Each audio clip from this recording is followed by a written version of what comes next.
fly away, fly away, we'll fly away, fly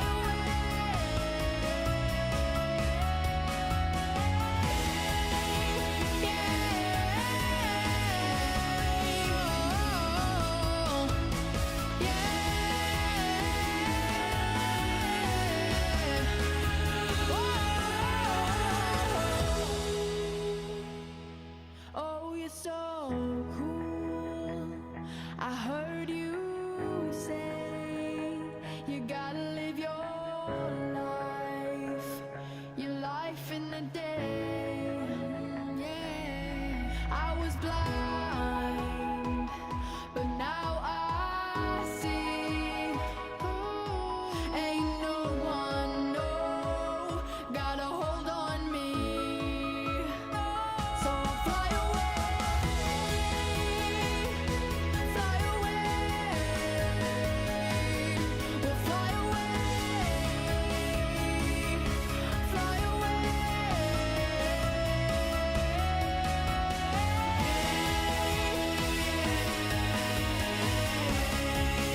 we'll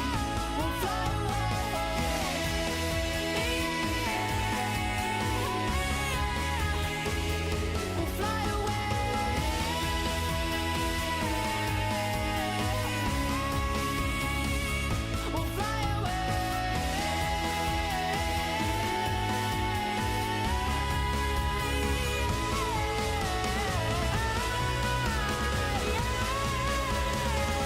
we'll fly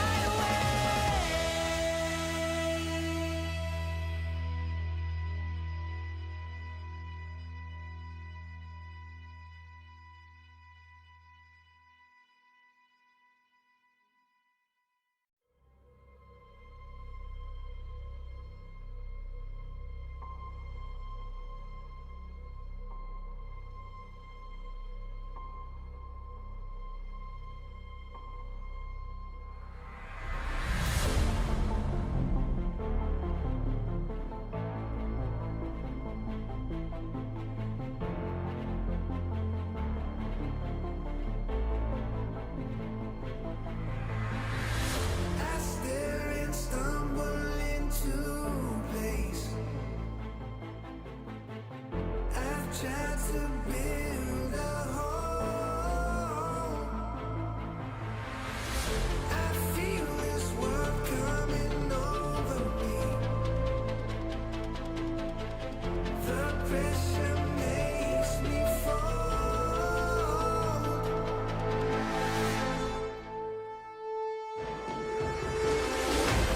If I stay locked in the half-life,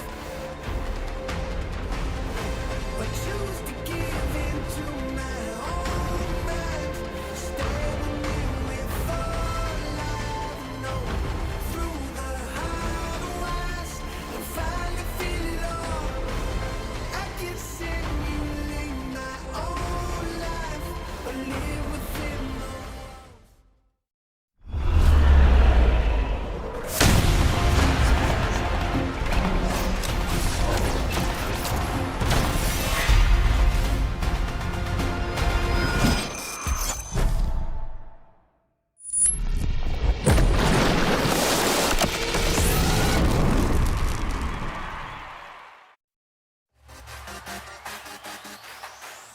Hello everyone! Welcome to the 2026 LCK regular season opening pre-show.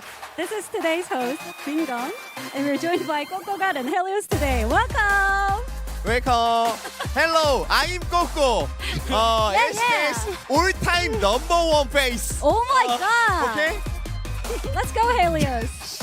Hello, I'm Helios. I'm HK #1 jungler. Oh my god, you two guys English really good. You so Thank you. rude. Rude. Oh, thank you. Yes, I'm NA #1 jungler. You know? Oh. Your team. Yeah, my team Winterpox Winterpox. and Team Dignitas. I miss my pen. Amazing, unbelievable. Okay, today is the new Oh. beginning of the season, and how do you feel?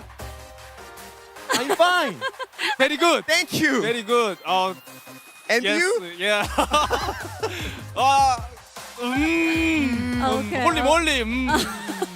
Okay. Welcome, anyways. And let's look at the overview of the 2026 LCK regular season. Let's go. We have LCK round 1 from today, and Road to MSI and an MSI in summer, and Worlds in October and November. So we're so busy this year. Oh, wow, schedule is full. 꽉 풀 꽉. I love it. We have so many time together. Wow, we reach it. Yeah. Me too. MSI in Daejeon and Worlds in the United States. 대박. 와 대박. 대박. Wow, I think we are trashy. 에. We are trashy. Okay. Good, so good. So good. So good. Yeah, we're family. We No, no, are no. family. No, we're family. No, we are trashy. Okay, we're so busy from now on this year, and because Oh, no English? oh. It's not us? Korean? Oh, okay. Let's go. Bye. Let's go. 어딜 가는데? Let's go. Go to Korea. Where we go? Korea. Korea?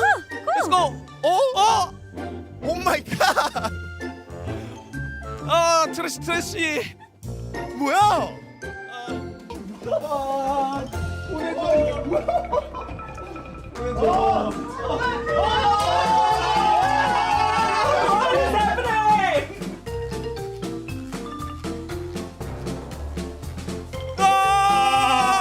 Oh my god. We're here. My bad, everybody. My bad. This is the last time we listen to what did. Don't fire us. We're here. Oh We're here. my gosh. What just happened? I don't know. 여러분 안녕하세요. 저는 LCK announcer 디건입니다. Also, shout outs to Subin, who is just the best.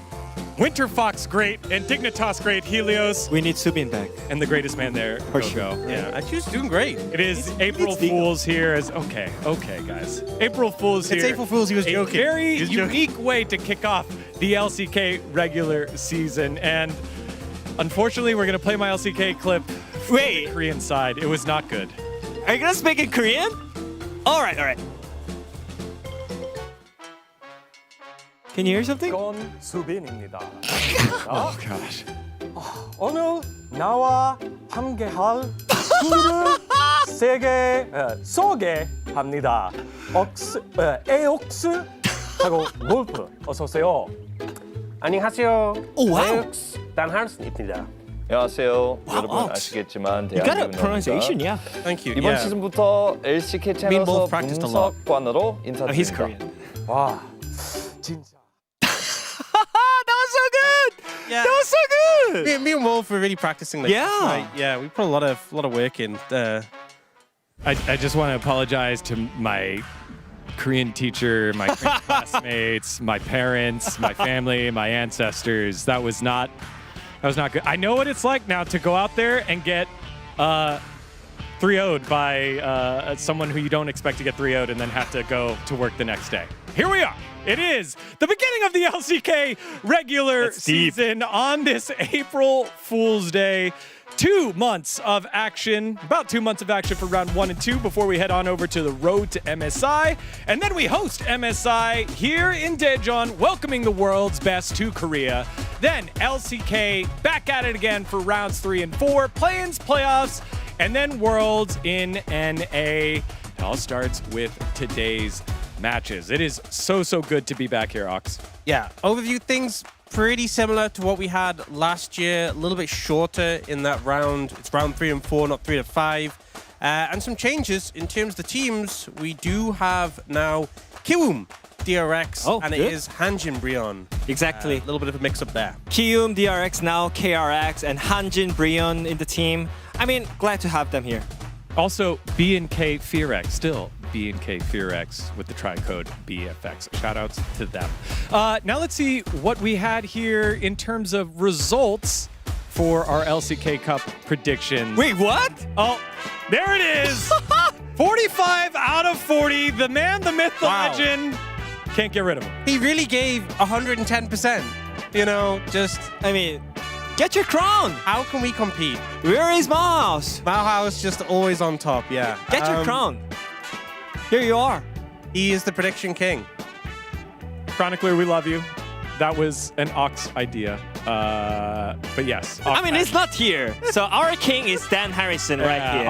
Ox had Great. the best predictions. He was a prediction king. How does it feel to be following the footsteps of Chronicler? Well, I mean, I didn't get 45 out of 40, so, I think I did okay, I guess, but nowhere near what Chronicler was able to do before me. What Mauhaus was able to do before me. Yeah. I don't think anyone's going to be able to top his legacy. But, I did okay, I guess. Well, LCK Cup done and dusted with our prediction king. Ox, let's focus here on the here and now. It is patch 26.6, and we've got some buffs and nerfs in the mid lane. Let's start with the buffs. Yeah, I mean, I really like to see Lissandra back in the mid lane because it was kind of boring to see all the mid lane champions are just literally the same. They just play for lane push. And now Lissandra in the building right now. I mean, I just really like the champion because I think it opens up a lot of strong junglers who doesn't have CC, something like Graves. So I feel like it can be a great option for the teams. I think she pairs as well with things like Lee Sin, Wukong, we've seen already. True. Pairing with them, but also Azir. We saw Azir nerfed for first stand, which was the patch before this. We had a whole patch out, one tournament, and he's straight back into the meta. They buffed him again. Did you miss him? No, but No. back anyway. It's so sassy, by the way. Like, for the first stand, we couldn't really make it out, but now LCK is back, and now Azir is back. But yeah, I mean, they nerf out the Shen jungle a little bit, but I think top Shen is going to be still available. And Ari in the mid lane, it was really strong with Vi, Wukong, which is such a great competitor. And Pyke Zahan got also nerfed here. Yeah, so some in, some out there with our champions buffs and nerfs. Now, earlier in the week, we had all the teams congregate together to come talk about who they think are going to be the strongest teams here in the 2026 LCK regular season. And let me tell you, you wouldn't be surprised. Genji had 9 votes, all the votes eligible for them. And then Genji thought maybe the reigning back-to-back-to-back world champions might win LCK. Yeah, so Genji obviously super strong domestically. A little bit of a hiccup that we saw from them at first stand, but G2 aren't in the LCK, so they can't vote for them. They'll vote for Genji in their stead. But we did see Genji going for T1, despite them not being number 2 in LCK Cup, having a lot of confidence in them going to come through in this full season. Yeah. I mean, if you ask me right now, I feel more T1 on this side. So I just want to see what they could fix during the first stand because they were not there. So, I mean, it's really the new start. I don't think any team really cares about the LCK Cup at this point. It's just the beginning of the LCK regular split right now. So it's the new start. Well, a new start to the season means it's time for a new... Play the music. That's right. Dagon's Fact of the Week. I love how happy you look in that picture. Yeah. I mean, it was before I butchered Korean in front of all the Korean fans in the mecca of esports. That's okay. Joining us is the age-old battle of Ox and Wadid. And so, gentlemen, there it is. Get your game faces on. There's I'm locked in. He's locked in. Wadid, locked in. That's right. Here's your hint, everybody. This fact includes Wadid. Here is the question. That's cheating. Wait, what? This is my best fact of the week ever because it is an unironic bro fact of the week. Loki is making his LCK debut with Hanjin Brion. True. How many players played in the LCS before making their LCK debut? Is it A, 4, B, 5, C, 6, or D, 7? So you put me there because I played in LCS before I play in LCK. But is promotion match considered as LCK debut? That's the big question here. It's up to you to decide. Does it count or does it not count? I'm going to go for B. I'm calculating in my head C6. C6. Actually, no. Oh, A4. A4. There aren't very many. Berserker is one of the most recent ones. The answer is 5. 5 players were the ones that have done it. Rush, Pyrion, Huni, Wadid, because he counted himself, and Berserker are the 5 players to have done it now before Loki, who's getting to come back. This is the problem. I was only counting good players, so I left with it out. That's how I got 4, you know? I mean, it's kind of surprising that they actually counted as a LCK debut. I feel so bad because I demoted the team. Yeah, I didn't count you either with it, don't worry. You know, I didn't count you either. I just finished the Griffin Legacy by myself. Wadid spending time on FlyQuest and then moving on over to Griffin. I just pulled my muscle laughing very, very hard. That was such a cook there, Dan. That was messed up. You know what? Because you cooked him so hard, it's time for Wadid to take the stand because he's got something for us. Yeah, let me speak out. You know, what just rebuild after the first stand? LEC is so much better than LCK. What? What is happening? What? No! Wait, it's the beginning of a new LCK season. Why you gotta bring up the 0-6? What is happening? Let me explain to the losers. We already confirmed that LEC is so much better than LCK. We already proved it in first stand. G2 Esport literally 3-0, 3-0. Both of them knocked them out from the tournament. So what we should do is learn from the second best region in the world. As a G2 co-streamer, as an official LEC co-streamer, I just want you guys to learn something from the better region, okay? You're drinking coffee? No, you should focus on my lesson. Don't ever disrespect LEC. You guys are keep saying, nah, G2 has no chance, Europe has no chance against LCK, but you all saw what happened in first stand. 3-0. The gap between the Europe and I don't know. Do not ever disrespect LEC ever again, okay? And do not play Vayne in LCK. It's not allowed. That was pretty good. This is good research. The only one player who can play Vayne is Caps. He's the king of the Vayne. Plays the mid Vayne when he was in Fnatic. Played into Galio. 1v9 the game. So that's the only one player who's allowed to play Vayne. All right? Don't play Vayne in LCK and learn from them.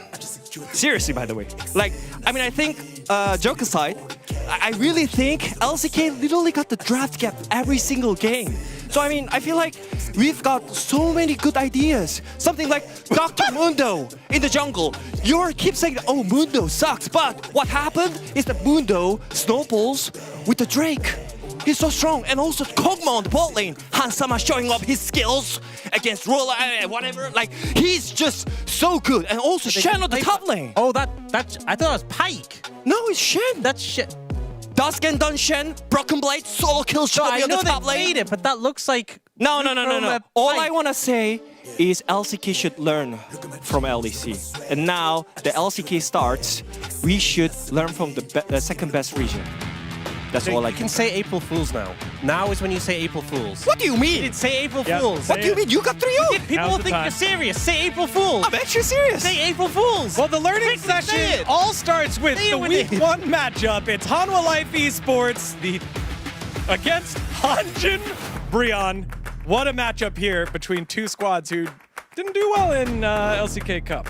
But maybe we'll be able to battle back. And then, to kick off the season at Telecom War, it's T1 versus KT. Yeah, for Saturday, T1 and HLE are back. I literally said LCK Cup means nothing.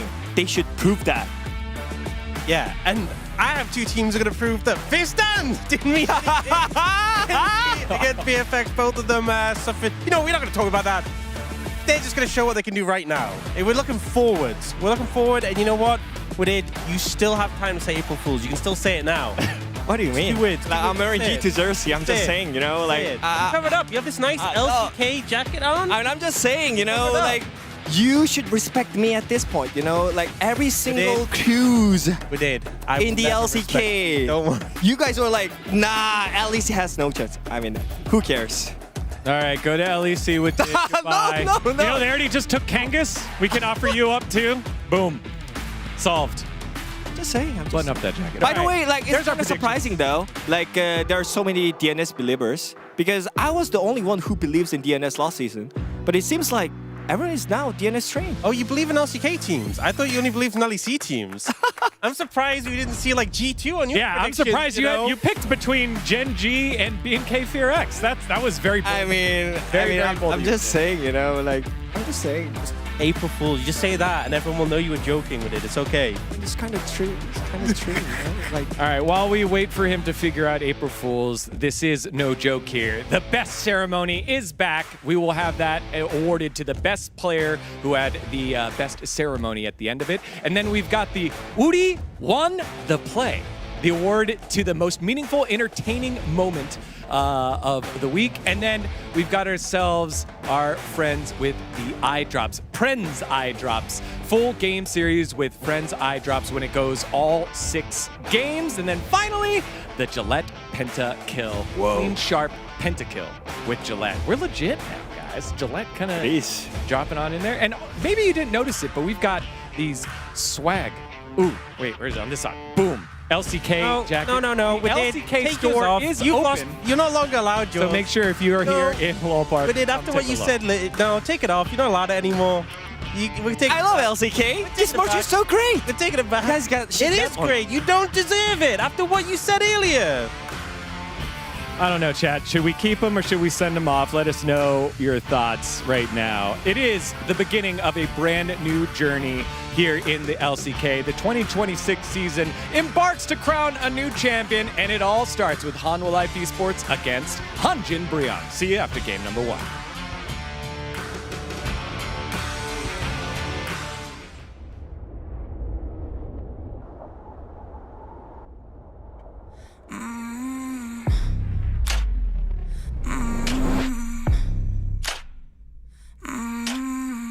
I walked where no one dared to go. No map, no light, just scars to show. Each fall curves something deep. The center of the world lead the way. Everyone was mine to make. Every sky is a line I've drawn. Every wall is a sign I've worn. I don't just win, I carve my name into the stone against a flame.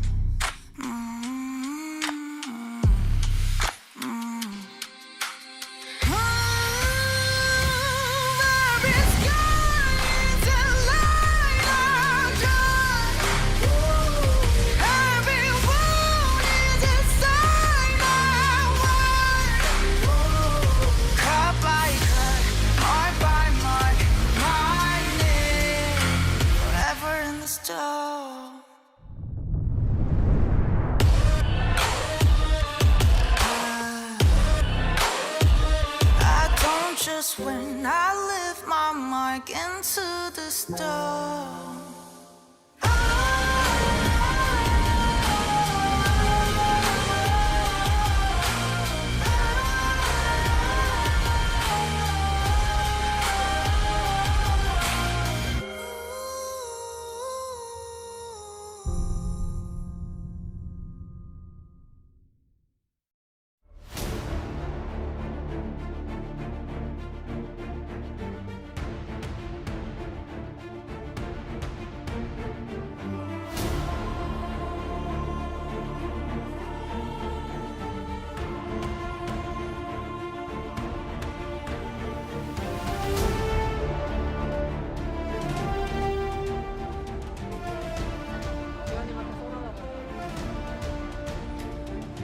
대낙전 하나생명 화이팅!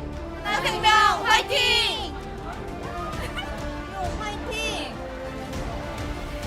뿌리엄 첫째 가자!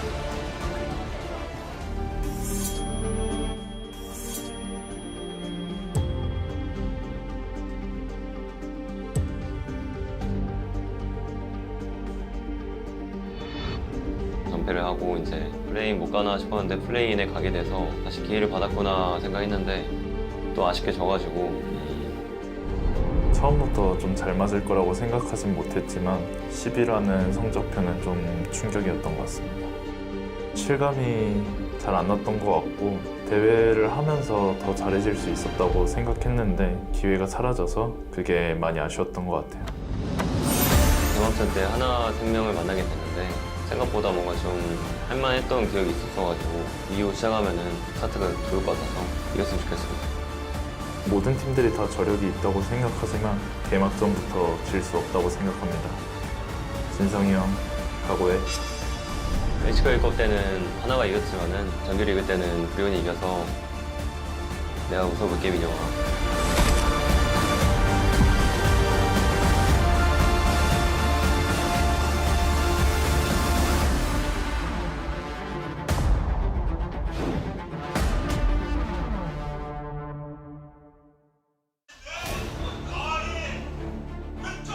Welcome, ladies and gentlemen, to LCK 2026. I'm Atlas. I'm joined by Wolf, and my goodness, that pre-show that we just had was a mess. It had a lot of everything, didn't it? It really did, and probably all at once, and too much of everything. And we did really needs to calm down because losses happen.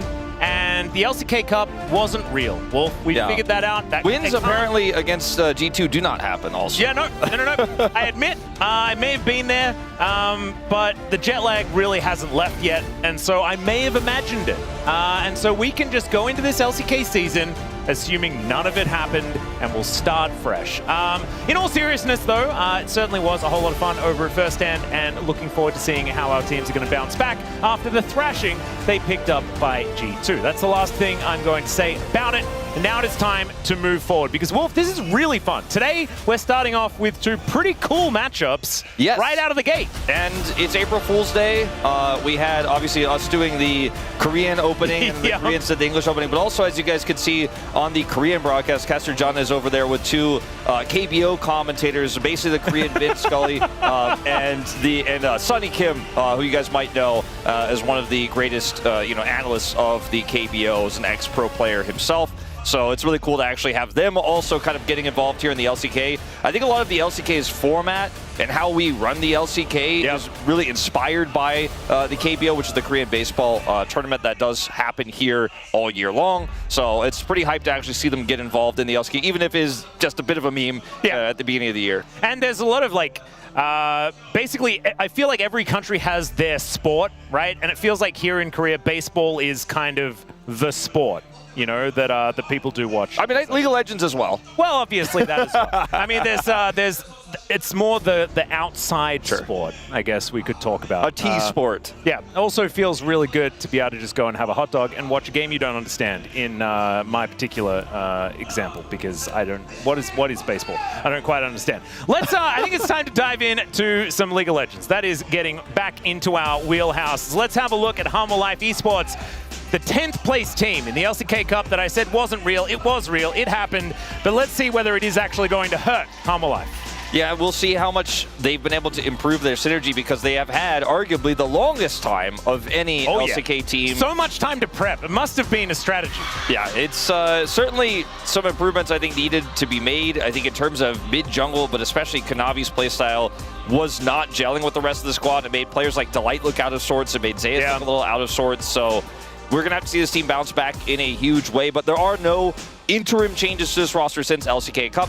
While on the other side here, we have a new, now technically third mid laner here, if you count Fisher, who hasn't appeared all year long, for Bro in Loki, coming over from the LCS. It's Loki's LCK debut, and he actually went on hiatus for personal reasons at arguably the worst possible time for a player, right? So you're missing your opportunity to sign with a new team, not able to get in. So I look at this as a potential huge win for Bro, but also it's just a huge win for Loki. He's gotten a second opportunity, because if he doesn't get this, he might not be able to play League of Legends professionally all year long, and then who knows if he'd ever get picked up in 2027, right? So he has a new lease on his career here as well with Bro, and I think this is an exciting one. They also, of course, are now officially Hanjin Brion. Exactly. Hanjin, a huge name here in Korea as well, so big congratulations there.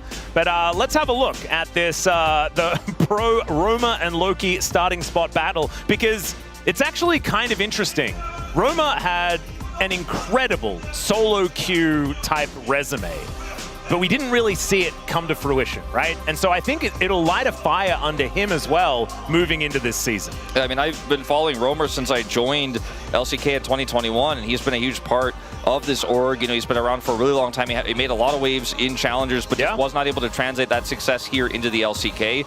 We'll see if Loki performs well, because Romer came in with all the hype. I think people have their expectations a little bit lower for Loki, not just because of his individual play, but because they know Bro haven't found that much success just yet here early in 2026. So we'll see if Hanjin can turn things around. It's a big change, but it's early enough in the season to where maybe you could look at this as a new starting point. Yeah, exactly. And Loki did have some, I guess, some moments in Challenger, but we didn't necessarily see him as the tippy top. But there was sort of a very condensed upper echelon of Challenger when he was over there playing. Of course, then did move overseas. So I'm looking forward to seeing what he's actually going to be able to do on the main stage, but I expect there will be a little bit of nerves moving into his very first game of the season. Yeah, this is a really hype one for me, this matchup, because last time around, Hanwha Life Esports actually dropped a game to Bro, which was shocking to everyone. You know, Hanwha Life, it's one of the reasons why Hanwha Life got eliminated first from the tournament. Had they just won one more game, they would have had their chance through the play-ins and then playoffs, but they lost that game to Bro, and that was the extra pushing point.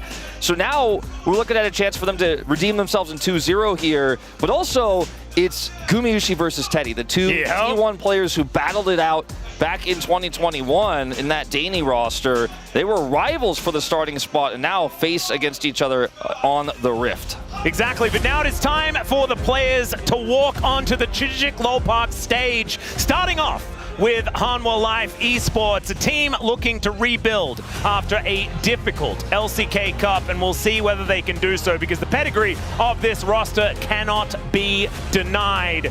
You've got a few World's MVPs on this squad, as well as a whole bunch of players that have found so much success both here and overseas. Looking at Kanavi, of course, who did make massive waves over in the LPL, of course, has been there for a very long time after he didn't manage to debut with Griffin when he was on the team all those years ago. Zeka picked up Player of the Year after his World's Championship win in 2022. This team is filled with accolades, right? I think Delight was plagued by being on a team with Chovy, you know, before this, right? Like, he hasn't picked up as many big awards, but has been one of the most consistent support players across the LCK since he left, Bro. And this roster is a super team. It is undeniable to say that this is I feel like saying team. it out loud really it hurts, because sometimes super team can really feel like a dirty word. Sometimes super teams get 10th place. Yeah, you're right, Wolf. They do that. And even with my very short memory, I do remember that. It did happen. So we'll just have to see whether they're going to be able to turn it around here in this LCK season. And another team that wants to turn things around is Hanjin Brion. The Bros are back with a new big name at the front, and we'll see whether this is going to be enough to propel them to the top of the LCK. I think expectations still relatively low for this team, but now with Loki in the mid lane, also with a very cool haircut, I'm looking forward to seeing what they can get done. Yeah, Loki returning to create a lot of hype around him. He was kind of put into the content blender today. I saw he was doing so many interviews. I was kicked out of a room because they needed to do interviews. Yeah, he has, I think, really stirred up a lot of excitement and enthusiasm. This team finished above Hanwha Life Esports at 9th place in the LCK Cup. On paper, though, today, I think it was a unanimous prediction. Everyone went for Hanwha Life Esports. The roster caliber for Hanwha Life Esports, despite some hiccups, is still there. They won against Bro last time around, despite dropping that single game, which was very memorable. But we're going to have a real test here for this rebuilt Hanjin squad, as well as what we're going to see synergy-wise on the other side of the rift here for Hanwha Life Esports. I think because Hanwha Life Esports are the biggest question mark this season, this matchup is a little bit more exciting than it would have been a few months ago, where we'd have just expected, yes, Hanwha Life just crushed them 2-0. It'll be simple. That may be the end result, but until we see the Nexus explode, right now all eyes are really on Kanavi, what his form currently looks like. Is his synergy there with Zeka? 하나, 둘, 셋. Whoa. Good job, Gideon. That's actually super cool that we can have the players do the fan chants. All right. Thanks for that one, Gideon. And now looking forward to seeing how this matchup is going to go. It's a grudge match, though, Wolf. This is the thing that's really cool about it, is the fact that the Bros were the team that qualified over HLE, even though they weren't able to pick up a single win in the LCK Cup. So being able to get some revenge immediately as soon as the LCK season starts is very cool stuff. But on the other hand, what if Bro wins? I mean, that's the crazy part of this, right? How do you start off on the right foot after a disaster? I mean, the biggest disaster we've seen in terms of roster spend in a really long time. And yes, there are asterisks. We talked about the history of Loki a little bit earlier, but there are asterisks attached to Hanwha's loss, you know, with the group and the format and how it all worked out. But even still, you can't shake off the fact that this team wanted to be top 3, top 2 likely. They wanted to go to Hong Kong, right? They didn't even have a chance to play through the play-ins. And so if you lose here to Bro, not only is a great statement from Bro and Loki on his return here, but for Hanwha Life Esports, you've got to really be like, what did we do with all that time? You know, there's no way we should lose this team. And I don't expect they will. I predicted Hanwha Life Esports, and I didn't do a score prediction, but I will tell you right now, I expect a 2-0 in this matchup today. But we'll see if Loki can change the way this team plays, or if they're going to index into Teddy and hope that he can scale for the late game, because it's no longer Viper there on the bottom side. It is still the most consistent AD carry we've had in the LCK over a long period of time in Gumayushi. But he needs backup, right? He needs the top side of his team to be performing. And I also think that Gumayushi is a very different player to what Viper brought to HLE. What Viper did was create late-game insurance for this squad. I feel like the difference between him and Gumayushi is kind of massive, with the fact that Guma does play a lot more towards utility, is very used to playing with a lot of large weapons on his team, right? That he can really augment to make these team fights really explosive. But what it relies upon is your top and mid lane doing a lot of work throughout the game, I think being able to utilize that extra support in order to make things happen. The macro and the rotations of T1 allowed Guma to be a fixture and a piece, like a cog in the wheel. But when he's on this roster here, Viper often, when the macro wasn't going well, the rotations weren't going well for Hanwha Life Esports, he was just like, guess I'll carry again. And he was like the last one alive to clean up the kills after all the other bodies had piled up. But Guma isn't able to play that way when this roster doesn't have its ducks in a row either. Not to mention, obviously, as you say, his style is very different from Viper's. So there's a lot of things we've discussed a lot. Important to mention that this week for LCK, Shyvana is globally banned. Yes. This is the version that isn't as ridiculous as when she did first become released. And so, therefore, we're probably not going to see her anyway, even if she was enabled. So, the Orianna is going to be taken away first as we dive into pick and ban for game number 1 of the LCK. Ignore the fact that it says LCK Cup at the top of your screen right there. That is not correct. It is a tournament, and there's a cup that you get at the end. Indeed, there is a cup that is involved at the end of the year. However, that is not what we're fighting for at this point in time. The LCK Cup, I said that it couldn't hurt us, and it's coming back to hurt us over and over again. It's a bit cruel when these are the last 2 teams from that particular tournament. All right, Yazir still going to be banned away, though, especially after his buffs on this patch. Why did that even have to happen? As the Rumble also going to be taken away. Karma stocks are up since first stand. This pick was always a threat in the LCK, but it has been a larger threat.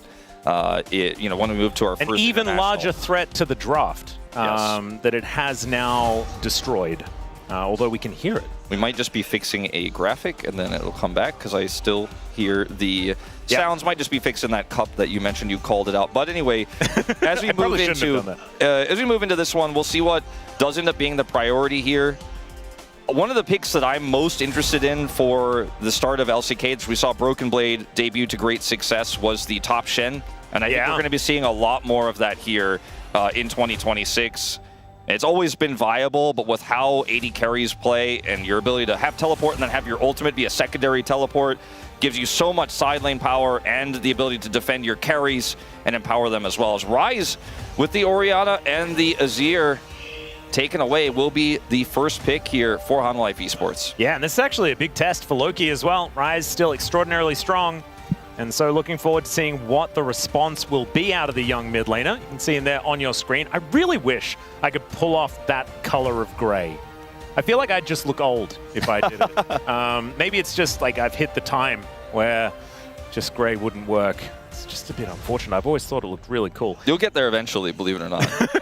gift by accident. It's a little bit of a different vibe. So, there's no karma here, but they'll just grab the Nico for lane dominance and a lot of engage. This gives Teddy a pretty flexible lane. Now, Namgung was arguably our weakest support. I don't think it's actually not even really arguable. I think it was. I mean, it's definitely arguable. It's just very easily argued. Yes. So we'll see how he is looking as well in terms of his current form as they look for the Jarvan now.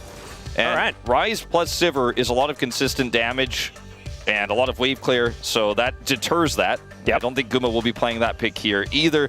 So two strong picks that also pair well with each other in terms of engage.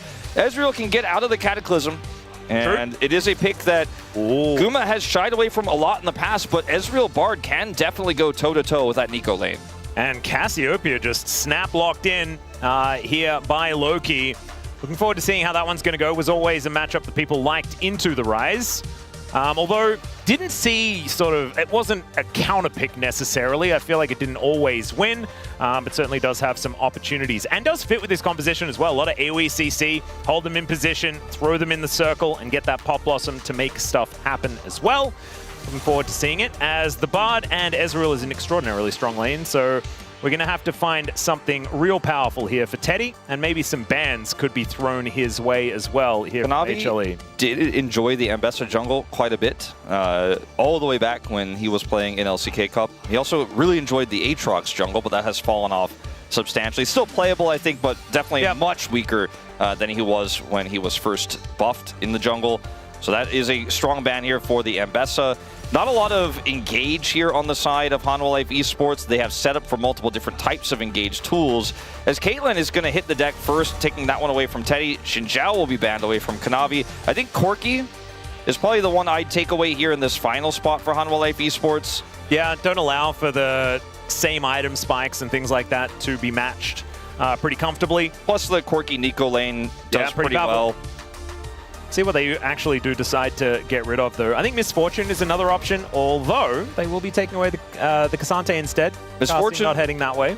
Really good in the lane and pairs incredibly well with all three of these picks that Hanjin have locked in.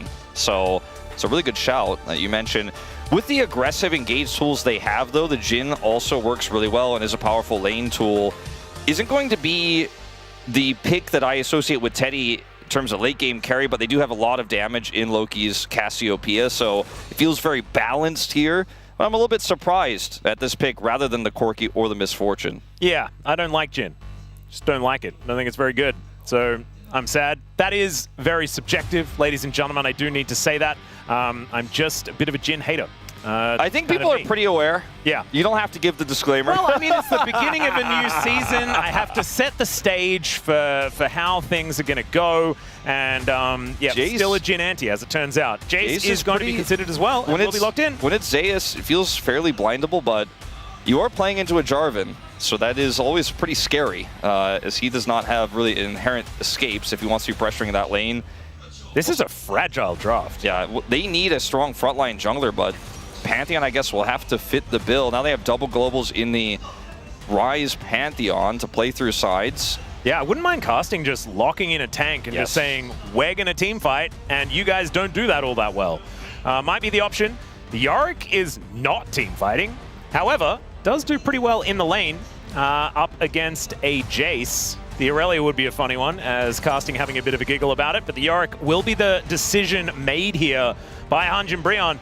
And Yorick is also just like one more mini Cataclysm on top of all these other engages. The Ghoulie Wall follow-up. Just keep him in the pen. All we needed was like a Veigar lock-in or something like that, you know? On one hand, we got cages everywhere. You know, it feels really good that you can lock down one champion really well with those, with linking those together. The problem is that your main champion want to lock down with that is just going to hop over with the Arcane Shift and not really care about it. But, I mean, look, Pantheon also has his shield he can put up. He can survive long in that. It's really just about how many targets Namgung, Loki, Gideon can link together here to set this up. And whether or not the Cassiopeia gets to a late game stage where she is really pumping numbers, doing the damage. The reason I trust Hanwha Life Esports' draft is because of the nameplates. Yeah. It's Zeus on Jace, even in a matchup that can be a little bit volatile, especially with a Jarvan on the other side that can punish you super hard. We know this guy knows how to walk the tightrope. We know he knows how to put the pressure on and team fight incredibly well with Jace. And when you put Rise in the hands of one of our best mid laners in Zeka, it feels like a surefire win. Here, a lot of question marks on how the engage is going to work. With Namgung being their weakest player, he has big shoes to fill here. I would agree. However, it is a robust draft, and I like what the game plan is looking like here for Hanjin Breon. It's just whether or not those ducks, as we were talking about, are actually going to get into a row. As let's get onto the Rift for game number 1.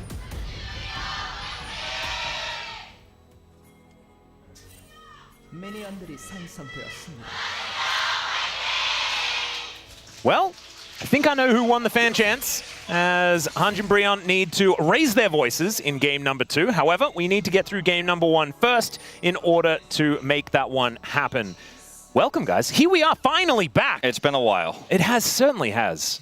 I mean, even though we had, the first hand's relatively short, it feels like we've still had an insanely long break. It's been about a month. Yep. And then even then, we had a little break before going to Hong Kong, and unfortunately, not all of us were able to be in Hong Kong, so it feels like it's been even longer. Well, finally we're here, and we've got a laning phase that has begun. Already a little bit of biffo between Loki and Zeka, but I don't think we're going to be too worried about anything occurring too early on, as just Twin Fang won't be quite enough to get the Cassiopeia into a good position. Zeka already drinking some potions, though, as is Loki, so we'll just see who's going to be able to grab control of this lane. So far, it looks like the Snake is doing pretty well. Obviously, what we really want to be looking at is the bottom lane, but we're going to check out Zeus here versus Casting. Casting starting off having a little bit of trouble. Zeus utilizing that range advantage very, very well. And I mean, it's his Jace. He's just really good at playing this champion. He speaks Korean well, That's kind of the prerequisite. Yeah, indeed. It's level 2. The Yorick with some jungle assistance can turn this matchup around, but it will be required, especially early on, as finally do get a look in on this lane. And it's the range supports who really dictate a lot of the pace of this lane and how many of those Qs Gumayusi can weave through. They will get the push through here. And Casting is just going to be eating some shock blasts for dinner. Yeah, he really is. I think for quite some time here in this lane. Obviously, there are some opportunities. You need to hit as many morning mists as you possibly can. The more of them you hit, the more likely you are to win the lane. As all right, Namgung does manage to at least land a bit of damage towards Delight, who doesn't hit the Cosmic Binding. Yeah, Delight walking on that ward, just making it fairly easy to follow up there for Namgung, and ends up being a pretty nice trade back there. Loki really going toe-to-toe with Zeka here in this early laning phase. For those who did not watch LCK Cup, Romer was not able to say the same in a lot of his early matchups. Yeah, struggling a little bit, you could say, which is largely why we're seeing Loki here in the mid lane to start us off for Hanjin Breon. And so far, like you say, actually standing his ground. We'll just have to see how things go as the game continues, right? Because that's where experience really does start to trump through, right? This laning phase is the same as solo queue. It's just when you have to coordinate later on, get those macro decisions working, that's when things are going to change. As Loki does take a little bit of a queue here, but otherwise isn't going to be too worried, and is still ahead in CS just a little bit. One thing I noticed, because now that I'm a father, I wake up super early in the morning, and I watch a little bit more LCS, actually, because it's still on early in the morning here, so we are going to see a commitment of the Ghost from Zeka. Yeah. Is that the LCS team fighting is often very, I want to say scripted in the sense that it's often shot called by the players step by step before the fight happens, and I think this draft really suits that style, right? Where you have the Cataclysm, you have the Cassiopeia ultimate that you can layer on top, you have the Nico ultimate, so if they're able to communicate and set up these fights in a very obvious way, right? Like with this comp, it's pretty simple how to fight. Yep. They can plan, just hold up, the pre-plan flash here. forward, exactly right. Teddy taking a lot of damage. He'll kind of come out, and he does have to flash to get himself out of the way. Deadly Flourish is decent to offer a bit of damage back, but HLE, they got exactly what they wanted. However, they did invest every flash in this lane, and it's only Guma's barrier that is left up and available. Now, let's see if Teddy can clear this wave. Looks like he'll miss one, miss two. Does manage to at least get the experience for all of this. That is the main thing, as Namgung does manage to collect that last minion, but it looks like HLE will still have the push here. Will be able to get the crash and get themselves a little bit of a better back. Yeah, Teddy is going to greed for this wave, it looks like. And it is really, I mean, you kind of have to do this. Because there's no flash for Delight, there's no flash for Guma. Even though Guma's high health here, Teddy feels like he could pull this off. Even goes for the interrupt, is unable to hit it, sadly for him. And we'll clear that. That was pretty massive that he was able to get all of those minions there. Because if he had to back, if Kanavi was down there threatening him and he had to give that up, it would have been a huge win for Hanwha Life Esports. In the end of the day, it's still a pretty big one, but not as big as it could have been. Nope. Does go back and get a serrated Dirk, though. Obviously not as crazy as it used to be, but will be a decent first buy as he makes his way back towards the lane. As casting back up here once more with his teleport. Zayas previously teleporting as well. We'll see whether the Yorick is going to be able to get some control. Does have those steel caps, which will be helping a lot in this lane. It's going to be pretty huge. Do have Gideon in the area as Zayas. Yeah. It's going to be introduced to the Maiden. There's the goalie wall. Zayas down to about 50%. The Maiden is continuing to be frustrating. Let's see whether that 50 gold will go over to Zayas. It looks like he really wants it. It looks like the Maiden will vacate the area as the wave is going to crash on forward. And, down to 120. Be careful. We're going to have a bit of a scuffle here, 3v3 in the jungle on the bottom side. Elmorph does come out here as Namgung in a little bit of trouble. Teddy's the first one to go down, though. His first blood goes over to Kanavi. Gideon also in a bit of trouble as HLE. They regroup, and they will be pushing further forward. This Crab still under control of the Bros, but I don't think Gideon's going to be able to land a smite, and it will be HLE that locks that one down. And now 1,000 gold in the lead here in this early game. Yeah, without some key ultimates here for Bro, I don't think this is really going to be ever really a favorable fight for them in this scenario with the Pantheon on the other side, and Teddy just kind of ended up being a sitting duck there. That's first blood going over to Hanwha Life Esports, as well as full vision and scuttle control here on the bottom side. River, watch how this breaks out, because they have the faster rotation in, but they're not able to find a target, right? And then Teddy's just left on the opposite side of this fight, gets collapsed on by Kanavi, and it's just a free cleanup. And after that, there's just not enough damage here, even with Loki coming down with a health advantage. So that is quite simple. Hanwha Life Esports guys saying thank you for the freebie on this one. Yeah, just a little bit unfortunate. Great Cosmic Binding here from Delight, but the follow-up not quite there, especially with Gumayushi only sitting on level 5 at the minute. Still, not end of the world here for the Bros, but if this is a sign of things to come, that could be worrying. We mentioned already, the nameplates are what's going to be carrying this one for HLE in a lot of regards, and I think now it is time to talk about the fact that if HLE do get an advantage with this composition, It's impressive. It rolls over you very, very quickly. It really does, because Cassiopeia is so fragile in the side lane and isn't going to be able to compete with the Pantheon that's ulting, the Realm Warp potential that you have, and the objective set. The fact that they have dragon control early is not a dragon yet, but will likely lead to one, which is also problematic here. Keep looking in at this bottom lane where Teddy and Namgung are holding their own. Yeah, Teddy going to go golden here as the Tempered Fate does come on in. True Shot Barrage layered nicely here by Gumayushi, but does not land the Mystic Shot, and the damage off it back is decent here as the curtains have been called. Magical Journey does get HLE's bottom laners out of there, but still, Teddy not going to take this one lying down. Namgung chugged through potions, or his refillable potion, and is healthy enough here. I don't think we'll see any follow-up to this. Kind of a tempoed fate, so to speak, there from Delight. I like that. To get lane control. They're going to get this plate. And the Kanavi is in the area with ultimate. Yeah, Zeka comes down as well. Okay! Good night, Teddy. I think Gideon needed to be a little bit closer for the cover there, but even still, it would have been tricky to defend, and they're just going to let Loki push mid for the punish, but Zeka didn't even have Realm Warp, and they still got out-rotated and collapsed on there. The tempo from the Tempered Fate gave them the health advantage to set that dive up, and what Hanjin will get in return is just a plate here in the mid lane. Yeah, just knocking down some of that crystalline overgrowth. That's kind of all they were able to do. Gumayushi is completely out of blue stuff, as he will take a little bit of damage from that blooming burst, but now looking for a reset. And HLE not going to get punished for that overload of the bottom side of the map. And we'll just continue to create advantages here in this game. 1.5k going to be that advantage, and I expect that that will continue to rise. And it has just no been, pun intended, you know, tempered. Like, our expectations for Hanwha Life Esports were... You've really got to settle on tempered or tempo. I know. Well, hold on. I'm just going to let the tempo of this game go forward here as Gideon looks for the angle. Yeah, the flash does come out there as the Pop Blossom connects onto only one. Delight having to flash to get out of the way as the Cataclysm goes in, and Gideon goes out by way of the Death Chamber as Gumayushi getting on in there. Not entirely sure about that one. He's taking a lot of damage. They flag to get out of the way of the Tempered Fate. And there's Loki helping Teddy grab that kill. Finally, he does go down, though, as Zeka will be able to finish him off. And Teddy now might be in trouble as him and Nungung just going to have to get out of there. And HLE going to take even more names. But at least the bros are on the board. Yeah, Teddy's like, I can't really kite away. I'll just let the dragon kind of help me get out of here. Wakes the dragon up and bounces his way out as once again, Hanwha Life Esports just have the better setup here and the better scrapping teamfight composition early on. As we're once again going to see the donut connect. Yeah, we're just, you know, we have to check in the top lane at some point, right? Legally obligated. Yeah, the 1v1 is continuing, ladies and gentlemen, but just not a whole lot to report. As we can see, though, everything very even up there, so that's kudos to casting, in my opinion, just because Zeus is so good. Let's have a look at this replay, though. And Loki is in position to collapse through here, but the light flashes away, so he doesn't have an angle just yet.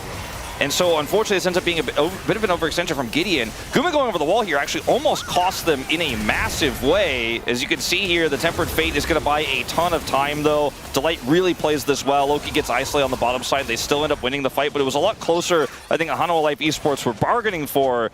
And if it were a closer game state, maybe that play from Guma could have backfired in a huge, real, permanent way. Yeah. Teddy was reloading in the most awkward timing as well during that. As True Shot Barrage is going to spot the bros are doing this. Dragon, they're going to be trading that one for these Grubs, though, as Kanavi up there will be taking those down. Grubs can be important as you do have a Jace, and he does just rip through these turrets. Good read from Gideon to go straight to the Dragon, so even though they lose the Dragon fight, he died so early, respawned as Kanavi's up here. Yeah, he does throw down the Ghoulie Wall, but I don't think HLE are too worried about it, as even the Maiden will be falling. Kanavi very happily tanks up the turret, and that is about as textbook as you get as far as a dive in the top lane is concerned. They got the Dragon, but they are so significantly down on gold. You mentioned what this composition could do from ahead, and it is very much ahead right now. Even with Loki getting so much alone time hitting these plates, he'll pick up a second one here. He's still 500 gold behind Zeka in this mid lane, drops down to 420. After that plate does go over, but I mean, there's just not a whole lot in this composition for Bro when it falls behind, not just because of how oppressive Hanwha's comp is with double global, but we're talking about a Jhin, right? Yeah. It's not going to be able to carry too well. A Cassiopeia who might never come online, and a Yorick who's not really interested in team fighting in general. No, he just wants to be in a side lane, and now he doesn't want to be in a side lane because side lanes are scary. And his Even turret if he has doesn't a turret, exist. yeah, exactly. He's still going to die, and he doesn't have a turret. And so therefore, it's going to be even easier. And this is the ridiculous thing, right, about having globals on your side, right? There's none on the bros, and there is Grand Starfall and the Realm Warp. And so HLE, they have full control of this game, and it only gets easier when you can rotate as quickly as they can with those abilities. I really feel that, okay, this could be something. It's going to be a little bit of damage. I really feel for Hanjin, essentially now you have to, if you lose the Herald, you lose the game. Like you have to get back with Herald, because if you lose mid-turret, they can do whatever they want. I mean, they will ult you with Kanavi anywhere, in your jungle, on your blue buff, on your red buff. They're so far ahead, and they have that Pantheon and the Rise. If they see anybody, they will just kill them, and they can start getting that oppressive vision set up here. And even without Herald, Zeka's now whittling away at this turret. If the Herald goes over to Hanwha Life Esports, I think you could pretty much just kiss this game goodbye if you're Hanjin. Yeah, I'm a little bit worried about it. Those 3 Grubs working out here for HLE as well, as that plate does go over to Zeka. So, as you can see here, pretty linear as far as this gold graph is concerned. So game 1 well and truly in control by HLE. The bros, Hanjin Breon, going to need a bit of a miracle as we crest this mid-game. And I don't think a Ghost Blade on Teddy is really the item spike that we're looking for. I'm not looking at items. I'm just looking at R buttons. I mean, it's hard to look at items when you're looking at the bros at this point in time. They got some small pieces on the Yorick. Yeah. A single stack has been picked up here for Loki, but that means he's going to get more value later, arguably. With hey, there you go. That's my the cup half full right there. I'm trying here for my bros, but I'm looking at R buttons. When those R buttons are available, maybe they make a miracle fight happen. Maybe somebody overextends. Maybe Hanwha are too grouped up and they get womboed. Because I think that's realistically how you get back in this game now. Oh, well, Zeka is just going to walk towards Loki. There is a Grand Starfall as well, and the Cassiopeia is dead, ladies and gentlemen. True Shot Barrage was unnecessary, but kind of good as a bit of a cheerleading action. As Teddy, decent sidestep there on a couple of abilities, as Namgung turns up as well. And Cosmic Binding not quite doing too much. as of course they're not actually there. It was Zeus that had turned up, and Delight's still off to the side. And Gumiushi just looking to take some pot shots. These turrets are just not long for the world, though. HLE have pressure absolutely everywhere. They're almost 5,000 gold ahead. They are kind of like wondering if they need to get the Herald at this point. It's interesting to watch Guma also be a pseudo third global with his True Shot Barrage. I mentioned that once the mid turret goes, they can kind of ult any single target because his comp is pretty fragile and does not have a lot of protections, right? Like it's a Nico that's also squishy. And she doesn't really ideally want to use her ult to defend anybody, but you know, we saw in that bottom side play, and we'll probably watch a replay of it for Loki. There isn't a whole lot he could do. He's just trying to farm pretty much under his turret, just outside of it. And Kanavi just says, no, you can't even be that far up. His bro are looking to get this Herald. See a TP. Teleport is going to bring the Jace over. Delight looking to try and start this fight up as the Tempered Fate goes entirely wide. Shape Splitter pretty good as Namgun gets himself out of there, so that will be the Rift Herald going over to the bros. But they lose the mid turret. Yeah, I mean, I prefer not to focus on what they lose. I like to keep it, assuming that maybe there's still a chance, but a 6,000 gold lead at 16 minutes, oh man, it's a tough sell. True Shot Barrage going to soften up Teddy here as well. And yeah, the bros, I would say, are on the ropes. Maybe that's I mean, that's what they're used to, right? Well, sure. So they'll be fine. They can figure it out. They're on the ropes, so to speak. I will say one thing I'm happy about. I think Hanwha fans should be happy about is looking at Kanavi's KDA, 100% kill participation. There you go. He has made a massive impact. I mean, on this he's Pantheon. even contributed in 100% of bros kills. Yeah, he's everywhere. He's so impressive. But he has played well through his bottom side.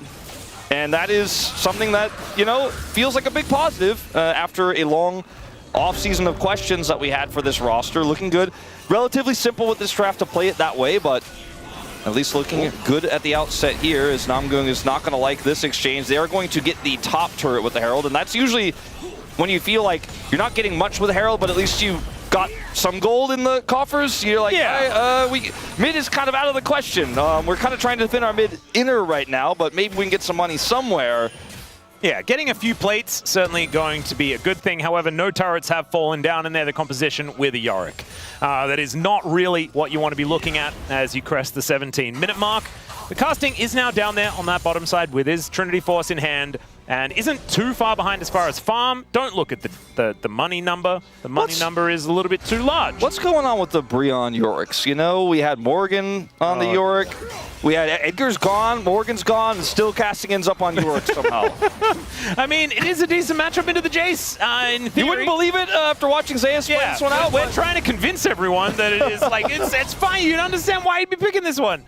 But as it turns out, Zeus is a different player when it comes to Jace performance and is able to play like...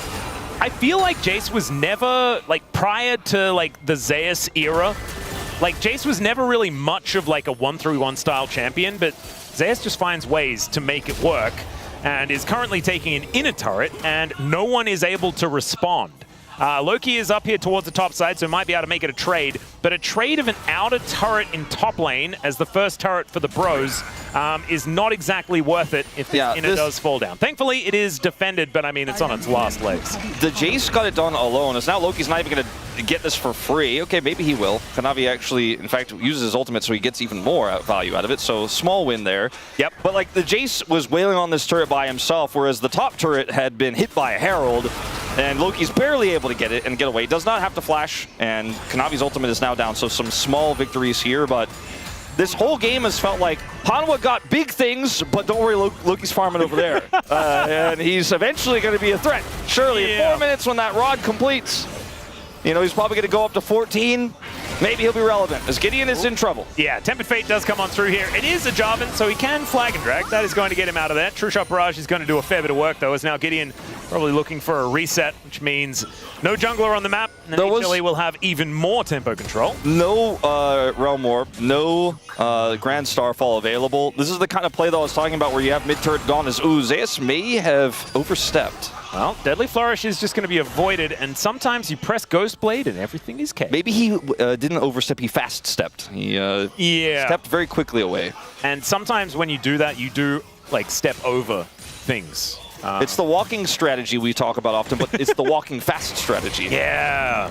And he does have Phase Rush as well. Yeah, he's got Phase Rush and Ghostblade. Just needed to Ghostblade. Also does have Swifties, and that feels pretty good. The guy is booking it. There is also a Cloud Soul in this game. Yeah. Which is a fantastic welcome to the Rift for game number 1. Doesn't have any Cloud Dragons yet, but he likely will get one very soon. He seems really hell-bent on getting that bottom turret, and he's heading straight down to the bottom lane to try to get it again. I just don't think they can punish him. And now these global ultimates are coming online here pretty soon for Hanwha Life Esports. Kanavi's will be up way before this Dragon, but he may even try to use it to get a pick here in the jungle before that happens. Baron has also spawned. Don't quite have enough damage on Hanwha Life Esports' comp to take that one down this early, but can start to threaten a vision game around it as Hanwha do also finally secure that bottom turret. Oh, Zeka might be in a little bit of trouble here as the miasma does go down. The Bros trying to collapse to get on top of this rise. He's put into the Cataclysm, forced to flash as the Grand Starfall does come on through. That is going to buy the space to allow Zeka to escape. But once again, that ultimate is on cooldown. HLE just going to utilize that, though, to take this inner turret with absolutely zero response from the Bros. That Zeka gets out there. The Petrifying Gaze completely missed, if I'm not mistaken. He just completely whiffed it. And Zeka's like, cool, I'm out of here. Well, the Realm Warp, he is definitely out of there.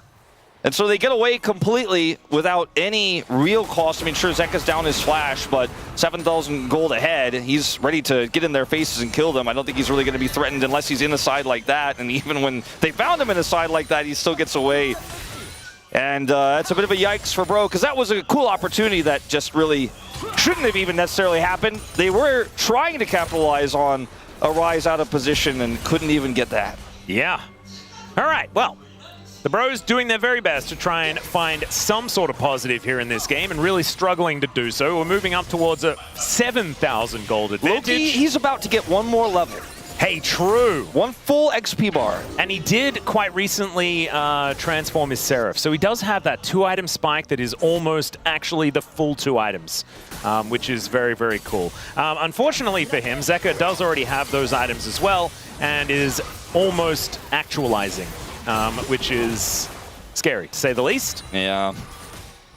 And it feels like HLE just kind of everywhere on the map. Right now it is a Dragon being taken here by HLE. Level 16 for Zeus is very scary, and Kanavi will be locking that one down. So, Cloud number 1 going their way. Thankfully for the Bros, they did manage to take Drake number 1, and so therefore the Soul is a little further than it otherwise would be. Next one going to be Soul Point here for HLE if they are able to lock down the next Drake. But I'm just a little bit worried because the insurance policy just isn't quite there. You know, you were talking about it already, like Teddy known as being that fountain laser, you know, the guy that had the most CS that any man has ever put together in a single game ever. Imagine if the fountain laser could only like zap for 4 intervals and then had to reload. Yeah, I didn't see that in the patch notes, but we do have another Tempered Fate coming on through. Decent double knock up there as Namgung looks for the pop blossom, but only lands it onto 2, and the damage is just gigantic here from HLE. It is still Loki able to get something done though, as Zeus is able to finish off this Nico. The curtains have been called, but for whom is the question? Zeus not going to get poisoned this time around. The miasma goes down, but there's not really too much here, and Zeus just wants to kill Teddy, and he'll be able to do it. He might pay for it with his life, as casting is at least able to take down his opposite number, but not before he just eradicates almost the entirety of the Bros. This is once again Bro trying to set up their ultimates, trying to look for a scrap here, but they are just simply too far behind. Watch how this starts, because Gideon looks, you know, air quotes like he's caught here, but he actually instantly engages, and Loki's in position to follow up. So initially, this looks like, okay, there's kind of something in this for Bro if this is a closer game state. And then Teddy is just trying to help peel for his teammates getting out after they realize, okay, there just really isn't anything here. Looks for the curtain call to help get his teammates out. Doesn't hit this one onto Zeus, and then Zeus is like, all right, with Realm Warp coming, this is going to be a easy cleanup. Goes forward onto Teddy, takes him out here, and the rest of his teammates collapse in. And even though he eventually dies, slowly and painfully there, the damage had already been done. Yeah, and he almost avoided the damage from that Petrifying Gaze as well. And if he had have been able to move that little bit further north, then it could have been even worse for the Bros. They wouldn't have even been able to take him down, and it would have just been a disaster. It's still a disaster, but it could have been worse, and that is almost worse to say. 9,000 gold is the lead we're approaching here for HLE as we crest the 24-minute mark. Namgung is just trying to activate the Merc Tread shield. He's like, all right, well, I got something. Yeah, there you go. It's on cooldown. That's what we're going to have to be looking for here in this particular game.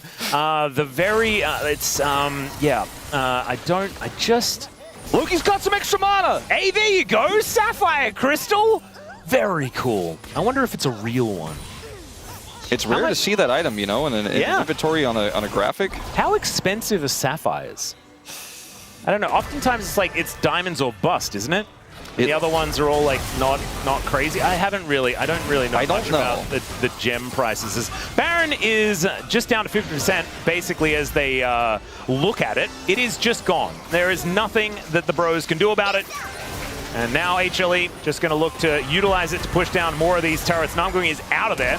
Not a whole lot of opportunity, but there is Gideon going in. Looks for Zeus, who does take a fair bit of damage. The Ghoulie Wall not doing too much of anything at all as the Aegis going to be keeping Kanavi alive. Zeus looking a little worse for wear, though, as now the Pop Blossom comes in. It lands only onto Zeka, and it looks like he didn't even really notice. He just takes down Namgung. Now Delight is going forward, but is going to have to back away. The Grand Starfall goes in. The Ghoulie Wall is down. And can they get rid of Kanavi? That's the question. The answer is yes, as Loki's taken out as well, and Gumyushi taking matters into his own hands. Teddy has the barrier, though. That is going to keep him alive for the moment. The Morning Mist coming on forward there as Gumyushi is going to get taken down, and Teddy gets his revenge. I just don't think it's going to be enough to be able to win them the game. It might defend this Baron wave. There we go. That's step one.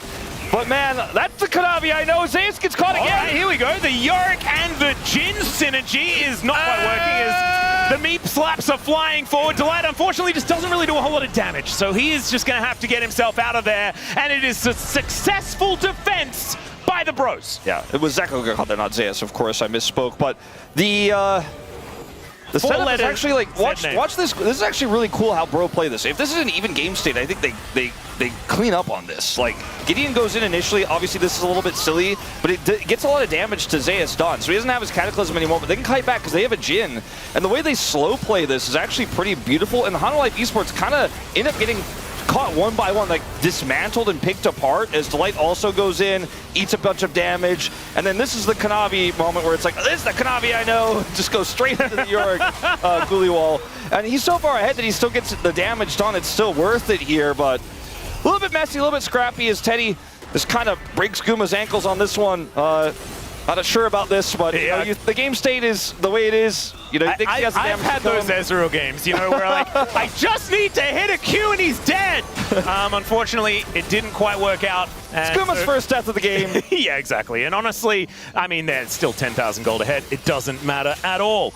As Loki is up towards the top side of the map, just seeing whether he can get any sort of consolation prize, is going to be utilizing the Tempered Fate as an Ohm Wrecker for a moment. Bit of a shout out as doesn't really do too much. Still, Zeka is just splitting in this mid lane, able to take down this inhibitor at a whim if he would like to, and the rest Loki's of HLE. still farming. Yeah, he is. And I mean, he might be able to get some bounty gold from that turret. It's just unfortunately going to be maybe in exchange Hold the Nexus! for the Nexus. Hold the Nexus, hold it a little bit longer. I'm going to get this money. I'm going to get you guys some cash. Yeah, exactly. And maybe it's going to be Teddy to complete an Infinity Edge. Maybe he's going to be able to do it. Okay, stops the back. He stops the back. He's going to get that money. Yeah, we need that money. We need that bounty money. And HLE, they're going, we canceled the back. Zeus is not going to be stopping this Cassiopeia from getting that bounty money. There it is. Guma's got this wave under control. Oh, my goodness. Okay, so Soul Point going to be picked up here by HLE. And we do have 2 inhibitors down on Hanjin Brion's side of the rift. Overreact. Okay. Or say there's a chance or have any optimism. Yeah, I probably wouldn't. But it kind of feels like the game is... Wait, are you saying that you're not going to do those things and you're just going to now transition into doing those things? I'm just saying, like, the game feels like maybe Hanwha could mess this up. Like, if they really make 7 more mistakes in a row. I was expecting you to say winnable, and I'm like, you know what? I don't agree. No, losable. Like, I'm not saying it's losable. Okay, I see it. If the game continues at this trend, you know, maybe it may not necessarily be winnable on Bro's side, but it possibly could be losable on HLE's side. We have seen some big throws this year already. Losability has certainly been figured out. That is very, very true. I give him like a 0.2% chance of losing. Oh, man. That is not good odds. All right, Grand Stuffle is going to come on forward here as the inhibitor should be taken relatively quickly. Kanavi kept alive here by Delight. That was a cute little play there as he looks to continue moving forward. He's got a G8, so he has an extra life. Anyway, as the curtain's being called here by Teddy, and Kanavi's like, well, I'll just stand here and it'll be okay. It is going to stop him from moving ever closer to the rest of his teammates, but the curtains will have to come down once again. And HLE now with a fully destroyed base of the Bros to play with.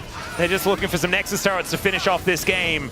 The siege is actually quite decent here from HLE as well, even though they don't necessarily have a true frontline. They do have a lot of poke, especially with Zeus here and Gumayushi, so they can just keep firing things forward. The Super Bros, Minions, they have to do something. Super Minions are coming in, double here in the bottom lane, and once those start syncing up, Bro just cannot leave the base. Defending the base itself is a challenge. Wait a second. I remember this. Yeah, I mean, Teddy, hey, you know, he's starting. I was going to mention it. He's not playing Sivir this time, Got though. his He's playing IE. Jin. Half the time he's trying to kill these minions and he's reloading. He does have the IE, though, like you say. Actualizer is done for Loki. Uh-huh. Actually a chance? The problem for Hanwha Life, which is not even a problem, like what has caused this game to continue, let's just say, has been they haven't really fought as a 5-man unit together. They've been kind of trying to hard force in little pieces. Gold graph has stagnated. Small dent, yeah. There you go. It's still gigantic.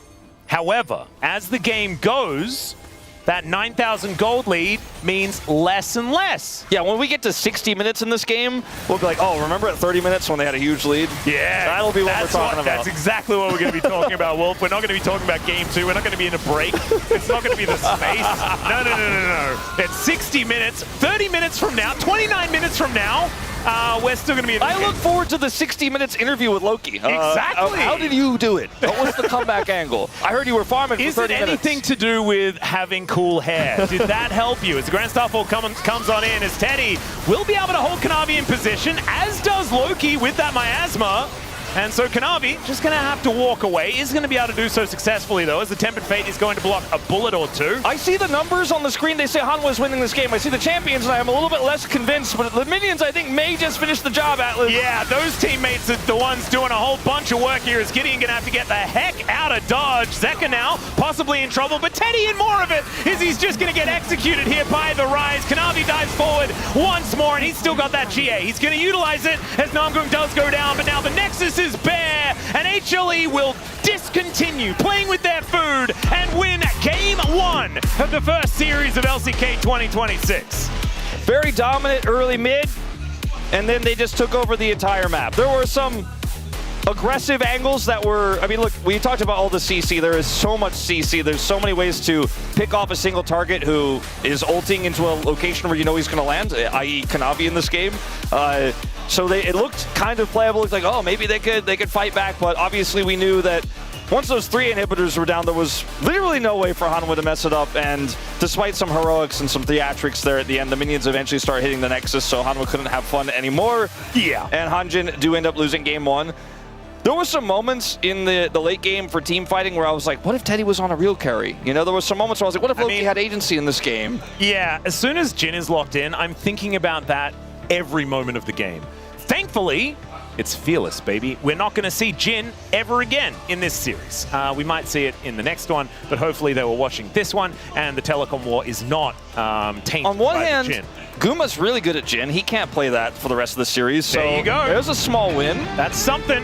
Yeah, Hanjin and Brian are going to need more than something in order to come back in this series. However, last time these two teams met, the Bros took a game. We'll have to see whether they can do that again, though, as we go to a short break, ladies and gentlemen. When we get back, it is going to be game number 2, but before that, the space is going to break down that game number 1 and the return to form, maybe, of HLE. We'll see you after.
친 노플. 맞아, 저기. 좋아. 잘부터. 다시 포킹. 미니언이랑. 빠졌다. 오케이. 잘 잡아봐. 진 한번 올릴게. 바텀 내가 쓰면서 해볼게. 넓게. 니코 풀공 조심. 나 미칼 없다. 얘네 앞으로 질러야 돼. 포킹하자. 한테 가이네야. 빨리지 마. 타워 치면 끝나고. 미니언 너무 많은데? 말 안 된다.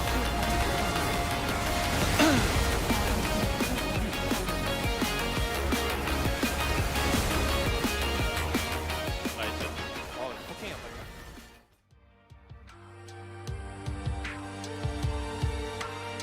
So I don't show hunger outnumbered. In the silence when every word gets lost. I wanna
Sky's a line I'm drawn.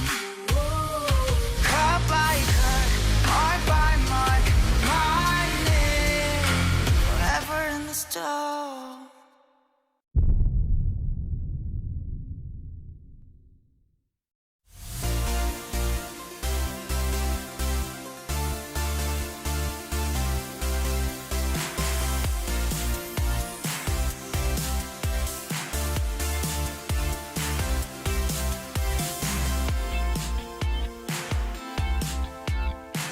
You know, you might have seen we had Sunny there on the broadcast doing the little chin flick. Look at that. We got our own Wadid here, clean shaven, doing the move that Hanwha Life did to Hanjin Breon, just wicking them right off their face, as it was a very, very dominant Game 1 win for Hanwha Life Esports. Welcome back to the space, Digon, alongside Hawks and Wadid. And Wadid, the very first thing you said was, what did they do to get that type of a draft? Because this felt like there just weren't many options for Hanjin Breon. I mean, we all know, I think the meta champion didn't really change yet. And I think after Azir and Orianna is gone, Ryze is most priority. And also, we all know Little Tempo, Ezreal, and Bard is really strong on the bot lane. And I think getting them, them having a Jace and Pantheon at the end is like crucial. I don't think how HLE could manage to get this draft compared to Hanjin Breon draft is like, what is the purpose? What's the goal with this draft? You know, like, do they win early game? Do they win late game? Do they win the side? I can see nothing. Yeah, I think the kind of focus for Breon was like, you know, Cassiopeia into Ryze, you know, Yorick into Jace. These are matchups where like, look, we'll scale up, we'll have pressure there, but the problem is when you're playing into Ryze Pantheon, we've seen this so many times before, they just move and take over sides, and it just meant that, especially because Guma and Delight were doing so good in this bot 2v2, that it was just, the game fell apart so quickly. There was such a massive deficit. This Ryze Pantheon duo, the fact that they got the Pantheon after the second rotation of bans is kind of crazy. And it means you have two champions with point and click CC. This setup is so easy. Two champions with global ultimates you can just move to wherever they want to be. It just, yeah, it doesn't seem fair. I mean, it just hurts when I see Jhin and Nico losing bot lane so hard. Then what's the purpose of picking those champions, you know? And like you mentioned, Ryze and Pantheon, but on top of that, you have Bard on it. It's unplayable. And with what you said, you know, with those ultimates, it becomes very difficult and very important to win the early skirmish, which the bros did not here at the Drake. So this is probably the only one and last chance that the Breon had in this game. Like, I think this fight should won by them, but I think after them losing the one man on the AD carry, like it's really unplayable to play this out. Yeah, I mean the target selection, the focus is really good, and as well you're leading the charge with a Pantheon who can just soak so much damage. So you know they get that early advantage, and they just kind of run away from there. You know, we talked about moving to the sides. In the next clips, we kind of see what they do once they get that early momentum. In this clip, we saw a strong 2v2 trade from Guma and Delight going into this. It forced the Nico back. What can you do here? As your jungler's there. He ain't helping. He can't do anything. And then top lane, oh, I'm doing grubs. You know what? I've got time. I'll take a little round warp in the top lane. Oh, a free kill over here. Why not? Yeah. It's just that easy. We already mentioned like they had the good matchup in the mid and top with the Yorick and Cassiopeia. Sure, they have really good matchup in the one-on-one, but this is team game. This is on-stage game. This is not the solo queue game that you play in your home. It's like your team need to work on your matchup to play that out. You need your support or jungler to be around. But I think the issue is that they had such a better team composition with 2v2 and 3v3, and that means they cannot even get the pressure with a good matchup. Yeah, we didn't even show the Pantheon ultimate on the bottom side of the map against Loki, who just barely stepped up to wave, got caught, and died instantly. And that's what I wanted to focus here for Hanjin Breon. You kind of wonder, like, you made the swap in the mid lane with Loki moving on in as a starter, but the same issues persist. It doesn't feel like from the beginning of the series when the draft started and then moving on through, there was a lot of communication on what was happening. For me, the meta is still the same. I think wave clearing mid lane into ganking jungler on the bot lane, and I think your bot lane has to win the bot priority. And I think after that, the snowballing with the Drake is just such a standard macro, and I think they should just have a better draft. It was unplayable game 1. All right. Let's go, bros. Yeah. Come on, let's bounce back. Get the signs up, get the faith back, get the tax in. It is game number 2. Hanwha Life Esports with a very solid game 1. Let's see if they're able to close it on out here against Hanjin Brio. Thank you very much, gentlemen, for that breakdown of game number 1. And I have to take some responsibility for how it went. I was reminded as we were walking backstage that I hadn't paid my bro tax. And so, like, how were they ever supposed to win if we weren't able to pay our bro tax, Wolf? I mean, you've got to get those in. Yeah. Did you at least file an extension? I hope. I mean, yeah, I'm gonna try and I'm trying to do it now. Just give me a second. It's hard, you know, to do it in the middle of commentary. But it's all right. Here it is. I'm just putting it in now. Okay, so that's settled. And we're moving over to Bro having right of first selection and picking first pick. Hanwha Life Esports being on blue side. So on red side, Hanjin will have that first pick. With the pool thinned out significantly here, we'll see what that means. As I do think Azir and Orianna will still be banned. Yeah. But picks like the Talia could be one that you might want to be looking for. Pantheon also being gone here permanently does change the shape of the drafts a little bit. Yep. The Orianna, like you were talking about, still definitely going to be a permaban. I imagine that the Rumble and Azir should also join her. We'll see whether there is going to be a little bit more flexibility after the Karma is also just banned away. Might be a thing. But let's just see where the bros are going with their second one. It will just be the Rumble tax being paid. So Rumble gone, and they likely have to ban Azir in this final spot. We'll see what Hanwha Life Esports decide to do. But I suppose Loki could first pick it here.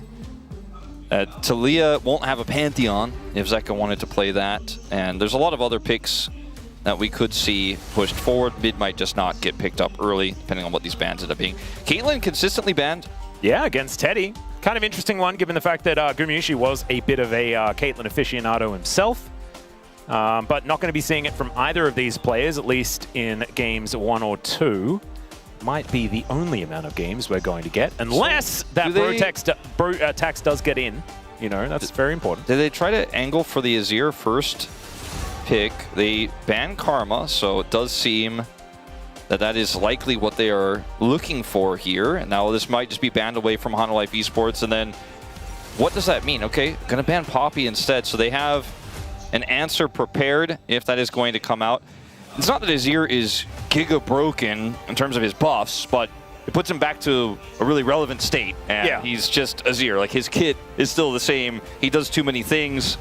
And so it's not a shock to see this one locked away. Yep, I imagine not wanting to leave it for Zeka. The problem is, now you can just get Akali. Akali, Yone, if you wanted to play that type of draft, you can play Talia. Zeka play those? Or you just go Ashe Seraphine and say it doesn't even matter what we get in the mid lane.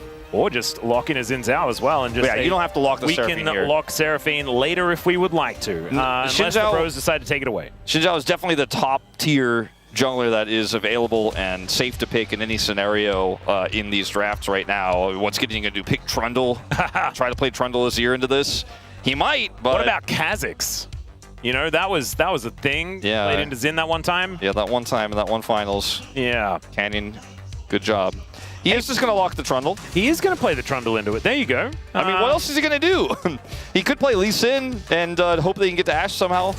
As they are going to play a Renekton into Ashe Seraphine, which is always a challenge, always a tough time, always an unfun time, always a, I hope I don't get rooted or arrowed or slowed.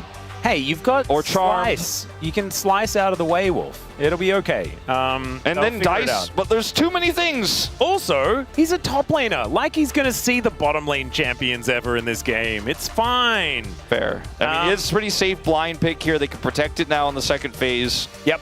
It's going to need some solo lane bans here out of the bros. And I think Hanjin Brion are actually in a decent spot because now they can protect this Azir pick a little bit more. I think we are going to see something like an Akali going to be banned away here just because Zeka is pretty good at that champ. It could also ban Gnar and give this Renekton a pretty safe and free time. Yeah, in the top lane. It's kind of a pick your poison, right? Maybe Which you solo ban lane do you want to Gnar protect? and Akali, and then just say like, well, you can play Yone if you'd like to, you can play Kennen if you like to, but we're going to get rid of the things we really don't want to see. Might be one of those options, but Akali was obviously going to be taken away. Yeah, Akali is quite strong right now, and it is taken away. Makes a lot of sense. The Nautilus was removed, as winning the Ashe Seraphine lane is difficult unless you get that, crazy engage, like kind of all-in angle with a bottom lane, which could be done by a Lulu and Yunara lane. Could have been done by some sort of Nautilus setup, but both of those tools are now removed. So, Wolf, are you ready for Teddy Namgun, Zeri Yumi? Don't say it. I said it. I'm not even scared, okay? Kennen going to be the decision here, as of course it is Zeus, so getting rid of the Kennen does make some sense. His Gnar is also I think really good. Gnar works fine. I think Scion works fine. Anything that can extend the Seraphine ultimate is going to feel fantastic here. You front to back with this Ashe, you pop off. Guma got MVP of the World's Finals with an amazing performance on this pick. Yeah. Just a few months ago. This draft here for Hanwha Life Esports is completely open-ended. You could do anything. Well, maybe not this. Well, they're going to do that instead. Okay, so there is a Ziggs. Mel going to be Mel pipe bottom lane. Okay. That is a different bottom lane that I was expecting. We were seeing a lot of Mel in first stand, largely used in the mid lane. Haven't necessarily seen it as a bottom lane pick, but I believe she was more popular in bottom lane elsewhere, outside of the LCK, when she debuted. So this is a little bit of fun out of Hanjin Brion. I don't know whether it's good, but it is fun, as we've now got Zeus considering playing a Nivea top, but it's probably just going to be Gnar. And there it is. Zeka taking a leaf out of APA's book with a bit of the Ziggs mid. Kind of fun. It is very fun. It is very much able to outrange Azir, and that's why it's picked here. Similarly to how we in the past sometimes see like Varus mid into Azir, or Faker occasionally is like pressing his X key and locking in Xerath in the mid lane into Azir. We've seen that as well. But I mean, you're talking about like 2013 to 2015, Wolf. I absolutely love it. However, that's a long time ago. I mean, the Ziggs in this draft kind of works because I know it's a perfect reference. They cannot really reach him. The Pyke. Good luck with that one. The Pyke and Mel lane in the bottom lane is quite interesting because the Mel will get the bottom lane role quest and will actually farm an incredible amount of money moving into the mid game, so actually can hit 3 items really quickly. Yeah. As well as the fact that she's going to do decently in the lane itself. Obviously, early on will struggle, but will eventually start to be able to handle and clear those waves. What the Ashe Seraphine is doing, and just has a lot of extra follow-up burst damage. I just don't think this draft gets off the ground, unfortunately, for the side of Hanjin. Especially this Renekton pick is going to really just be a handbag, with kind of ragdoll physics in this one. I mean, it all kind of depends on how this game starts off, but I at least enjoy that they've cooked a little, right? It's a bit of a fun draft. It could theoretically work, and this time, Teddy could certainly carry. Let's get into the Rift here for game number 2.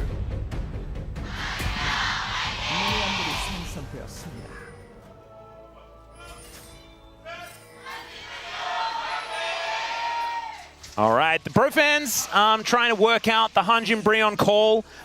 So far, the cadence hasn't been quite sorted out. However, we are getting there slowly but surely. Gideon unable to quite get the reset to work out as quickly as he would like, and that ward is going to stay alive. But they already did get information that he was starting on his top side. He got his +5, Yeah, exactly. I mean, that's the main thing. Okay, Casting and Zeus still, starting things off. Obviously, if you do get up into melee range, the Renekton can figure some things out. Here's the thing about the Renekton, right? Like, you picked Renekton early in this draft, so this is the issue I have with it. You picked it early in the draft. You know you're playing into Ashe. So you also know you're playing into Ashe Seraphine. Yes. We knew this. And they didn't ban the Gnar because they protected Loki instead. Ended up playing into a Ziggs anyways. So now you're having a tough top lane matchup. This Mel pick doesn't necessarily solve what's going down here in the bottom lane, especially if you don't hit your hooks.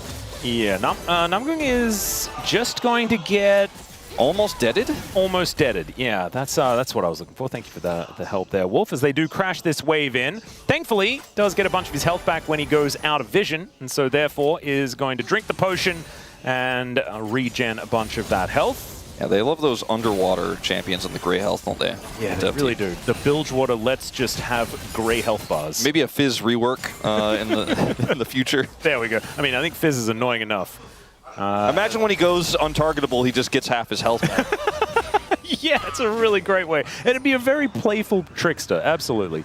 That's all right. Casting and Zeus here hanging out towards his top side of the map still. As the bomb comes back, and Loki down to 200 health on this Azir. Imagine picking up a newspaper and like the front page just says, "Don't read it, it's all bad." That's kind of like what bro fans are reading right now. They're like, they took a little break after game 1, you know, went to the store. They're like, surely they'll go to 3, so I'm gonna go get some snacks, and then they come and check in. What's going on in game 2? Let me take a look at that draft. Let me take a look at that early game, and they see Loki pushed out a lane, Ashe Seraphine crushing the bottom lane, and Renekton's playing in an R, and it's like, hang on a second. Namgung is about to walk over a ward. A bit of a skirmish for Scuttle again. Yeah, Gideon going to be able to grab that one, as Delight looking for that beat drop, and not able to quite lock down Namgung, but does get him out of there. As now Gideon looking to make his way towards Zeka, who is completely out of mana. Satchel is available, but he doesn't have the mana to use it, just flashes. Ooh, double Scuttle here for the Trundle after getting a flash out of the mid laner. This is a pretty good start here for the Bro Jungler. Yeah, it's a really good start for the Trundle that will somehow have to run into Ziggs, Ashe, Seraphine Wolf, later on. Stop it! Done with your pessimism. I'm sorry, like I know it's early on in the season and we can't be starting like this, but... All right, okay, there's the combo. His first blood over to Namgung. Take that, Wolf, you negative Nancy! All right. That's a real good thing, actually. That's not the fake good thing of the double Scuttle. Actual real solid advantage that could translate into large win conditions. This could also be... All right. Something maybe. Yeah, Casting going to walk over towards Kanavi, does get the knock up. There is the kennel going down as Zeus looks for the wallop. Will connect it there on the Gideon, who's going to have to flash to get himself out of here. But the flash immediate follow, and Zeus going to lock down the kill under the Trundle. That 2v2 did not feel very fair at all, as Kanavi looking for even more. If Kanavi told Zeus, I got this 1v2, bro, just stay where you are, it would have felt okay. But instead it was not. Oh. Okay, well, Namgung looking for an angle here. Does find the stun onto the Xin Zhao. He looks to just try and lock down the camp because I think he knew that he was dead. As the Seraphine moves up as well, that is a kill. It's the Bros in the lead as far as gold, kills. I mean, it's working, kind of. Yeah. Don't look at this. Don't look at that. But it's, yeah, there we go. See, replay. Yes, Let's do that. So, look, this is a great hook. Teddy gets the follow-up instantly. This is part of why this lane is a thing in the first place, is you can easily set up the route afterwards. Here in the 2v1, that's all fine and good. The problem is that there's an R on the other side. Casting only has 1 empowered ability, so he's like, I use my W. He's like, I'm out of here, by the way. I can't get an empowered Q to get the health back, so you're just on your own. Kanavi follow flashes here. Then Kanavi does a Kanavi move in staying. And because Namgung is a scholar of the LPL, he's like, I bet he's on here. Does come over here, verifies it. And this is kind of a Keria-esque move, right? Like, this is Keria-esque in terms of getting the early hook right, getting the kill bottom side, roaming, making a play top side, punishing an overextension. That's the kind of pike play you want to see. And it was also like... Normally, I think that Casting would have just gone home. They would have just tried to go for a reset, and Kanavi would have got away with that. But the fact that the Bros were like, no. Kanavi sticks around. He wants to take even more from this, and they punish him for it. I think that this is the hubris that Kanavi was punished for in the LCK Cup as well. It's a large reason why HLE did struggle down there. So I'm looking forward to seeing whether the Bros are going to be able to carry this one through, as now we're looking for even more. There's the Emperor's Divide onto Kanavi like we were talking about before, but the Mega Inferno Bomb goes down. Gideon gonna have to keep himself alive. Doesn't have the ultimate running just yet. Nango finds another one. The Bone Skewer is gonna take down Kanavi again. 0-2 for the Xin Zhao. And 1-0-2 for Namgung. 100% kill contribution. This guy's Pike is kind of popping off. We found Namgung's champion. We found it. Yeah. All right, he looks really good on this one, but they didn't have enough damage to get that initial kill. And Namgung rotate over as Teddy's going to dodge the arrow. Flash out of the way. Did want to have that rebuttal available for that, but used it on a volley instead, as Namgung going to have to get out of there and will be able to do so. But now, without flash on Teddy, could be a killable Mel in that bottom side, as Gideon going to find Kanavi moving towards the river once again. And when a Trundle is just bigger than you, it's really hard to exist as a jungler. Zeka going to be moving on over, but Gideon still gets the chomp, and down goes the Xin. That's a solo bolo for the bro jungler. Gideon is just eating him for lunch, and I was really talking about how this Trundle is going to struggle to do things later on, because you're playing into the Ashe, the Seraphine, etc., Satchel Charge, but he's doing it before team fights. He's doing it before 5v5s. And we will see in this fight here again, they look for this right onto Gideon. He's like, okay, well, I'm doomed. I'm going to have to try to look for the bomb. Goes back in after the wind becomes lightning. But they cannot actually burst him down. Then Namgung shows up, hits this hook. Beautifully played. Now, I did the research, I did the check. Namgung has a 100% win rate on this champion across his career. He has never lost a game. He is also playing his second game of his career. Do not give me the sample size, Wolves! No! But, look, Kanavi gets chopped here. Gideon has level 6. Gets the advantage because he's able to out-farm. He is controlling this jungle matchup incredibly well. The tempo he has. Now, Namgung again. Oh my, it's a reel. He's just styling on them. Gumayushi, not a whole lot of opportunity. Does have to flash to get himself out of the way, but use the Ghost as well. The bro's just fully taking control here in this game. Yeah, Guma's like, I used to play alongside a Pike like that. I don't think I was playing against one today. And, oof, good start here for the bros. Again, it's a small lead, but they need this tempo badly to make this comp work. They really do. I think that this composition has more legs than what they had in game number 1, though, right? As the arrow is, oh my goodness, just barely not going to connect. And the bros are able to walk out of the way. Does get a bit of information. It's kind of like a very expensive hawk shot. True. That they threw through there. There were minions in the mid lane, though, so I guess they could see them anyway. So it's not exactly working. Gumayushi is going to take a bit of damage here from Teddy. Does have that overwhelmingness available. Throws it down there as they get the heal out. Yeah, Namgung's here, so I think that's the right call. He does not have ultimate, though, but still better safe than sorry to drop that heal. Yep. Still going to annoy Delight there as he lands another bone. It's still a win, right? Even if they don't get the kill, they're just shoving another wave in, getting more plate gold to Teddy. But like I said, once he gets into the mid lane and once his quest is complete, he is going to farm up a Storm. They're also going to turn this into first Drake. And bro, they get the Infernal Dragon, so a great Elemental Dragon to start. Everything is coming up bro-sided here. And I actually had a conversation with Degon about this just maybe it was yesterday or 2 days ago, about how we were debating about whether Hanwha Life Esports, like, should we buy the stocks now or sell? You know, continue to say, like, we're not sure. I said my biggest concern is playstyles are really difficult to change. And Kanavi has spent the better part of a decade in the LPL.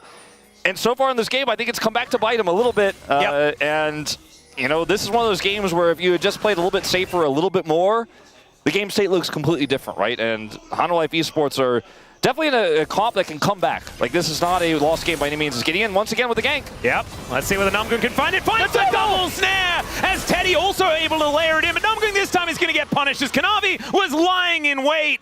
And HLE are going to be able to win out in the skirmish on the bottom side. Now looking to push further forward as Teddy could be in a bunch of trouble. The flash over from Kanavi as he gets the audacious charge in. And the arrow will connect. The encore from downtown and Teddy will be taken out. It's Kanavi that grabs that kill as Loki. I just do not think that this is going to be your time to shine, my friend, and he agrees as he backs away. Now Gideon tries to put them in the kennel, exactly right.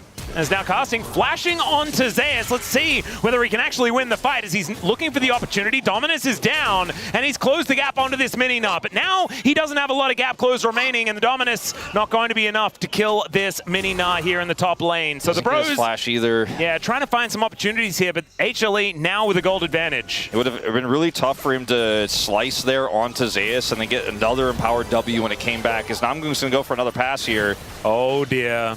I think Kanavi is still, never mind, maybe he's actually gone back. No, never mind. He has remained in the brush, so don't go for it. Yeah, Namgoong was very aware that, like, of course Kanavi will still be on Krugs. Maybe he should have been aware that, of course, he'll be looking in his brush. Yeah.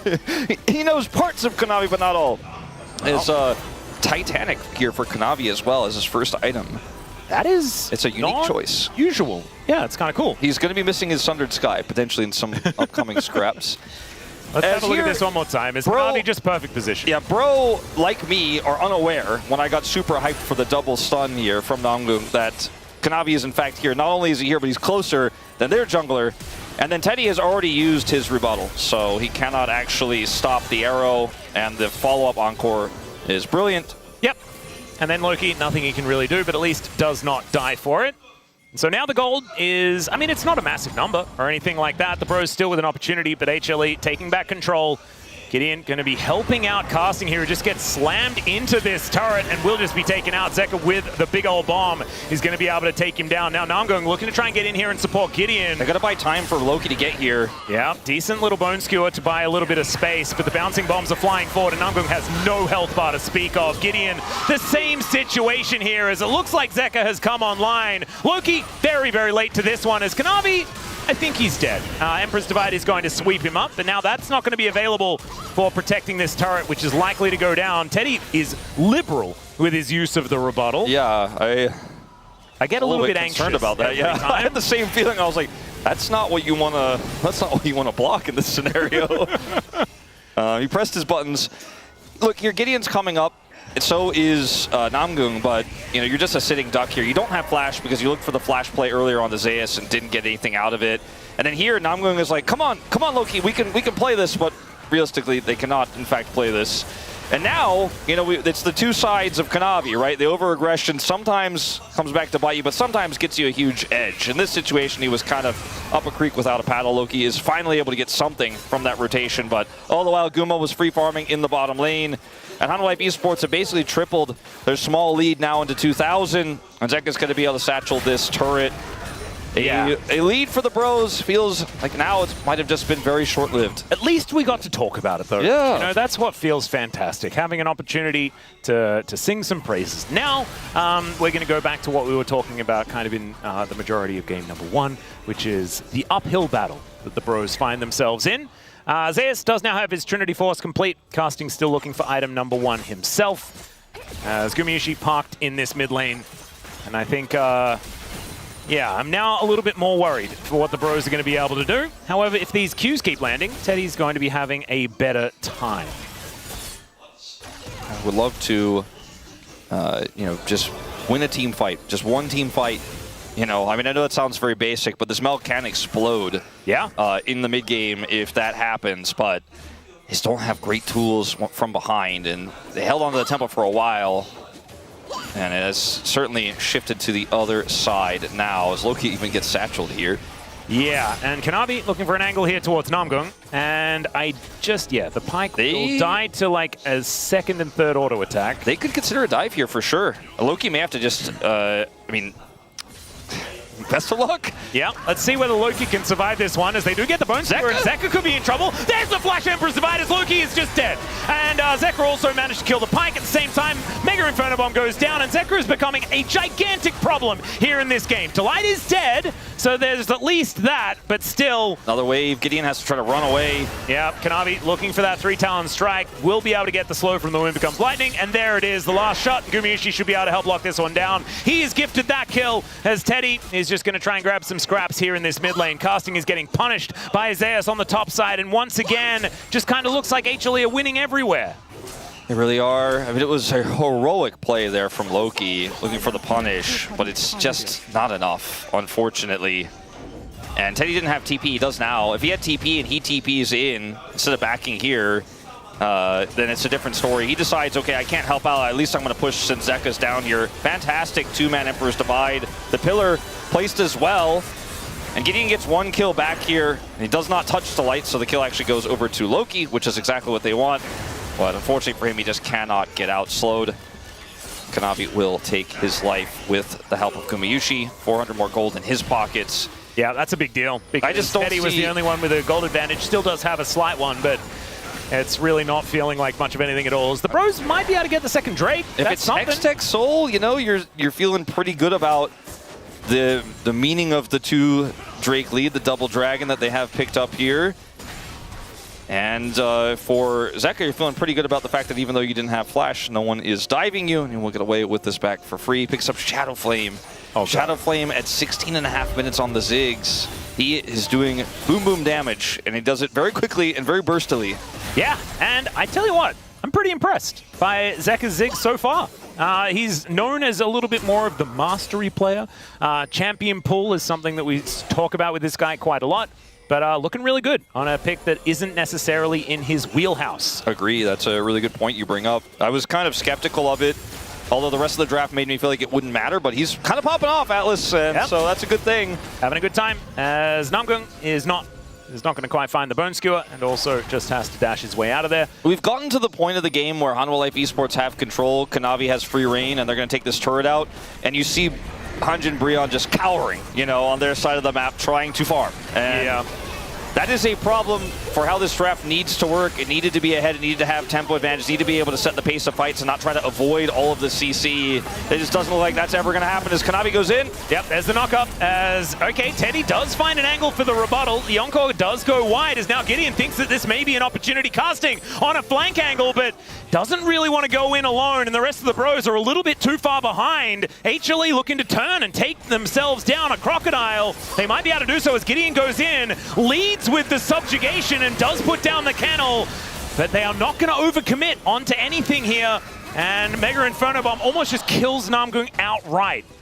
Yeah, that Shadow Flame's a problem, Wolf. Yeah, it's a bit of a problem. This lead that he has is quite large. I think Bro played that well, but again, Hanwha Life Esports called it. They saw the flank. They were like, all right, let's turn on him and push away. If Teddy's given a little bit more time to layer some damage in, maybe Bro could have eventually chipped away, but it's the right call to leave there. And luckily for Namgung, he does escape with his life, but Flash now on cooldown.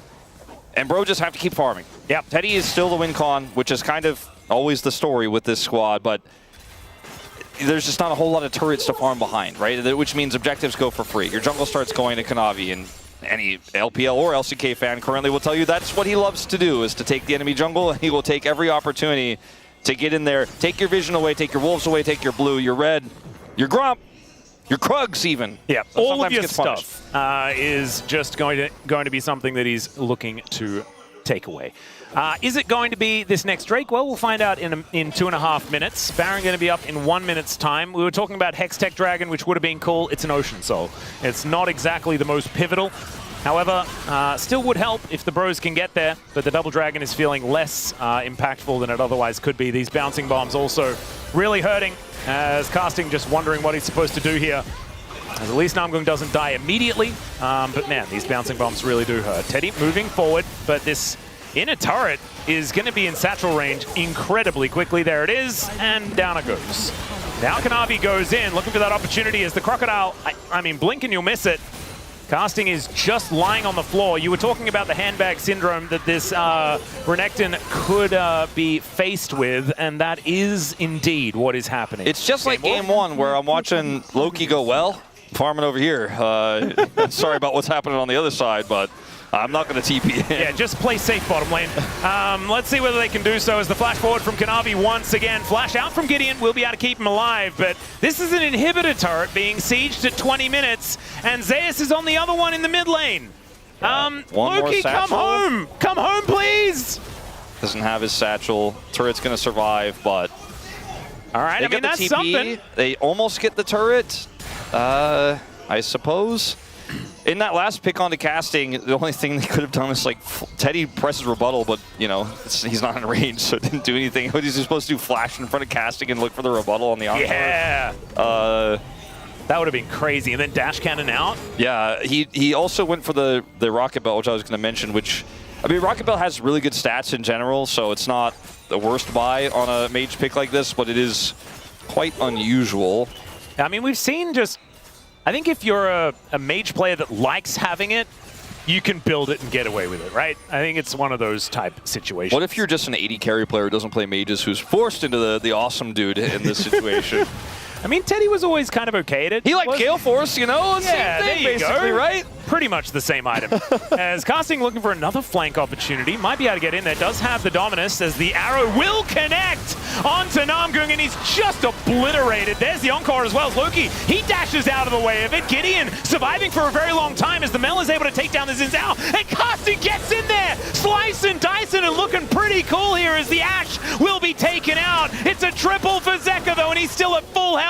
Casting trying to get on top of Zeus, who flashes out of the way. The Mega Inferno Bomb goes down as Teddy. Can he manage to get the execution? And he finds it. And now it's Teddy versus Zeka. The sidesteps are good. The Hextech Minefield doesn't quite land. And there's the Q. They are just going to back away though, as Zeka says, okay. And they will escape as, man, that was a much better fight for the bros than I was expecting, and maybe it's not over as he finds the Q. Teddy wins it out, and that's a delayed ace. Gives him the kick W. There he goes. All right, delayed ace. Dropping the 6.5 to 5,000 gold. There you go. And we were saying Teddy has to carry. Well, now he's killed everyone on the enemy team. The most hype thing about this fight is that Bro can pull this off from this deficit, right? And the biggest problem for Hanwha Life Esports is if they don't have Guma. And this flank from Casting is phenomenal because he gets on top of Guma. Guma gets deleted, right? Gets a lot of damage done, but once he's gone, Zeka is cooldown-based carry, so isn't able to do as much damage with this Ziggs as Teddy can, really, on this Mel, and they still have the threat of that Renekton. And even though Casting does go down here, Teddy is able to outplay this, has his ultimate, and then once Zeka decides to stick around here, Teddy finds him and gets him with the execute damage. So he does eventually go down. We'll speed this up and then show that. But Teddy is starting to get online. That's one of the other big things. Yes, there's still 5,000 gold behind, but this Mel just got a ton of money. She did. Teddy is a very large deal. I believe had an instantly large rod and a amp tome. And okay, that's just a Shadow Flame. They just bought a Shadow Flame outright. And another needlessly large rod. It already didn't need to be that big, and he just got another one.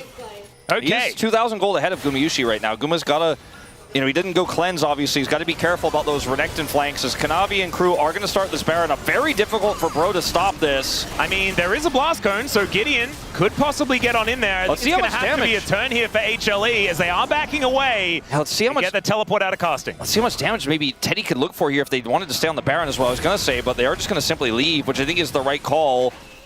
Yeah, so HLE got what they wanted, right? They wanted to get that teleport out. Now Zeus will have his backup and available earlier, so they should be able to play these side lanes pretty comfortably. Vision, pretty good here for HLE as well, as they do know what's going on as Gideon, oh my goodness. I mean, Zeka just does a lot of work as... Oh no! Loki immediately punished! That is not the shot he wanted to take! Oh man, he's looking for the shuffle, and he gets interrupted by the arrow. Guma's looking at his teammates and saying, yeah, I did that on purpose. Oh no! I knew he was going in. He was diving to catch it, you know? It's just not really what you want to see, as Namgung does get some vision of this. Teddy could layer a lot of damage in here. Let's see whether they can make this one happen, as Zeus does blow up the Blast Cone. Gideon has no flash, so he has to walk in if they want to take this, and the Bros have decided that they're not going to be able to win out, and they'll just let the Baron go. Mega Inferno Bomb almost kills Namgung, even though it only hits the edge. And the Rebel Baron power play already up to 800 gold. And man, it feels like the Bros are like, they're getting half a step forward and then they're pushed back 11 steps downhill. I mean, this is just like so unlucky, right? Look at Guma's angle here. There's no way you could convince me he was trying to stop a shuffle. And I think Loki saw it and then was trying to use the shuffle to get out of the way of it, but then hitbox. I think he wanted to try to set up for a potential real engage angle there, and he just ends up getting interrupted, so can't do anything and dies, and Goma gets to laugh all the way to the bank because his angle was good before the shuffle as well, as you were saying, and now Hanwha Life Esports get a Baron off of that one. And we have to remember, like, there is only one plate remaining in the bottom lane inhibitor turret. I mean, Gideon is looking for an angle towards Zeus here, as Teddy is likely to be able to help take him down. Zeus is dead, but can they get more? That's the question. HLE have a lot of people in this top lane, and this inhibitor is not long for the world. I think you just have to give this and try to get mid turret. And you know that Hanwha Life Esports aren't going to be able to push through the Nexus turrets here. In fact, they're going to look for a TP to defend mid. Yep. Teddy just barely gets this before he gets out.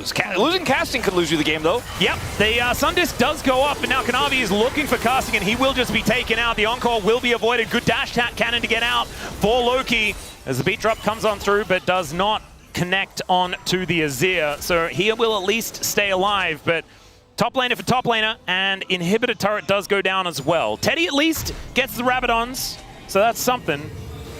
But I'm still putting this in the cons column for the bros. They don't lose the game right there. So Nexus alive. They're on soul point for an Ocean Soul. Kind of technically a positive. There you go. I know it's a Teddy stretch to get the cup to be half full, but it's almost there. He has a 4th item death cap. He has a lot of ability power, and I think that if you can somehow kill Guma and Zeus, yeah, every fight is winnable. Good luck doing that. Honestly, if you could kill all of HLE, probably winnable. I think the problem is now that Zeus is so large, like even if you kill Guma, he's actually a better AD carry than Guma in this game. Yeah. And he's building some MR here as well. He's going to end up having that Wit's End, which makes it even more difficult for Teddy to carry into him. You have double AP with this Azir, so it's a great item choice. Well, Kanavi possibly out of position here as there's the Crescent Guard pulled over the base gates as the arrow is going to go wide. Gets a flash though out of Teddy, and that is a huge deal. As now the mobility is low for this Mel. And we'll take another inhibitor. Just like game one inhibitor at a time. Hanwha Life Esports are just picking bro apart. This time though, they have 0 dragons. Yeah. And Teddy, he doesn't have flash, but he's got dash cannon, so there you go. He uses rocket belt to get out of any situation. Surely, I mean Loki, his last dash was into an arrow, but now he's got dash cannon to have some additional mobility as well. It's already worked out once for him. Maybe they just survive a little bit longer. Teddy gets one more item. Well, let's just see. Zeus down to 50%. They're looking for the last remaining inhibitor turret. And this is the problem. HLE just seem to be able to siege with impunity. It's just not a whole lot that the bros can do about it. As there's a teleport angle. This is the Hail Mary as Gideon turns up as well. And they get their melee people into the backline. But HLE, they just regroup. Gideon gonna have to flash out of there. Now Casting losing his health bar very, very quickly as the shield comes in. Mega Inferno Bomb, and Casting's almost dead. The Comet almost killed him, as at least he's able to limp his way out of there. But that was the bro's shot, and unfortunately it missed. Yeah, I guess maybe he didn't go Scorch, and his Scorch damage wasn't enough. That would have been the Scorch angle, Scorch Enjoyer there. But they're going to get this 3rd and final inhibitor, it looks like here. Oh, they really want it. It's super low, but going to play a little bit more respectfully here. Wait for that next wave. I think they should be able to find it as inhibitor will go down. Now Gideon has walked all the way around. He's just trying to hold this wave so it's not fully stacked. Yeah, Kanavi is just going to fight him though. And I just don't think Gideon really wins it. Although he does have, I don't know, might be able to work. Okay, Loki, he finds the angle and takes down Zeka. He sacrifices himself though for it. And now it's Gumayushi's time to shine. Takes down 2 already. That's going to be a 3rd. And he's looking for even more as Teddy backing away towards his fountain. But Gumayushi has Nexus turrets in his eyes. And HLE, I think they're going to put an end to this series right here, right now. As the flash over the top as Teddy at least rebuts something, and we'll be able to stop that beat drop from coming through. And there goes Gumayushi for now. Can they actually hold on to this game? As Kanavi says, absolutely not. And he'll take down the Nexus and conclude this 2-0 for HLE. I do think that draft was a major problem for Hanjin in this series, but Teddy played valiantly in both games. I would agree. And, Loki, it's still early. I don't want to judge one way or the other, but looked a little bit better. Like I'll give him that. He looked much better than Romer's debut earlier this year, so that's a good thing. Hanwha Life Esports, the super team, is churning today, right? They are able to move the engine. They are able to make the pieces work, even if Kanavi still is sometimes too far, sometimes just far enough. And the thing that I liked about it was that I felt HLE were able to right the ship, right? After there were some liberties taken in the earlier stages of the game, Kanavi then was able to be reined back in, or the rest of the team were able to be there to allow him to go crazy and then still have that backup available. I think that counter gank on the bottom side of the map was absolutely fantastic. Gumayushi having a really good game on his Ashe, of course, has been fantastic on this pick for a very long time. You give him access to skill shots and he will give you Ws. I just, I have to go back to the fact that they saw Ashe and they walked into it with Trundle and Renekton. And even though Teddy looked really good on the Mel and he seemed really comfortable on it, despite some weird rebuttals here and there, in terms of like layering the damage in, farming it out in mid, playing that part of the game. The thing is, if he had a real draft on the other side, maybe that could have been a little bit more interesting into the Ashe Seraphine. But the Renekton worked in that one isolated incident where they got the flank onto Guma. Besides that, like, Pyke also doesn't do well when you fall behind. So when they lose control of the game, it all just falls apart so quickly. The early game was great, It was 30 minutes ago, we were like, wait a minute, but... The problem is it wasn't great enough. And that's the problem with Pyke composition, is you really need to snowball exceptionally hard. And they just didn't quite snowball hard enough.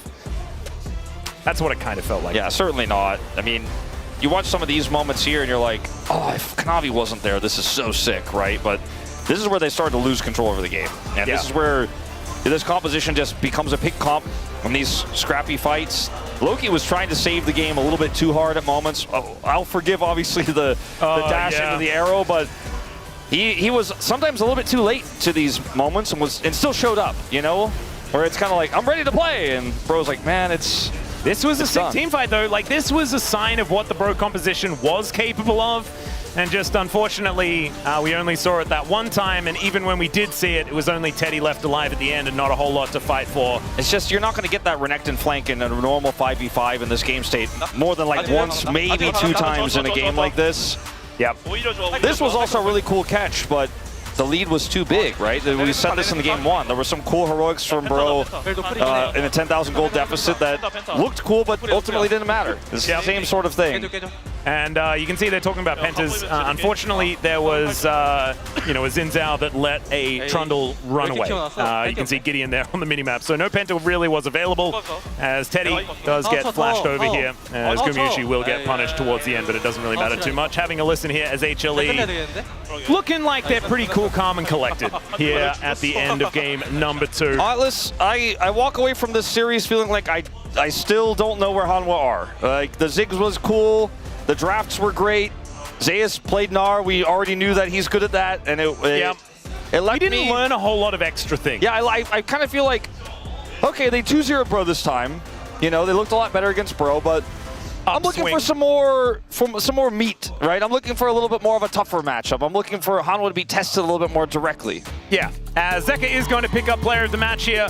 4-0-10 on the Rise and 8-2-5 on the Ziggs. And it's kind of funny, his Rise was incredibly impactful in game number 1, but I think for me, the most impressive part was the fact that his Ziggs was really good.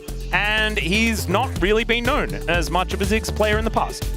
Yeah, I really just appreciate that he was able to look so good on it, right? Which means I think he's working on some of these things. And obviously, again, it's against Bro, but that could have been against anybody. His individual performance was really strong. Yeah, and it's a good counter matchup into the Azir as well, and having that string to your bow feels very, very nice. So I think we probably want to find some positives for the Bros, and I think next time we might have an easier matchup for them. This was going to be a difficult one no matter how you slice it up against HLE, but yeah, it's a little bit of a rough one. As we are getting ready for the interview here with Zeka, and we'll see what Subin's got to ask him as well. I thought Dagon was doing the interview. Oh yeah, it's still the first, right? Surely. Not this time around. Dagon's Korean was all right though. Yeah, I think the next matchup for the Bros is actually going to be B&K. So a bit of a tough week. Not the easiest one, but we'll see if they can bounce back. And we'll see what they can get done here. As now is the time to throw over to the interview with Zeka. 개막전 승리를 Thank you very much, guys. This is Dear for the POM interview translation, joined by Zeka on the side of Hana Life Esports. Zeka, you get to kick off the opening day with a win. How do you feel? You know, it's been a while since we were on stage, so I was feeling a little nervous, but it was honestly that much more fun, and I was quite excited for today. So after wrapping up LCK Cup early, you must have had some prep process for the regular season. Yeah, we had a very long period of break. And in the LCK Cup, we had a lot of shortcomings and there are a lot of moments that we need to fix. So we had to put in that much more practice to fix as much as things as we can. And you actually hit rank 1 in solo queue. So how much did it take to get there? Yeah, since we didn't have any big matches coming up, I think in the team, what you can do as a player, the best you can do is, you know, playing a lot of solo queue. So I did really do my best. I tried really hard.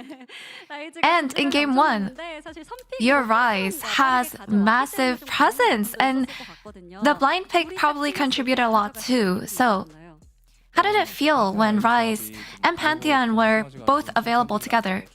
Pantheon and Rise, they actually have really good synergy in terms of their global ults. So I think we just wanted to play our game in the early game and just snowball the game in the end. So I wanted to make sure that we could take that tempo. And in game 2, you picked Ziggs against Azir. And it was as seen from Knight from LPL. So did you draw inspiration from that? Yeah, in the LCK, I feel like it's quite difficult for Ziggs to win against Azir. I think it's because in the LCK there are such good Azir players.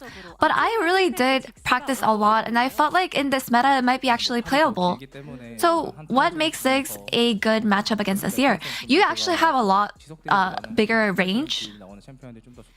And I think right now, I feel like the champions that have explosive damage is actually quite preferred over those champions that do consistent damage. And today you laid against Bro's newly signed player, Loki, and he actually referred you as the mid laner he looks up to. So how was it? You know, I don't know, it could be empty compliments. Maybe he doesn't actually mean that, but I'm still really grateful for that. And I was just as nervous, and I feel like I didn't actually play perfectly as well, but honestly, he did really well. And as someone he looks up to, any kind words for him? You know, in the previous season, as you know, they finished higher ranked than us, so I think we just have to try even harder than them. And from your perspective, compared to the LCK Cup, what is the biggest meta shift so far? So team-wide or game-wise as well. But I think the game's tempo has been a lot faster lately. And I think we've been practicing based on that to match up with the shift. And even today, I felt like we had to move around a lot faster and end the game quickly as well. So do you think that actually gives you the edge? I actually really like those kind of comps. And what an amazing first win to start off the season. Your next opponent is T1. Any words for them? No, I think we'll just have to make sure that we analyze the next match and make sure that we're able to do well and perform even better this upcoming Saturday. And another occasion to celebrate. It is your 6th-year anniversary. Any word for your fans? Thank you so much for all the support, for all that time during the 6 years. And, you know, I hope that I can keep it up until 10 years and so on. And that's all from Zeka, and back to the desk. Thank you. 6 years of Zeka, and he kicks off with a 2-0 victory over Hanjin Brian. An upset, if you will, based on the LCK Cup standings, because, you know, they looked good. You did look pretty upset with how things are going, Digon, I'll be honest. But, you know. Yeah. HLE back into more regular form. There was definitely some moments in the game. I mean, it's against Brion, you know. Like I can't really rate them if they're good or not, you know. It's too early. They need the wins, right? They just need to show consistent form against any team. At least now we can call them their 9th place. Yeah. True. Maybe. Right? Yeah. Well, actually, right now they're first place in LCK regular Actually, season. I agree with that though, because you know it was the first time this Hanjin Brion team being together, where this Hanwha Life Esports squad, they got knocked out so early that the focus was just getting over the hump. And I think if you make sure that you take care of the win by way of Zeka there and getting the POM, then that's all you can do. A 2-0 is a 2-0. Good job, Hanwha Life Esports. 10 out of 13 there. A Kanavi, a Zeus. I like the Zeus. I don't mind the Zeus shout out. And then down there on the bottom side, Chichik voting for Gumiyushi. I think he had some good arrows in the Ash game as well. A little sprinkle in the others, but I think Zeka, just the Rise game was really solid from him, making the map impact and just doing a ton of damage. And the Ziggs game, building Ziggs properly, doing a ton of damage. No Rod of Ages here. Oh my god, if he built Rocket Bell, I would have lost it, but no. He builds Ludens, Shadow Flames, has the Pen Boots, comes out with the Rabadons. He's just dropping bombs on everyone. And, you know, got the Quadra kill as well. Didn't quite get the Penta. Teddy had a great game as well to shut him down in that moment. But yeah, good job, Zach. I'm proud of you. Yeah. That was a good Ziggs game. I mean, if we don't get a lot of them in the LCK. If I was HLE fan, I was missing this, you know, like this kind of momentum. Like, we have the mid gap. Like a kind of low-key mid gap against low-key, you know, just saying. But it's like, what do you mean? It was good. Yeah, but you don't have to be like, you know, just say. Just let it go. It was good. I mean, like, I just feel like this is the... Yeah, I think what he was trying to hit on there is that because the player is called Loki. Yes. Okay. Yeah. You can that makes sense now. Thank you. Thank you, Dan. Yeah, I just want to explain. I don't even want to talk I don't anymore. think EU got for it. me, right? True. EU would Oh, really? Yeah. You didn't get it? Oh. Yeah, he didn't get it. So you should explain it in depth because I explained it a little bit. Do you want to really? So because low key, but like low key. He can't even speak Korean, and he cannot even understand what like this rhyme means. Yeah, this is actually the divide. It's crazy. not host and analysts. It's Korean speakers, non-Korean speakers. Happy everyone.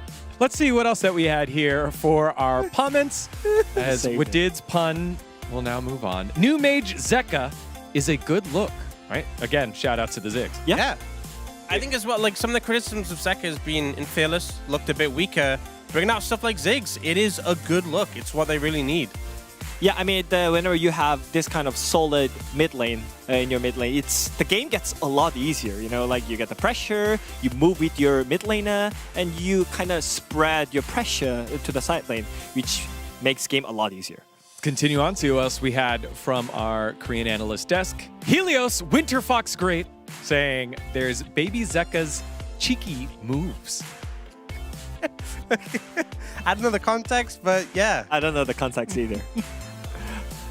Baby Zeka. All right, so a new nickname for Zeka as we've been updated. It's Baby Zeka. Is it growing up? I get, because he's 6 years old. Oh, right? yeah. 6 years, Baby Zeka. True. The 10th place underdog strikes back. Zeka looks dangerous. The future is bright. Cloud Templar's a knower. What an upset! This is good. 10th place underdog. True. Yeah. It was huge upset. A Noah. We did want to take a look at the draft from that last one. Improvement from game number 1 for the bros, but still difficult to play with. I don't know, like for me, this kind of draft is the one that you should do at the end of the split. If the regular draft doesn't work against good team, I think this kind of pocket picks is kind of good idea against like better teams, you know. But right now, this is just the beginning of the season. I think they need to build the structure from the beginning, like the fundamentals. But I think these drafts on stage, it won't help at all. You know, even though you're gonna like get stomped by with the normal draft, I still feel like they should try the normal draft. I don't think this kind of like the end is not helping them. I think it's interesting though seeing this because we've seen a lot of teams struggle into the Ashe Seraphine. You know, some combinations seen into it have been like the Zeri Yumi, like Weather the Storm and scale really well. but you can kind of see the theory here of like the Pyke is kill pressure. You have the CC layering we saw in lane, and then the Mel can actually reflect a lot of this CC. So you can kind of see what the theory was going on here, but playing it out and the execution needed, especially, I think part of the problem is that Ashe, Seraphine, Xin Zhao is such a convincing first 3 pickups to getting this situation. True. Really hard to deal with, and even if they had this bot lane counter prepared, I just think it was a struggle to play out the map as a whole. It's just really hard to execute it well, you know. You have to be perfect on the champion, so. Yeah, definitely. It was a good one roam by Namgung, but then really didn't hit level 6. And from there, as we've done many times here, Hanjin Brion still looking for their first series victory. They're number 2. They're number 2 right now. That's pretty good. They are number 2. They are number 2. They do have more losses than everyone else. You should enjoy that. Feel good about that. I'm glad that they got a game. There's always next time, Hanjin Brion. It is Hanwha Life Esports with the victory, and now it's time for our second series of the day. It is a Telecom War T1 versus KT. We'll have that after the break. Don't go anywhere. You're watching day 1 of the LCK 2026.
Every sky is a line I've drawn.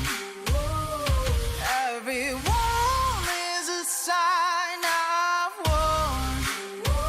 I don't just win, I carve my name into the stone against a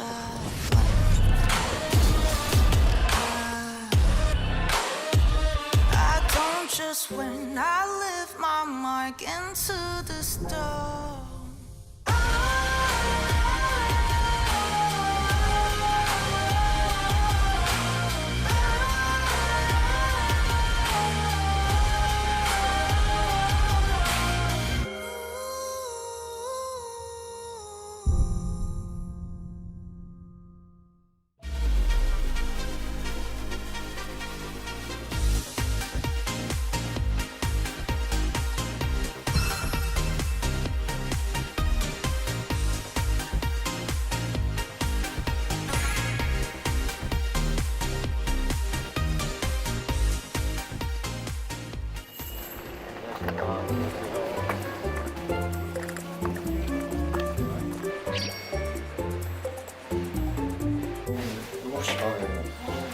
몇 시간 주무신 거예요?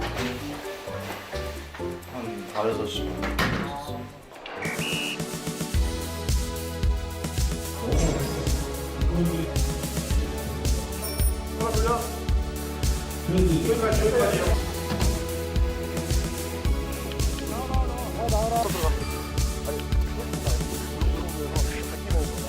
처음 경험한 그 사다리차를 이용해서 한 게 좀 많이 인상이 깊었던 것 같아요. 그냥 놀이기구 타면 더 높은 것도 타고 그러는데 저게 무서우면 안 되죠.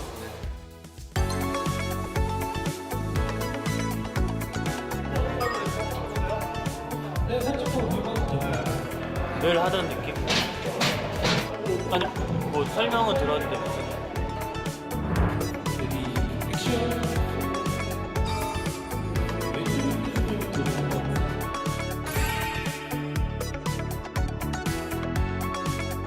생각보다 빨리 끝나서 좋습니다.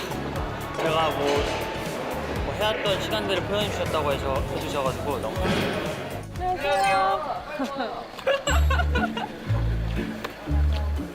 지훈아, 너 동네 아파트. 뭐야? 너 동네 아파트 친구 아니야, 친구? 어색해. 연뚜름하고 촬영하는 혹시 내려와서 팔이 쏙 빠져서 이게 매력이야. 이게 상현이야. 왜 이렇게 까탈스러워? 왜 날씨 풀렸다 간다. 야, 빨리 타. 뒤에 차 있어. 아빠는 아팠을걸요? 아, 진짜? 와, 대박. 아, 글쎄요. 아직 뭘 할지 몰라가지고, 저도. 거기에 뭔가 화려하지 않나요? 흰색. 흰색? 아, 뭘까?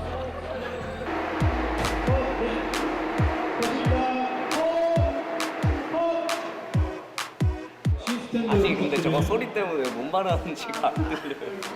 비닐을 만드는 게 신기한 느낌이었어요.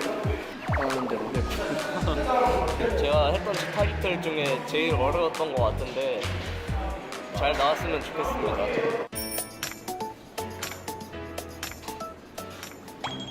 근데 왜 이렇게 햄을 안 그냥 가공식품이라 최대한 안 먹으려고. 근데 지금 과자 안 먹은 지 한두 달 됐어요. 아니요. 운동하면은 스트레스 받아서 과자 먹어요. 촬영 감독님 말대로 하면은 알아서 잘 나올 거니까 편하게 하면 될 것 같습니다.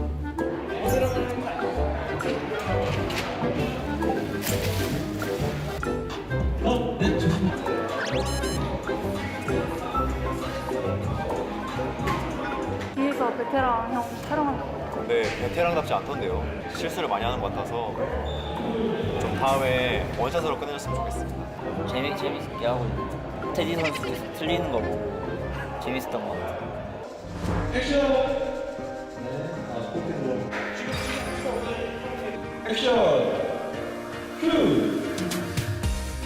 다들 어떻게 모션 쳐야 될지 잘 설명해 주셔가지고 비교적 수월하게 진행하고 있는 것 같아서 그렇게 힘들진 않고 재밌는 것 같습니다.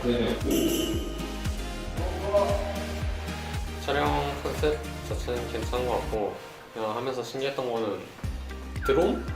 공중 드론인데 완전 신기했어요. 눈앞에서 보니까 소리도 좀 크고 바람도 세고 해가지고 촬영이 기억에 남아야 되는데 그게 좀 기억에 남습니다.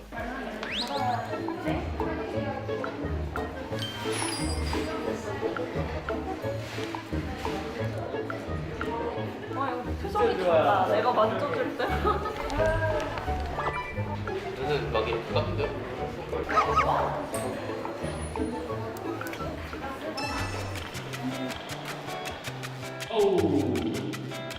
아까 그 앉아서 진자 같은 거를 보고 있었어요. 앉아서 멍 때리는 걸 제일 좋아해가지고 좋았던 것 같아요. 평소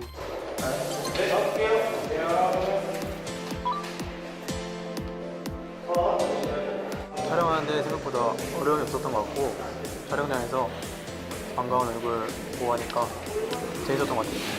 특히 반가운 얼굴이 누가 있을까요? 여기 촬영할 부스에서 네, 스카우트 선수는 어떻게 생각할지 모르겠는데 저는 친하다고 생각하고 있습니다.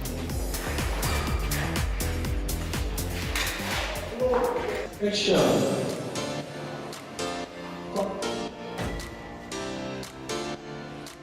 네, 뭐 이렇게까지 많이 쳐다볼 일이 없어가지고 많이 쳐다본지 보다가 알게 된 점이 생각보다 이목구비가 작구나.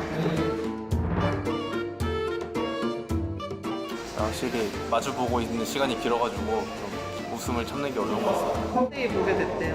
아 그래요? 그래서 어떻게 됐는데요? 이렇게 이목구비가 작았나? 네? 확실히 저도 유심히 보니까는 예전에 비해서 좀 거대해질 것 같습니다.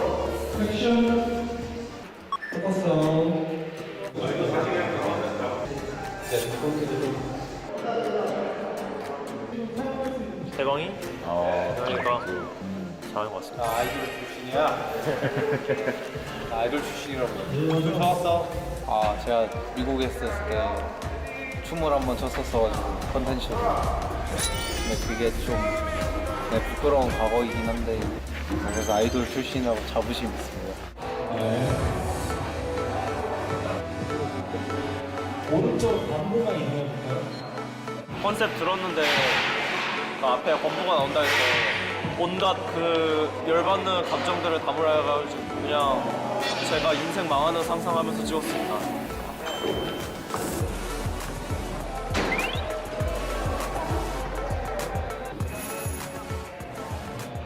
이거 난간 올라가는데 밑에가 뚫려있길래 떨어지면 예상해주나 생각했어요. 저도 같은 생각했습니다. 저 고소공포증 있어서 무서웠거든요. 근데 촬영에 또 집중하니까 괜찮았던 것 같습니다. 어때? 너무 좋았을 우리 뒤에서 컨셉을 오는 거야?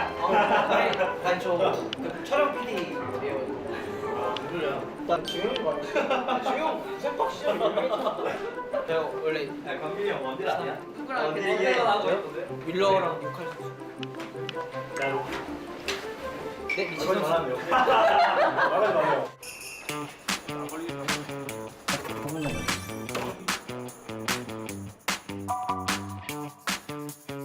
오늘 컨셉 자체가 멋있는 컨셉이에요. 밤에 찍어야만 되는. 아 그래서 밤에. 아 그래서 밤이구나. 설 밀려서 그렇지. 그거 근데 아까 저기 서 있는 거 봤거든요. 이 앞에 참는데 가태료 부과야.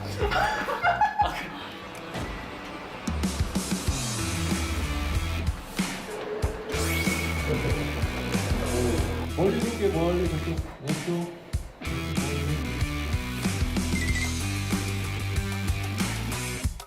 오늘 괜찮은데요 오늘? 포르쉐에 어울리는 남자? 네, 포르쉐 능력남 실제로 능력이기 때문에 진짜 어울리네요. 우연히 형이네. 몇 대는 네, 우연히 형. 멀리 보세요. 네 수고하셨습니다. 네, 타이틀은 항상 기대하고 있는 것 같아요. 정규 시즌 준비 열심히 하고 있으니까 잘 해가지고 좋은 모습 보여드릴 수 있도록 노력하겠습니다. 많은 분들이 이렇게 열심히 해주시는데 제가 찍을 수 있다는 게 정말 감사한 일인 것 같습니다. 이렇게 추운 날에 와가지고 다들 고생했는데 결과물이 이쁘길 바라며 네 다들 LCK에서 봐요. 네 안녕. 네 파이팅. 곧 있으면 LCK 시즌이 시작하는데 시즌 동안 팬분들께 좋은 모습 많이 보여드리고 싶고 T1 화이팅! 파이팅. 하승이 화이팅. 파이팅. 화이팅. 파이팅. 파이팅. 파이팅. 파이팅. 진주 화이팅! 농심 파이팅.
I walked where no one dared to go.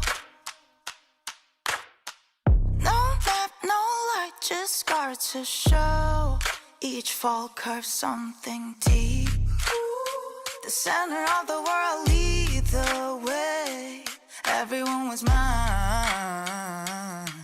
to make. Every sky is a line I've drawn.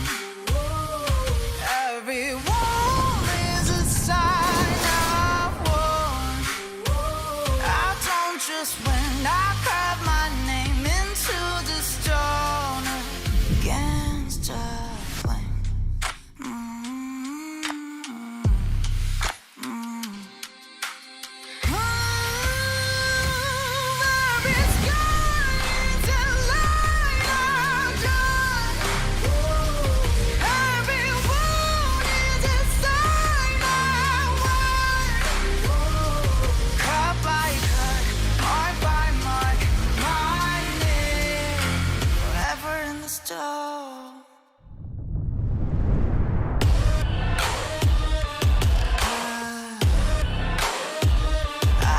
Just when I lift my mark into the stone.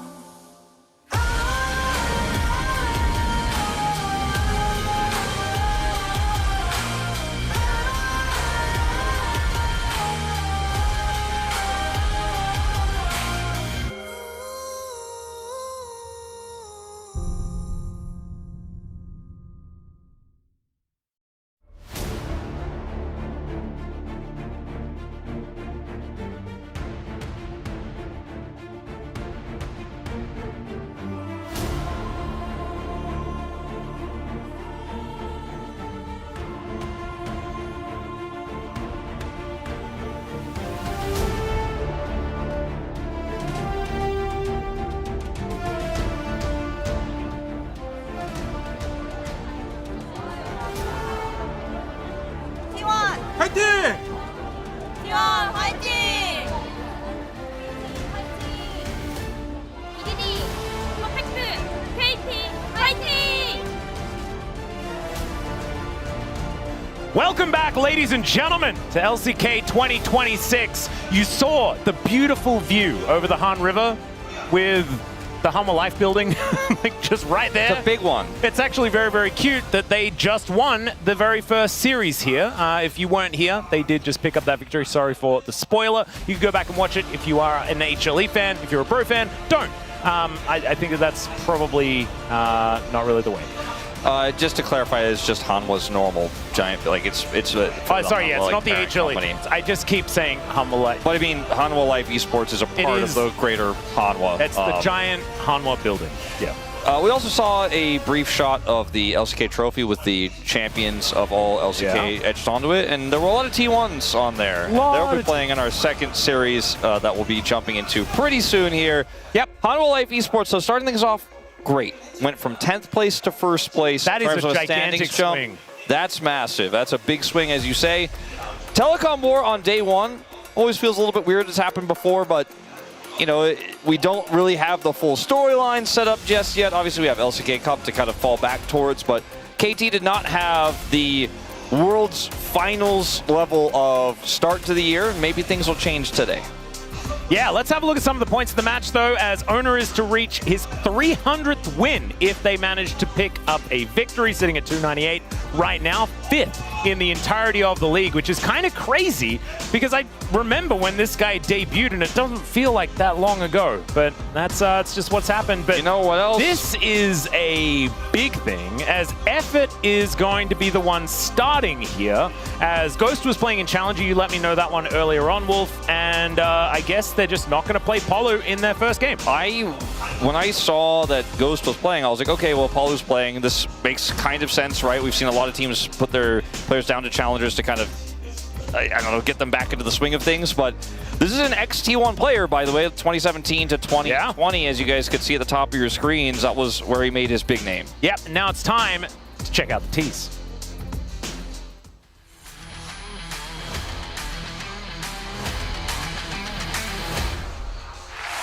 KT랑 오랜 기간 동안 상대방으로 만나왔기 때문에 평생 다 라이벌이라고 생각하고요. 첫 경기부터 쉽지 않은 상대를 만난 것 같아서 최선을 다해서 승리해보도록 하겠습니다. LCK 컵 때 KT에게 질 뻔했지만 널 이렇게! 마지막에 승리한 건 저희였기 때문에 LCK에서도 승리할 수 있게 노력하겠습니다. T1이랑 했을 때 좀 아쉬웠던 경기들이 많았던 것 같아서 꼭 나아진 모습 보여주고 싶습니다. 이번 LCK에서 저희 T1이 왜 T1인지 보여드리도록 하겠습니다. 올해도 높은 곳을 바라보기 위해서 첫 경기부터 T1 잡고 가겠습니다.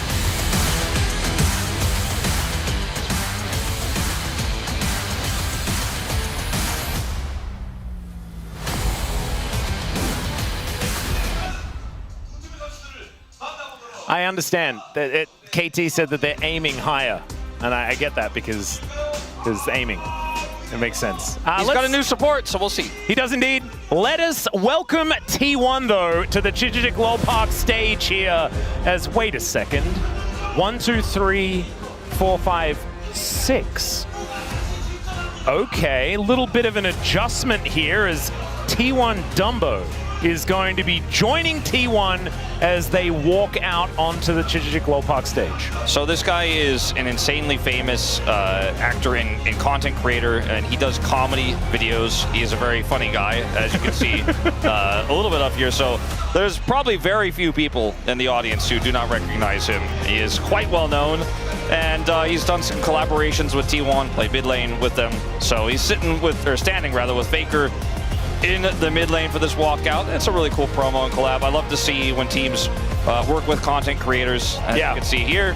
He was also doing a bunch of content backstage earlier on today as well, so I imagine the T1 YouTube channel will have plenty of content ready for you as well if you do want to check that one out. As man, all seriousness here, as I can see Carrier is hiding a smirk. He's generally the one to crack first, as Dumbo's just going to stay out. And oh dear. I didn't quite catch. It says you could do it. They can definitely do it. He also wrote easy peasy on his hands in one of the content pieces they did. Although he kind of messed up and it said peasy easy. Yeah, he did say peasy easy. But it's funnier that way. He's a comedian, okay? It's a joke that we don't get, Wolf, okay? Well, nothing has changed for T1 since LCK Cup, which it's been a while. They did not make it to Hong Kong, which was a shock to many. Yeah. And on the opposite side of things here, I thought moving into the beginning of the season, obviously losing their bottom duo to the DN Supers was a big blow, especially with Paulo and Ghost just not being able to figure it out. We talked about KT Rolster all through LCK Cup as a team that was really hindered by the bottom lane not finding synergy. But we're just going to blow it up and bring a third support into the mix here and bring in effort. You know what, Wolf, I'm really worried though, because you know what this reminds me of? The Snowflower era. Yeah, well, I was going to lead into, I wasn't going to mention Snowflower, but I was going to lead into, let me just say one thing that T1 fans will remember and be like, ooh, it hurts me when Wolf says this. Effort kind of peaked when he was on T1. Yeah. And he has struggled to find success, you know, for example, when he was on Live Sandbox.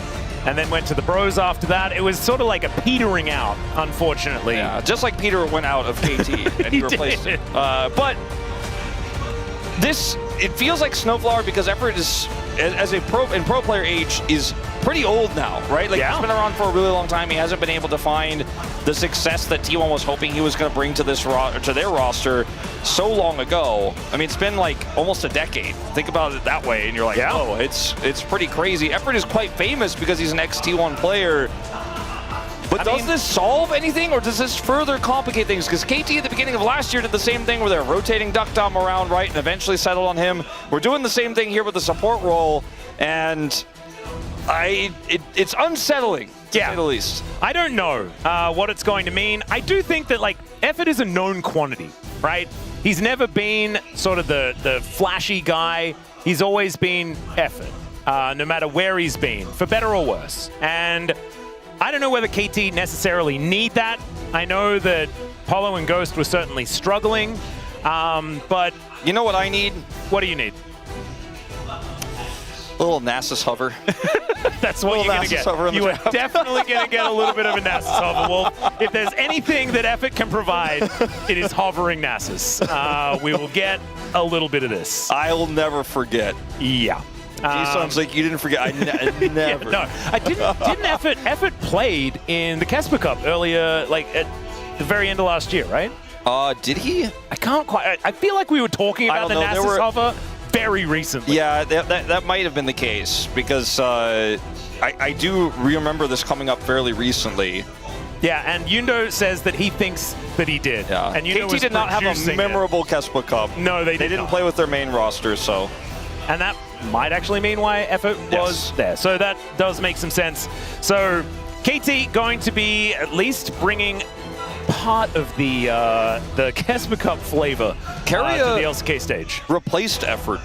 And T1 started winning a lot after that. So. Yeah, and it's actually kind of interesting because Effort came in, I believe, just after the Mata era as well, where T1 had that 2019 like super mega roster, which was, you know, one of the super teams of old that didn't quite manage to get it done when it came to later in the year, but were exceptionally dominant throughout the rest of the year. Of course, Score there on your screen would remember quite vividly what happened. It's quite a statement, and we've talked about this a lot across multiple talk shows. We've talked about it here on the casting desk. That the support pool right now in Korea is relatively small in terms of new talent. Like we're kind of scraping. It's Wadid's time to shine. I saw his tweet today. Yeah, he did announce, in fact, that he's coming back. So maybe KT should. He's ready. He's prepared in like middle master. He's totally ready to do it. Like over 300 games of Sona. Yeah, you know? That's a lot of Sona. That he may not necessarily be able to utilize all that effectively, but we'll just have to see. I can see some chance select though on some screens here as it is time for the Telecom War Day 1 of 2026 LCK, and we are straight in to the Telecom War here. Let's see whether KT can at least bring us to 3 games, because I'm a little bit worried based on this revolving door of support what is going to happen. However, we haven't seen any gameplay just yet, and I do not want to count chickens prior to the hatching of said eggs, or the chicken's eggs, you know, all that sort of stuff. Sure, I mean, when we're in draft here, you know, the eggs haven't even appeared yet. No, there's the first one, as the Varus is going to be banned away here. Aiming not going to be playing that one. I love how quickly the Bard ban came through. I think that is a very good idea. Effort is, you know, he's a scholar of the support role. He is indeed. He looks up to a lot of great supports, and he knows that's not going to be. That might be not an Effort thing. We might be seeing that from everybody. As Rumble's taken away here, T1 do have first pick, even though they are here on red side. If you missed LCK Cup and everything that was happening in 2026, we have right of first selection. Vi banned away is pretty unique to this series thus far. As see what this final ban is going to be. Azir will be taken. Maybe Faker gets his hands on the Orianna first pick. Imagine just going into game 1 of T1's very first series and they get knocked on Orianna somehow with Owner and Faker. I'm a little bit worried that they're going to first pick Karma. Because the Orianna, I think, has to be banned here. I don't think you allow Faker to play it unless BDD has an answer. He gets Karma himself. He's like, Effort, you're here to play Karma. There you go. And honestly, I don't think that is a bad idea, as the Karma is going to be banned. So never mind, it will be the Orianna. So not only do they give the Orianna, but they don't get the counter pick of the swing back with the Karma in the bottom lane. So let's see what the plan is here for BDD, because I mean, BDD is an incredible mid laner. He is the one piece remaining here for this KT roster that's still firing on all cylinders, although towards the end of LCK Cup, not necessarily the case. Just going to lock in the Ryze. Ryze Pantheon. The Pantheon is super strong right now, and we already saw what this duo, Double Global, can do from Hanwha Life Esports earlier. And I mean, this is perfect for KT, right? Give BDD and Cuz the most agency possible. And that is precisely what they've done. The Owner can pick Nocturne, though. Yeah, the problem with Nocturne into this is that it doesn't really have a lot of agency pre-6, and Pantheon has a lot. So even though it's kind of like follows the global with its ultimate, I do like this Jarvan pick a little bit more, especially because it denies the Sivir to come through. And Jace, once again... Are we just... Is KT like, oh no, what HLE did was the best. Let's just do that. As they are hovering at least the Jace portion of it. There was an Ezreal Bard on that particular lineup, and that is not going to be available because the Bard's banned and the Ezreal's picked. So we are going to see a different bottom lane, but this is exactly the same top side of the map that KT are running. But it is a Jace blind pick. The Jace was blinded in games in the first series, But this time, they can actually protect it. So the Yorick going to be taken away first, and we'll see what else is going to be removed alongside it. As Lulu also going to be taken off the board. Lulu's a great choice by T1 here. See what else they want to take away from this, from Doran for the Jace in the top lane. I think that Jace jungle was a thing in Kespa Cup even, and earlier this year a little bit, but I don't think we'll be seeing that with the Pantheon I think here. Effort has played a Pantheon support in his day. He definitely has. I mean, I don't think you really want to flex that, but I just mention it. Yep. As Nautilus will be taken away here from the bottom lane, which makes you wonder if it's a Zeri angle of some type here. Nami taken away, so no Corki Nami, no Lucian Nami. We haven't seen that yet this season, but yep. I think the Nautilus is such a weird ban because I feel like Nautilus Ezreal is not a lane that we see all that often. Just wanting they to could also just play Leona instead, you know, if they want to play like that.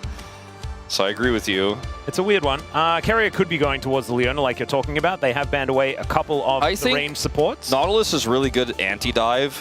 So if you want to win a smashing, crushing bottom lane and look for Pantheon dives, then the Nautilus can be a problem. And I suppose we know that is in fact what the plan is now with the Ashe picked away here. Yeah, kind of an interesting window to go for the Ashe Seraphine. As of course, Carrier can pick it away, but Seraphine Ezreal, I don't know whether I'm feeling too psyched about that one. Not in this draft, I don't think.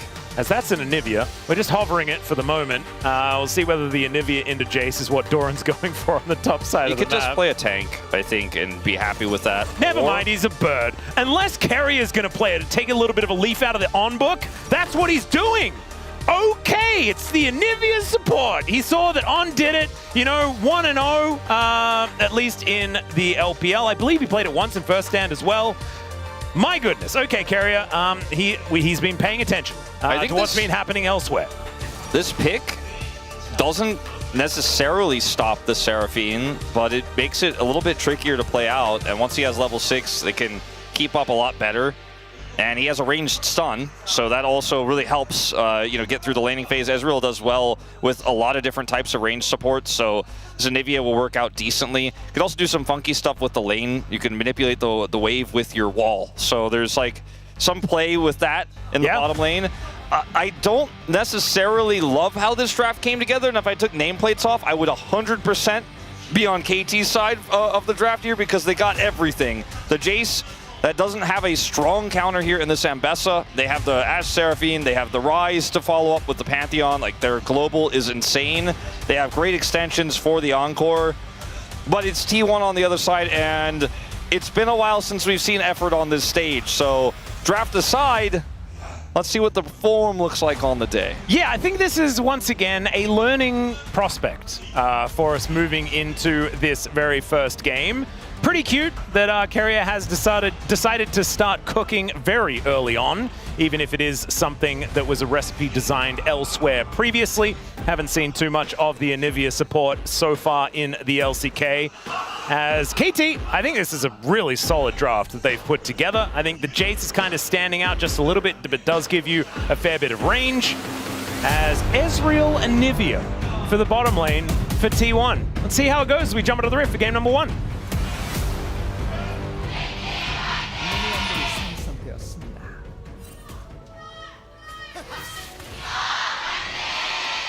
Great start to the Ez. Yeah, so far, Effort has taken a damage, but did manage to clear out the ward. There you go, there's something. Heal on the Anivia, electrocute for the damage. Nothing out of the ordinary here. No unsealed spellbook. Not just yet.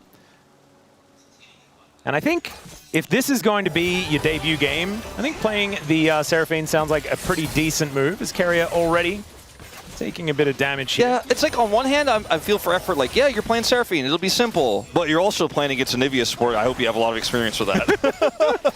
I don't know whether there's many people that have too much experience with it, although I imagine On did inspire quite a few in solo queue. I think, you know, if you're playing like low-level solo queue, you've probably seen it a lot. That's a good point. But I don't think Effort's doing, hopefully Effort's not doing a whole lot of that. There's BDD and Faker.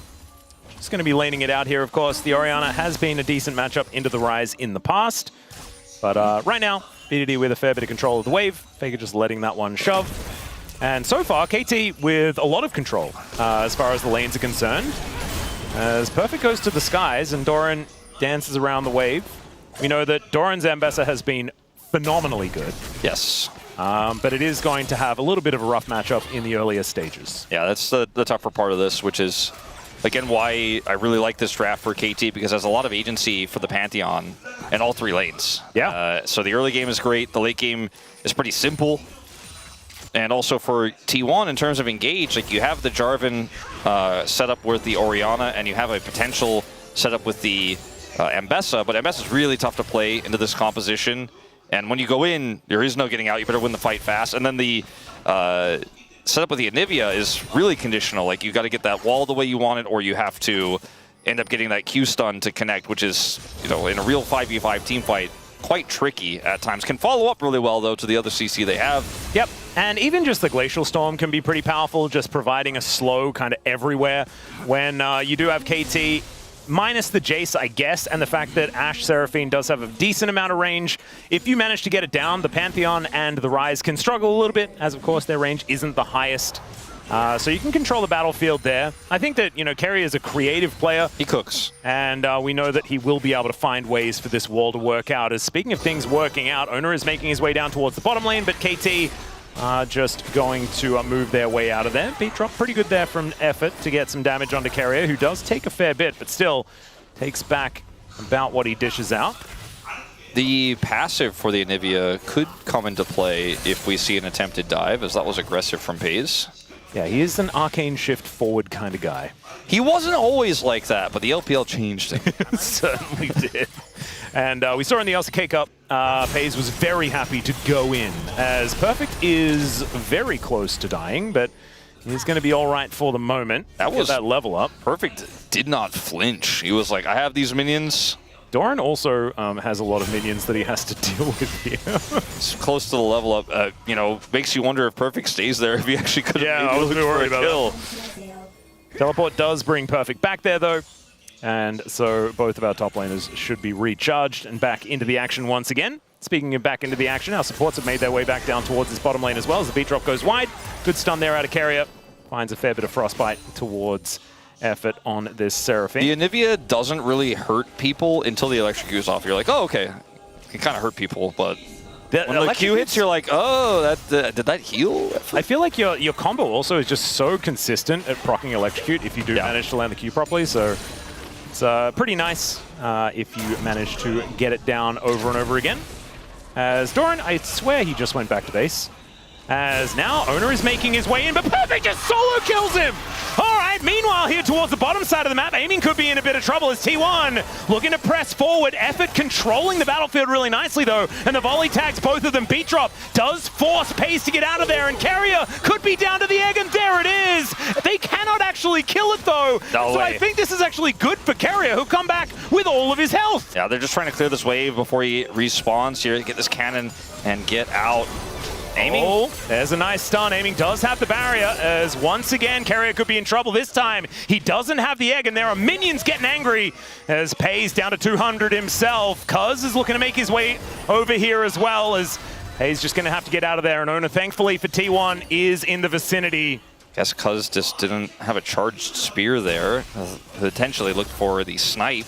KT are doing really well. This is a pretty good early game. Like, there's a lot of questions for the bottom lane plays here from Carrier and Paze, really hyper-aggressive into Ashe Seraphine, and this Anivia just really hasn't been proven to me yet, so I don't want to judge it too harshly, but it does not seem like it is going the way they would have liked. Now, here, this feels kind of intentional for Doran, right? He's trying to bait Perfect in, he wants to take some extra damage here. Perfect just knows he has the damage to get the kill. I think Perfect is very well aware that Owner is on the way, otherwise Doran wouldn't be playing this way, but he's just like, no, I think I kill him and then I leave. And that's exactly what happened. So Perfect, incredibly confident both times. Oh, good. Yeah, yes. BDD pretty happy about it, as you could imagine. And look at score, man. I love that reaction. Just feeling pretty incredulous about the beginning of this. And if this is the Perfect that we're going to be seeing this LCK, then KT could be a contender. Yeah. Because Perfect was certainly one of the weaker links on this KT, especially in the LCK Cup, really wasn't able to stand up. Of course, we had some questions for the bottom side of the map, but if you have a top jungle mid that are really powerful, you can, like, a bottom lane doesn't necessarily need to be the most strong. We saw Damwon in 2020 prove that. Obviously, the meta is a little bit different now. The story of Perfect is it's kind of like he's got this passive that's, in 1 out of 10 games, he's the best top laner in the LCK. and how he got on KT on a 3-year contract is he got 3 of them in a row in tryouts. As Faker is caught. Room Prison comes down. He does wear his sombrero and catches Cuz in it, as BDD was looking to try and catch him in a flash, and Faker just says that he's just exiting the area. Arrow is going to connect, though, as aiming really does not want to let this Orianna leave. True Shot Barrage comes down. Faker now thinking that he might be able to kill this Ashe, who is in melee range with the Orianna. And BDD comes on over and allows aiming to collect the kill. So a second one here for KT. And they are still looking good. Not really sure there was a net positive to that flash for Faker in all of this. Obviously here, gets Realm Warped on, has to buy time. And after this, I mean, the timing of this is actually kind of crazy from Faker. But after this, maybe just accept your death. He buys time here, but for what is the real question. And ultimately still goes down, as BDD is obviously not pushing the wave during all of this. If he had just died and, you know, and that wave pushes in, he loses a lot more minions. Maybe a plate goes over, but Flash being down now really hurts. And look at the CS margin as well, 81 to 59. Hey, I remember Motto. We just talked about him. Yeah, there we go. SKT versus Poohman. Dude, this is actually just all of the T1 players in a line. Yeah, is this... We've got Effort, Carrier, Poohmandu mentioned, and Mata. This is Telecom War pre-round robin LCK. Like, this is just Carrier giving everyone a Telecom War history lesson. Yeah, that's kind of nutty. There's Mata on your screen right now, as it is Score versus Mata, right, like, in the building. There is a lot of crossover. It's just kind of absurd. And right now, KT are actually doing really well. Telecom on my Wars, bingo card. Yeah, Telecom Wars sometimes have this magic to them where KT kind of overperform against T1. It's kind of like a blood moon, you know? Like, it's just where all the crazy happens. Yeah. One of those sort of things. And I'm here for it. I'm kind of having a good time. As Carrier is going to throw down some wall. And to contextualize this situation, for you're having a good time, I'm having a good time, because I expected this to be a fairly one-sided game.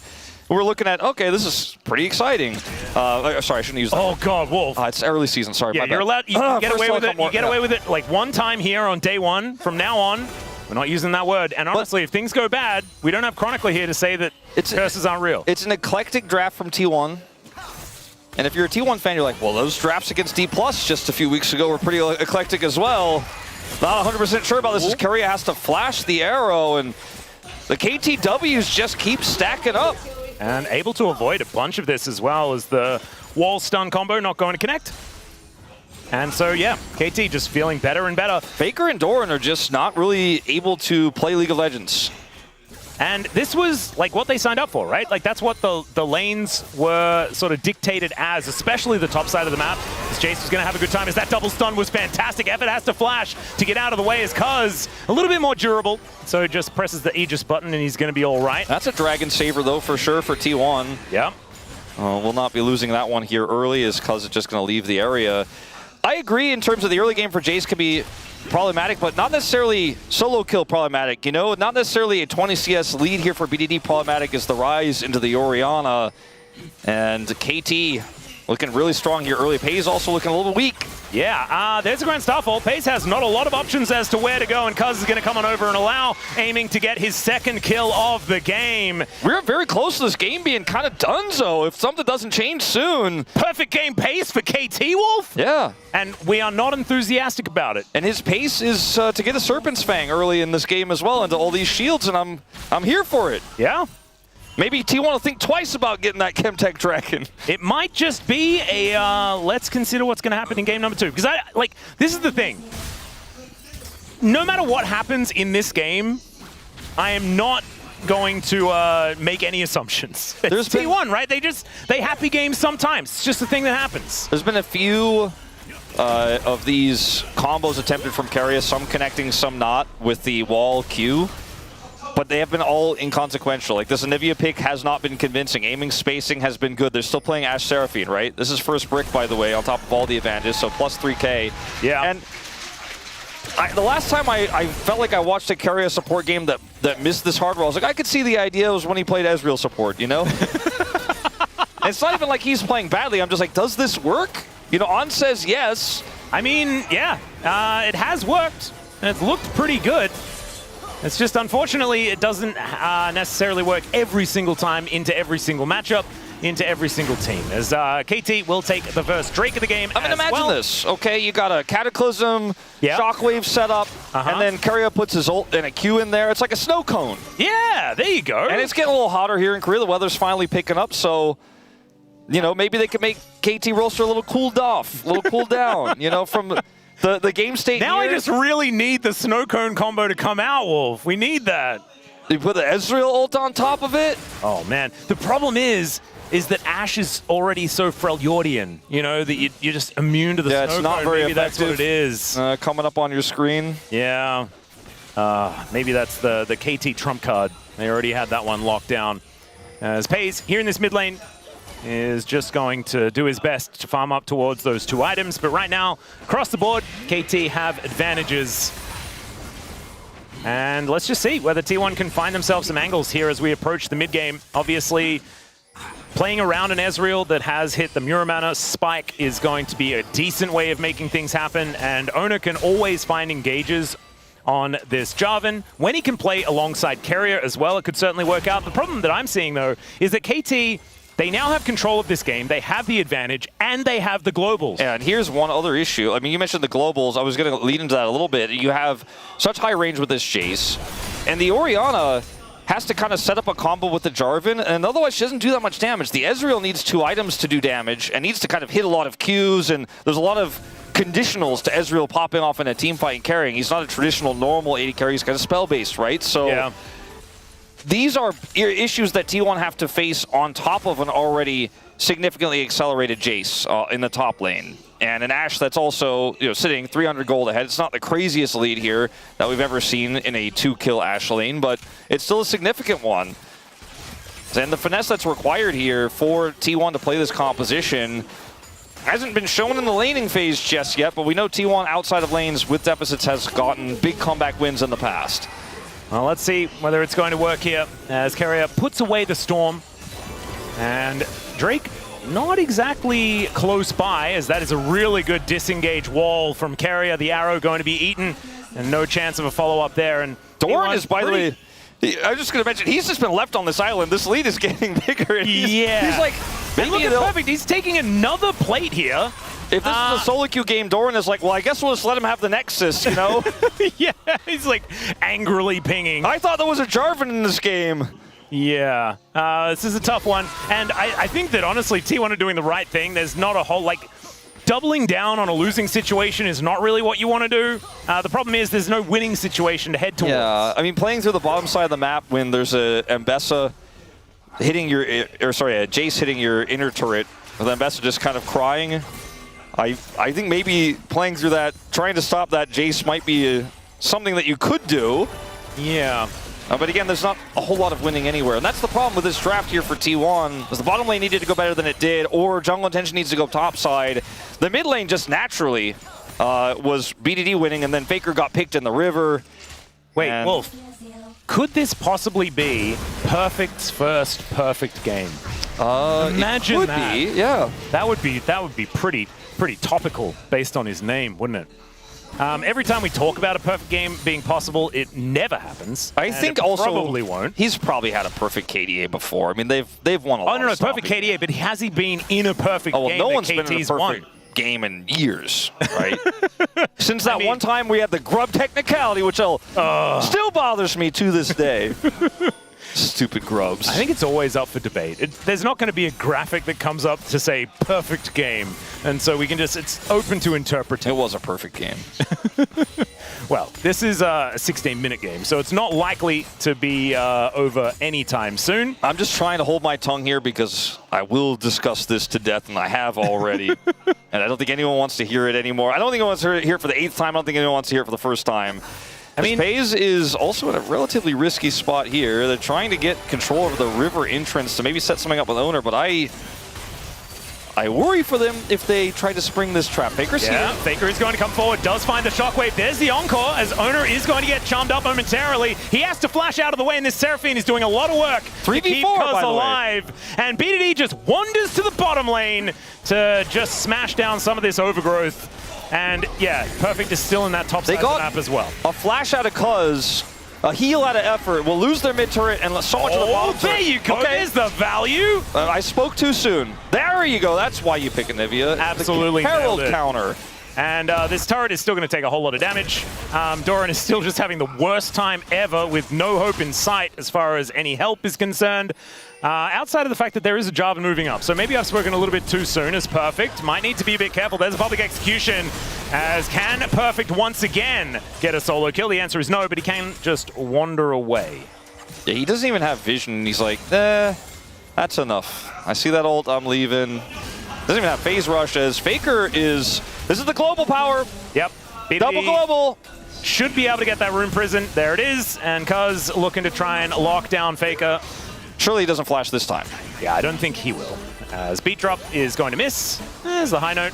And Rune Prison comes through once again. BDD just needs to hit another Q. Doesn't even need to, as he will be able to claim the kill. 4-0 here for KT, and they'll move towards this Infernal Dragon as well. This game, they're dunking on them. They really are, Wolf, and I'm really just, this is not what I was expecting out of this series, so we haven't been talking about it the same way we were in the previous one, because we saw what KT was doing in the LCK Cup, right? It wasn't exactly the most impressive, but this is a dismantling right now.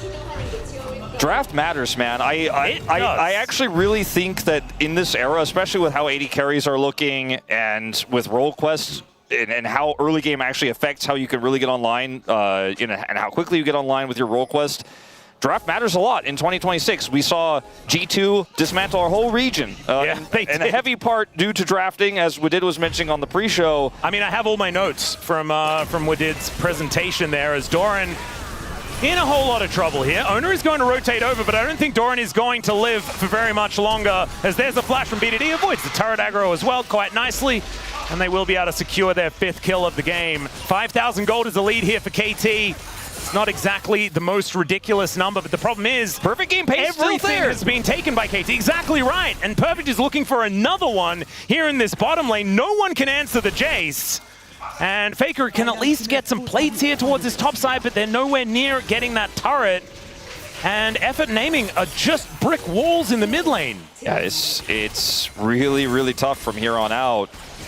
In our first series, we had the draft issues with Bro as well into Hanwha Life Esports, and I don't know what the in is here for T1 now. You know, 5,000 gold behind with no mid laner that does consistent damage, sitting on 4 stacks of Rod of Ages. Kind of just praying for mistakes here out of KT. And sure, we all know aiming has shied away from overextending sometimes. BDD might be the same one. Yeah, this could be the first kill of the game for TP though, I don't know. Never mind, Cuz has just made his way in with the ulti, the teleport from Perfect and KT. They now have the man advantage, and the Realm Warp is going to turn it into a kill onto Carrier as well.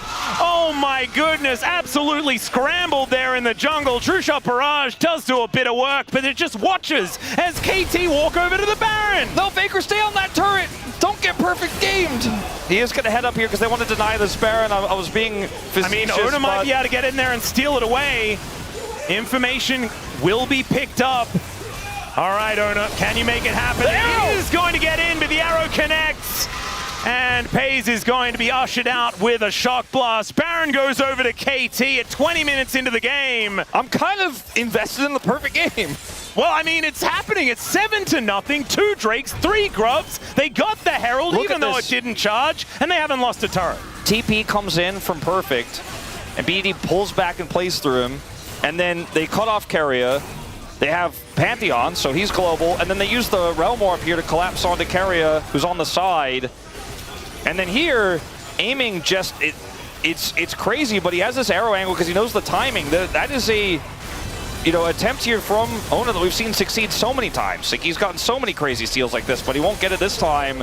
They time it well and hit him with the arrow, straight up trying to deny his entry. Aiming its 3K assists, by the way. It's all coming on KT right now. And they had the stat ready as well, as he's 4th in the league at the moment as well, which is pretty impressive. Looking for a potential dive angle. Doran. This wall will not do anything. Doran's hurting the chances of a perfect game right now. Oh dear, there are 3 plates remaining on that turret. It's still relatively healthy, but I have a feeling he should be able to take this one down. No, KT! Yeah, perfect game is going to die, but I do not think... Hold on. Oh, wait, never mind. Yeah, Doran is going to have to get himself out of there. He teleports. The arrow, though, the arrow, the arrow! Oh, okay. So, perfect game still alive. Perfect says I named myself for a reason. Finally, his namesake might mean something, but it is, you know, I mean... That's a TP down, by the way. Inhibitor turrets just yet. Yeah, that's a TP down for Doran, so still a win for KT. I mean, they've obviously kept the turret alive and denied the bounty, which is also a win. I don't know what this means, Wolf. I'm a bit shocked. Like, if I had to pick one thing, like someone put a gun to my head, I'd be like, I don't know if Anivia support is it in this matchup. But that's the only thing I could really take away. The thing is, like, there's a lot that kind of went wrong here out of the draft, like you were talking about. But it's also a KT that are playing really well together. This is with Effort being in the support role. Like, I just don't think you're supposed to get Rise Pantheon. Anivia be damned. I don't think that's supposed to happen. It is a pretty ridiculous combination, as Perfect is just looking to take an inhibitor turret. Oh no, Perfect Doran! game is going to die. There it is. Okay. So KT not going to be able to collect that one, but one turret away as the Encore is going to connect. Faker gets hit by the beat drop as well, and now everyone else has to deal with Cuz, who will find the stun onto Carrier and turn him into mincemeat. Down he will go. PDD now put into the Cataclysm, but he'll take down the Jarvan and keep himself alive. They're going to break open the base, and KT are going to obliterate T1 here in game number 1. Most one-sided game of LCK so far. We've only had 3. I love that sample size, Wolf. Beautiful stuff. Public execution comes in, but for whom?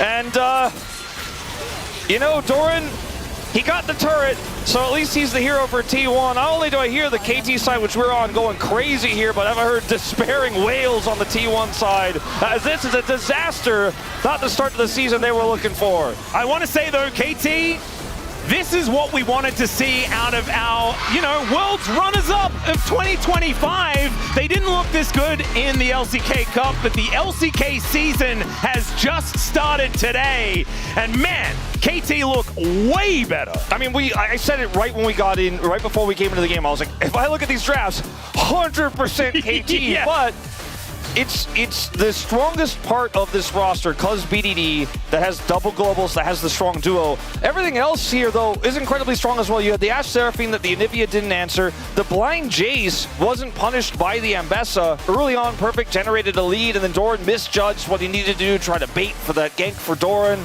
or for Doran by Owner, who does 2.2k damage in this game. Does not really get to hit the champions. And, I mean, most of this game was not about team fights. It was about picks, and it was about, you know, Cousin BDD saying, I see that person, I will kill them, let's go together, let's press R towards them, and they die. And no one died on KT's side. Just one tower away from the perfect game. But do you know what the best thing here is for KT fans? It was a perfect game regardless. Perfect did so much damage, was an absolute monster in side lanes, did exactly what he needed to, played as safe as he needed to, and incredible stuff here from KT, but it's a best of 3. And this is the thing about T1 series, is sometimes they'll have a game that goes wrong, but then they can turn things around. They're going to have to as we get towards game number 2. But first, we're going to have a short break, then the space going to break that one down. We'll have a potential conclusion to the series, or T1 bringing us to our first 3-gamer of the season.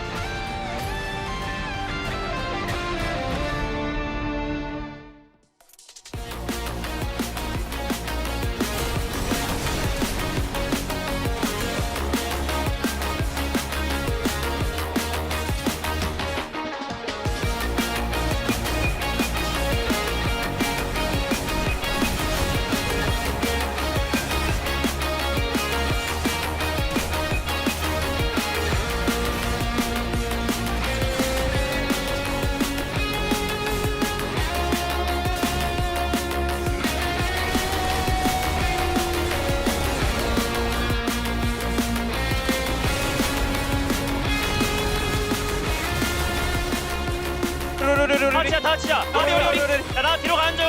우리 야, 못 맞게. 아이디비야. 타워 좀 깨줘. 우리 타워 깰게. 라인 넣게. 타봐. 보자. 끝내면 돼. 야, 이거 이즈 도플. 자르만 볼게. 자르만 불밖에. 나 살려주라. 구성이 어택인데? 오케이, 살았다. 이즈 노플이야. 우리 끝내면 될 듯 여유롭게. 배사 풀 있어. 풀고 가 있어. 대사 국만 좀. 이즈는 노플이야. 배사 풀고 가 있어. 앞에서. 들어오게. 내가 W 스톱 막을게 그냥. 들어오게. 얘 여유롭게 하자. 얘들 10초야. 아니야. 타워 좀. 할만하지 않아? 제이스. 할만해. 그만해. 야, 제이스. 그만. W 막게. 오케이. 가자. 이겨. 나 W 5초. 애니비아 나오니까 타워 치자. 타워 좀 열심히 치자. 이즈 노플. 타워 열심히 치자. 타워 열심히. 치면 끝나. 타워 치자. 옆으로 벌릴게. 타워 먼저. 리비아 볼게. 나이도. 이즈 볼게. 애들 3초야. 이즈 노플. 잡아도 돼. 타워. 야, 좋은데? 나이스. 잘하는데요. The time has finally come to highlight the fiercest dragon in Runeterra. No, not that one. There we go. Time to spread my wings. Shyvana is a ferocious jungler with more tools than ever before to chase her foes and take them down in one fell swoop. It's time to unleash your inner dragon. Welcome to the Shyvana Champion Spotlight. First, let's look at Shyvana's passive Scale Mail. Shyvana gains Scale Mail stacks whenever she secures takedowns on champions, large minions, and large monsters. Each stack grants her armor and magic resist and strengthens her other abilities. Shyvana's ultimate, Dragon's Descent, will feel very similar to what her mains know and love. She earns Dragon Fury whenever she strikes enemies with attacks and abilities. When the Fury bar is full, she can activate Dragon's Descent to enter her dragon form, flying to a target location, damaging enemies below, and causing them to flee for a short time. Shyvana's dragon form also grants bonus health based on her Scale Mail stacks, increases her attack range and size, and empowers her other abilities. Speaking of other abilities, let's talk about her Q, Ember Strike, which empowers her next attack, dealing AoE damage. It can be recast for another strike after a short delay, giving you a little more control over how you focus your firepower. In dragon form, Shyvana gets an additional recast that deals a burst of true damage, making it a great finisher in teamfights. Basic attacks reduce Ember Strike's cooldown, so if you want to keep the devastation going, be sure to stay in the fight. Her W, Inferno Aegis, gives Shyvana a shield that increases based on the number of nearby enemy champions and Scale Mail stacks. It also grants bonus move speed to help her pursue her enemies. When the effect ends, or upon recast, the Aegis detonates, damaging enemies in the surrounding area. When cast during Dragon's Descent, Shyvana also gets a substantial heal if the detonation hits an enemy champion.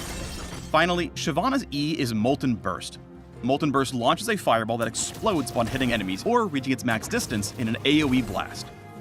While in Dragon form, Molten Burst deals more damage, travels faster and farther, and pierces through enemies, pulsing to deal damage each time the fireball strikes a champion or large monster. It also leaves a trail of fire that roasts enemies in its wake, dealing additional damage over time. For Shyvana, stringing the right abilities together is everything. Molten Burst slows enemies down, while Inferno Aegis speeds you up. Using both successfully makes it easier to stick to your opponents and keep the attacks coming. And those attacks lower your Ember Strike cooldown in turn to maximize your damage output. Make sure you stock up your Dragon Fury ahead of important objectives as well, so you can descend into the fight in a blaze of glory. Try casting Inferno Aegis before you transform, then use Dragon's Descent to jump right into the back lines, and recast W to hit foes with a burst of damage they never saw coming. If you don't plan ahead, or if you don't time your recast properly, you'll quickly discover that your roar is bigger than your bite. The best way to counter an enemy Shyvana is to maintain some distance with good kiting and strong disengage tools.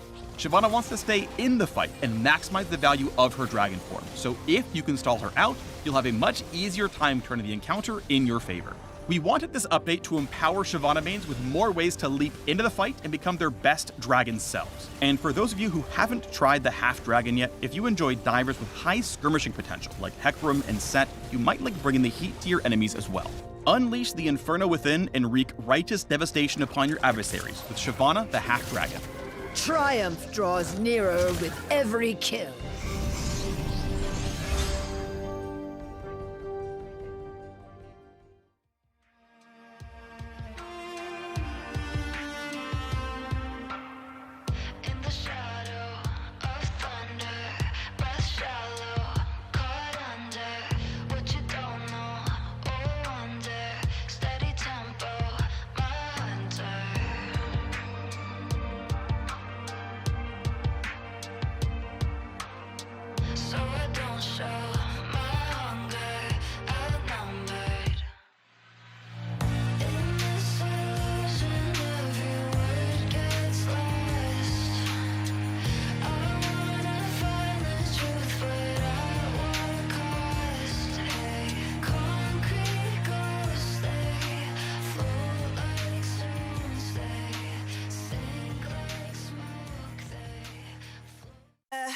Every sky's a line I'm drawn.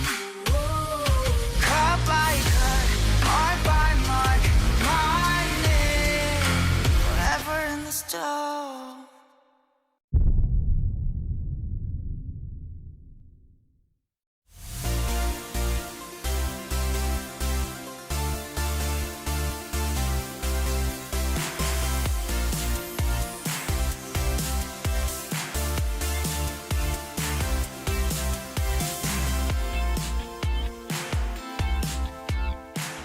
In Degon's Fact of the Week, I brought up a couple of players that were on Cloud9 and then went to KT. But now it is KT that is on Cloud9 as they almost perfect game T1. It was a beautiful display of League of Legends, and we have to call it out because it's the beginning of the season in a Telecom War, the rematch of the World Finals, and KT did not wilt here at all. They're up 1-0 against T1. Well, they did lose that tower. You know, we have to talk about that. Sheesh. Could have been a perfect game. So that there's one little bit of criticism we have to get in. The tower is lost. But other than that, I mean, there's no other criticism. That was a great game. KT came in very strong on this one. Yeah, I mean, the gameplay-wise, it was really clean, and I really like their draft as well. I think it's kind of similar idea that HLE had in the earlier series.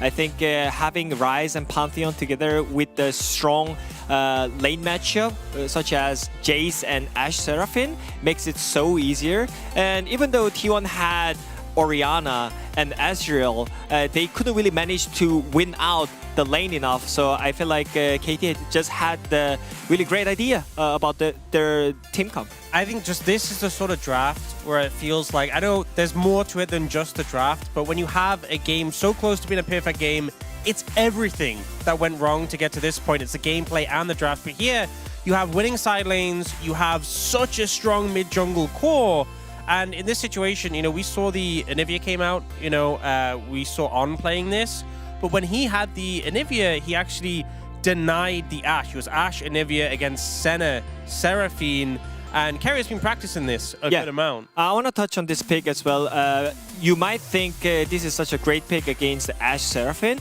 but in fact, on 2v2 on the bot lane, it's actually really hard to win purely on lane because your AD carry has to pick up Clint against Ashe Seraphine, otherwise you're going to get cooked in the late game. So I think it's really hard. So you need your jungler to gank the bot lane, but the issue is that they had Pantheon Ryze mid jungle who has the priority, so it was really hard for them to have a great laning phase. And after that, even though all the champion from KT was immobile, which is good for Anivia, it doesn't work that much. And on top of that, when we looked at how the solo lanes are playing out, just independently, top lane Perfect, who, you know, this is a player who's definitely had some struggles in his career to live up to some of the potential we've seen in some games. He was popping off this game. Actually, a situation where we see Ona coming in for the gank, and he manages to find the solo kill and then escapes from the 1v2 situation. Doran just disrespecting the damage here. And then Ona's like, okay, you know, I'll try and find an angle, but the cooldowns come back up, and he's able to get away as well. He was hard winning in this matchup before this, and this just made it so much worse. Yeah, just a huge, huge performance by Perfect, who I think feels frustrating sometimes because he has that potential and at times doesn't live up to it. In this case, fully lived up to it and gapped the top lane in Doran. I mean, it's not only the top lane, but also the bot lane. You saw Jarvan spending his time on the top lane, which means that Ashe Seraphine having a free time on the bot lane against the Bird, and I think that makes the Anivia pick even worse. But also mid lane. BDD was having a great time in this mid matchup, and the fact that you have this Ryze Pantheon who can move out. BDD, from the early levels even, was having an advantage over Faker, having the pressure, having a CS advantage. It wasn't as big a gap as top lane, but when you can move with that Ryze makes such a big difference. And, you know, this game quickly fell out of control. This was an example of T1 trying to regain control, trying to collapse on the Ryze. Look how quick KT are to respond to this pressure and turn it around. Yeah, it's the cover from all the teammates. I think maybe this is the effort effect that they bring some kind of discipline in terms of the macro, because I think many times KT, when they were ahead in game, they were like kind of panicking, you know, they always want to just take the random fight, but this time around, they had the setup, they have the vision control around the Nashor. They saw Ryze getting caught, so they all moved towards Ryze, and it was just clean. And like it was really clean macro from KT just in general. Yeah, I mean, unfortunately, Jarvan did get into the pit. They were a little late on the CC there, but that is like nitpicking on a game that was so close to. I mean, look at the graph. Yes, that is what I wanted to point out because we've seen even throughout LCK Cup so many teams be able to get these leads. But as a KT fan who's used to riding the roller coaster, it just goes up, baby. This is an amazing win for KT. I'm so happy for them. This is just a game where the coach, he comes from it and it's just pat on the back. That's all you got to do. You just come from it, pat on the back, good job. Let's go to game 2. I mean, they just got the veteran support on the bot lane, right? So I can see the fundamentals back on the bot lane. So I feel pretty confident in KT right now. Well, a big win for KT roster to start off their first game, but you got to do 2 against the world champs. Let's see if they're able to do so here in game number 2. Thank you very much, gentlemen, for that breakdown of the almost perfect game 1 for KT. Although it was perfect because perfect was sitting right there, and so it's just a little bit of a confusing situation. I love that they're talking about bringing effort in for that veteran voice when there's Cuz, BDD, and aiming on this team. They still need someone even older to try and bring them in line. Well, Ghost was a world champion. He was. And Palu obviously has a ton of experience. He was a pro. He is a veteran now. He was a pro. And Effort was also a bro. I don't think that this was about effort. I do think this was about... I think it was about effort. I think it was the effort that Perfect put in the top lane. It was the effort that Cuz put in the jungle. And all the effort that BDD put in that mid lane. I think all T1 need to do to win this series is to draft not like that. Yep. Because the cost of that Orianna pick was quite hefty. And then it was the other pieces they went for that just did not work out. Yep. We'll see a completely different draft now because it is Fearless, but let's see what their read is because I don't want to overstate it, but you know, weak drafting is what cost them Hong Kong, and that's the last time we saw them. It's that series against D+, and well, in game 1 here, we're like, well, I don't know. We'll just have to see how they right the ship as the Brad Rumble have been taken away, the Aurora Karma also going to leave.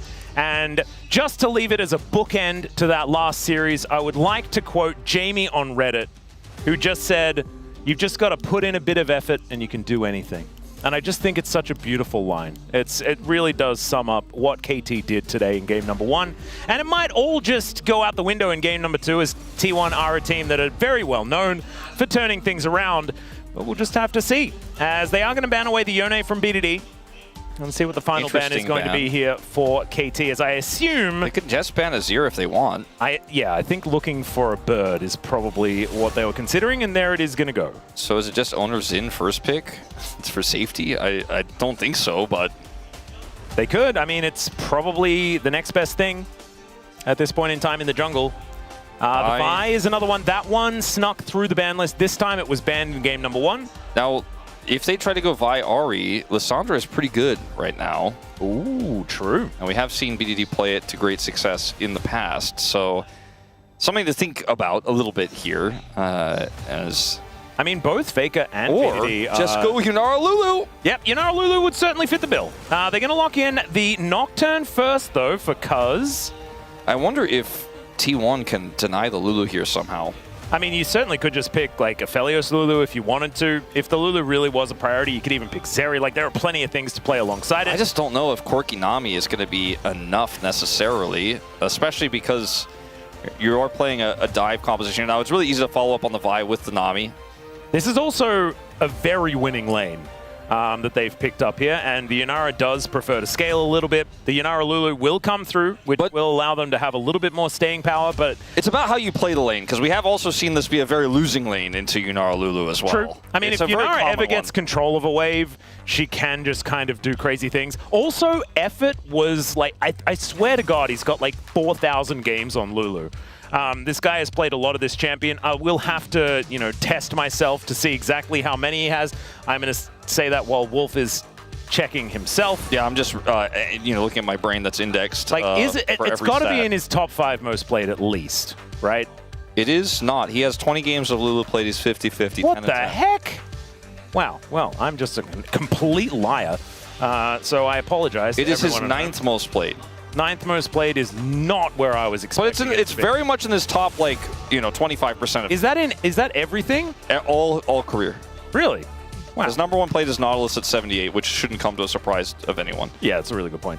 All right, well, not as much of a Lulu aficionado. I guess when he was playing for T1, it was Faker playing Lulu all the time. It's all right. The Ahri going to be taken away to deny the Vi Ahri combination. There is the Na, so obviously they would like a I wonder if there's a pick here that T1 can find that would make aiming take cleanse. Because if he has barrier in this lane, I think he's very happy to play the 2v2.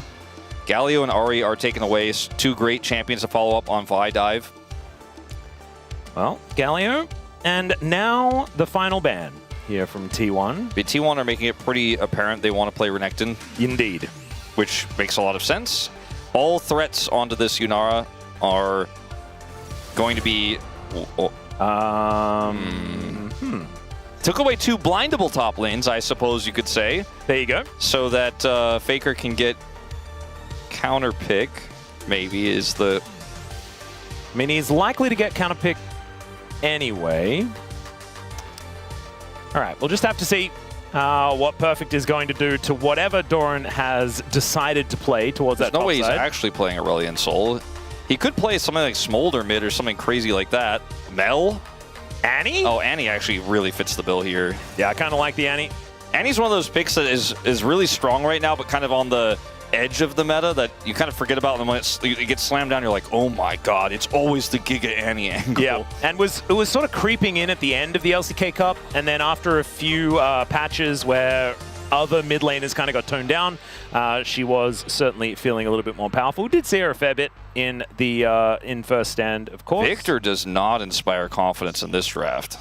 I do not like the Victor. The Cassante is very safe. I think Cassante's fine. I think there are certainly options into it, but it's hard to like counter a Cassante who will just kind of do his job later on into the game. But he also often just relinquishes prio by default.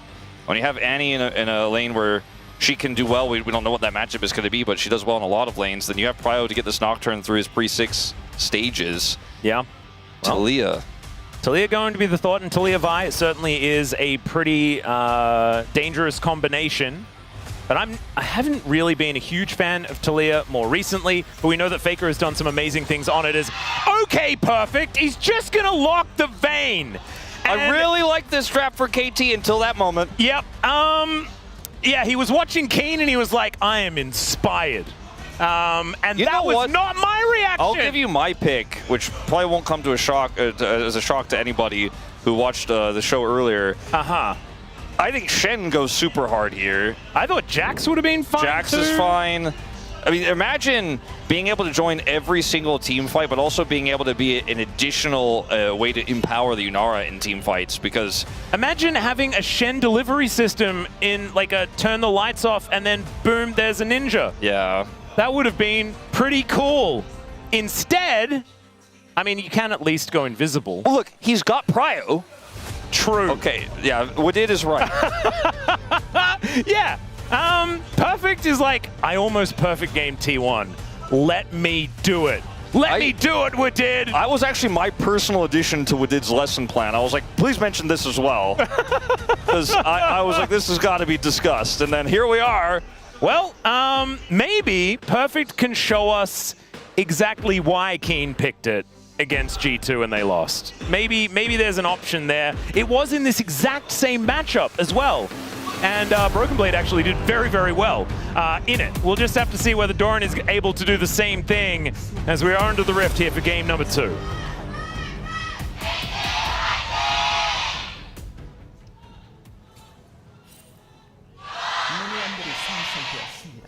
Right, said level 1s aren't a thing, and BDD and Faker said, hold my summoner spells.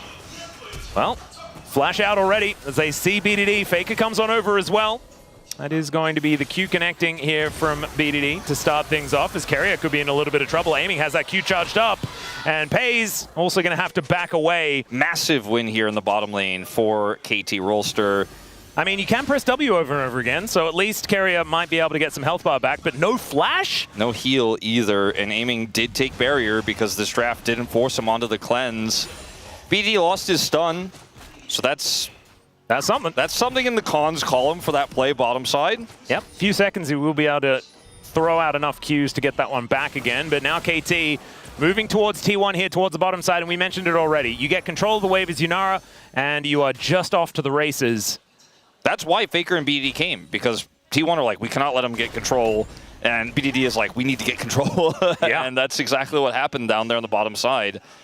Well, Perfect is going to make sure that Doran cannot lane. I guess after watching how the lane went in game 1, Perfect is like, give me the Vayne, and yeah, who can blame him? I mean, he's already in a I'm destroying this lane mindset. You may as well continue, as the Slurkle is going to go wide. Yeah, that's a little painful for aiming there. Well, ultimately not matter too much because Carrier was planning on backing either way.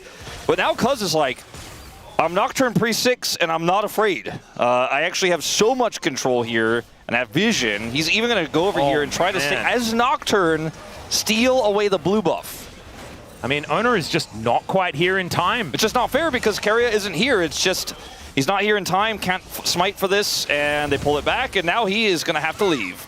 Yep, Owner has to get out of there. That should mean that Cuz can also collect the Gromp. He also hit the Dustbringer onto Owner, blind over the wall. It's all just going a little bit pear-shaped here, as Owner at least does have Smite, so he should be able to take this Gromp away. It's not going to be going over to Cuz, although Cuz does have the cooldown back up again. Wasn't quite able to win out the battle. Missing some minions.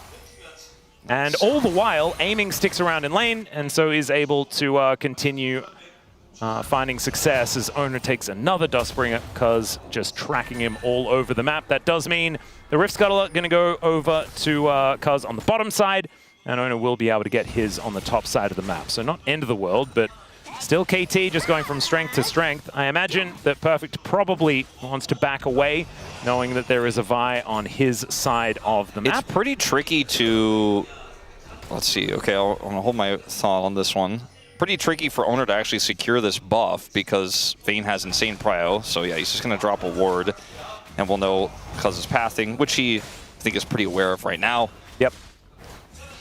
He is moving over to the vicinity, but Cuz did, I mean, Cuz did, you know, he doesn't have his smite back, and Owner didn't have to use this. So, boy. Great shove. There's the flash in from Owner. Flash out from BDD. Golden shield, but there's first blood from Faker. Throws a rock on over, and that is T1 off to a much better start. Did cost them 2 flashes, but 100% worth it. Faker now in a pretty significant lead in the mid lane, and they are definitely going to call worth on that one. Oh, yeah. Much needed pick there, and BDD unfortunately just gets caught by the charged Q. Flash, great from Owner. It's going to be very important that T1 translates that advantage elsewhere on the map, though, because you can see Cuz is really starting to take over, and has his Smite available. Owner also has his. Fear Tether not quite going to work out there, as Owner will be able to secure a bunch of Raptors. I mean, he's up on farm now. He also got that kill. He's ahead on experience. I think he's kind of in the clear now. Yeah. I think he's gotten through the toughest part of the game state they were in. Oh, Pace could be in a little bit of trouble here as aiming, trying to move forward, but the Slurkle doesn't work, but the bubble is good. Flash out from Effort. That is going to keep him alive as Carrier just barely didn't have his flash available. It could have been a moment there as now Pace is in trouble himself. The flash comes in and the barrier is going to save the Corki, but can it save Carrier? That's the question. Is Effort one auto away from dead and Carrier picks it up. Aiming can't follow and it's a solo kill for the Nami. That's a pretty big win here as well in the bottom lane, but won't be that significant with Pace out of the lane. So it's something, but KT's still winning out on the exchange, as here is BDD a little bit up in the lane. Honestly, he's really not that far up, and there's a ward. It's the shove. Fantastic shove out of Faker. And I guess he was thinking, you know, he's not going to hit that. Faker does hit that. He had vision of the Vi, which I didn't even fully realize at the time. Well, this is the thing. I think you have to flash it, knowing that the Vi is in, like, flash Vault Breaker range. I will say, I want to give massive credit to Effort in this exchange. Incredibly bold here, low health, plays this well into Carrier, and they look like they are just way more on the same page than whoever. Sidestep on the Gliddle end. That's massive. That's the one that wins it. But I want to give credit to Effort for being confident in this lane. He looks way more confident than either support before his cuz. Yeah, that's a flash in. Faker is going to get a little bit scared here as the final hour comes on down. Perfect is going to help lock down. Well, actually, he didn't even get an assist there, but PDD going to take down Owner. And now Perfect able to dance around and picks up the kill onto the Cassante. The Vayne's on the board. And you can see, Wadid's, do you know Wadid's name is basically Vayne, right? Yeah. He also did a Vayne cosplay. Yeah, he has. So it's weird that he was the one telling us not to pick Vayne when obviously it's the right choice in every scenario. Yeah, it's weird that he would wear sunglasses and clap like his parents as well. knew that when they named him. I mean, it's Bane, but, you know, it's basically Bane. I'm getting mixed signals. All right, that's a double bubble from Carrier. Faker is going to deliver a wall over to KT, and this bottom lane is no more. Pei is going to be able to lock down that one. Faker is going to collect the other, and T1 this time have answers. This is right before Cuz hits level 6. Speaking of Cuz, you know, he comes in here, that shove from Faker, a little bit bizarre there. Not really what he wanted. Cuz flashes back in. BD has his stun ready. This is just an awkward skirmish where T1 are not set up, and also Perfect has the exhaust. Bubble is avoided here, drops the exhaust to buy space, and just kites him out here with all the extra damage from Tibbers. Pretty straightforward. This one, a lot more impressive. Carrier is having a game. You know, bit of an awkward start, but hits the double bubble here into double wall. Yep, he's like, check me out when I'm playing a real support. Yeah. And it's looking pretty good, as aiming was just a free kill over to Faker. They're not out of the woods just yet, though. 400 gold is the advantage here for KT. Doran still having a rough time towards his top side of the map, as we can see. Perfect just continuing to try and put on the pressure. He needs to make sure that Doran is as irrelevant as possible because the Vayne isn't going to be doing as much in the later stages of the game. Obviously, I mean, you do scale very, very well. It's just in a team fight, you're not going to be as valuable as there's the all-out, and this can be problematic, although trying to get that kiting to work, and it's looking beautiful here. The flash condemn, and Perfect gets the solo once again in game 2. The flash condemn angle to get him into the wall. Insane play there from Perfect. Doran just didn't see it coming, doesn't flash it, doesn't flash at all. I mean, you need your pathmaker for that ability, right? And if you're going to invest it, then you're just gonna die. As KT now looking for a dragon. Let's see whether T1 can stop this one from happening as Owner walks on over and just steals it away. Beautifully done. He'll sacrifice his life for it as cease and desist comes in, and KT says, no, we will continue. And yes, T1 do manage to take the Drake. However, KT once again winning out in the fight. Hexplate's already done here for Perfect. Pretty insane. Goes Hexplate first, has his boots at the ready. Yep. This lane is going to get a lot tougher for Doran. Indeed, going to be going invisible a lot in this game. This kiting was beautifully done. Kiting is so good. I mean, we're watching his mouse movement right now. Look at how, like, it's almost so methodical the way he does it. Like, it's incredible. Flashes here for the condemn into the wall.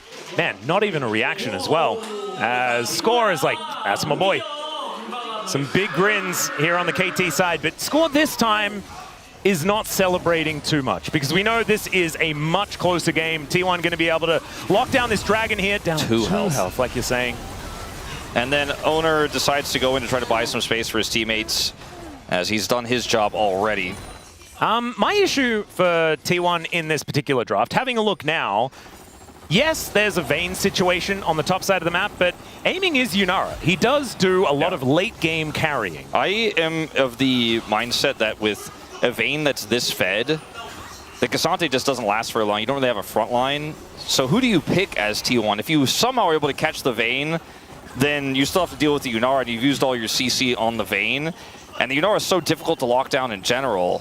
I think what needs to happen is Pays needs to get big, and he needs to get big fast. He's 250 gold ahead right now. He needs to hit that 2-item spike, and they did the fight around like every dragon and hold on to this advantage. And then the Cassante being behind will matter less. At least they got that first dragon. That's actually really significant here for T1. Yep. And denying the stacking is kind of what they want to do here. Slow the game down, allow their more robust composition to get things done later on when the front to back is going to be a possibility. Like you were saying, I feel like the Vayne is a beautiful pick into the laning phase. But now, Faker is going to turn up, gets that wall into position. Seismic shove going to be avoided, and Perfect is going to die. There is the all-out, and Doran cuts him up.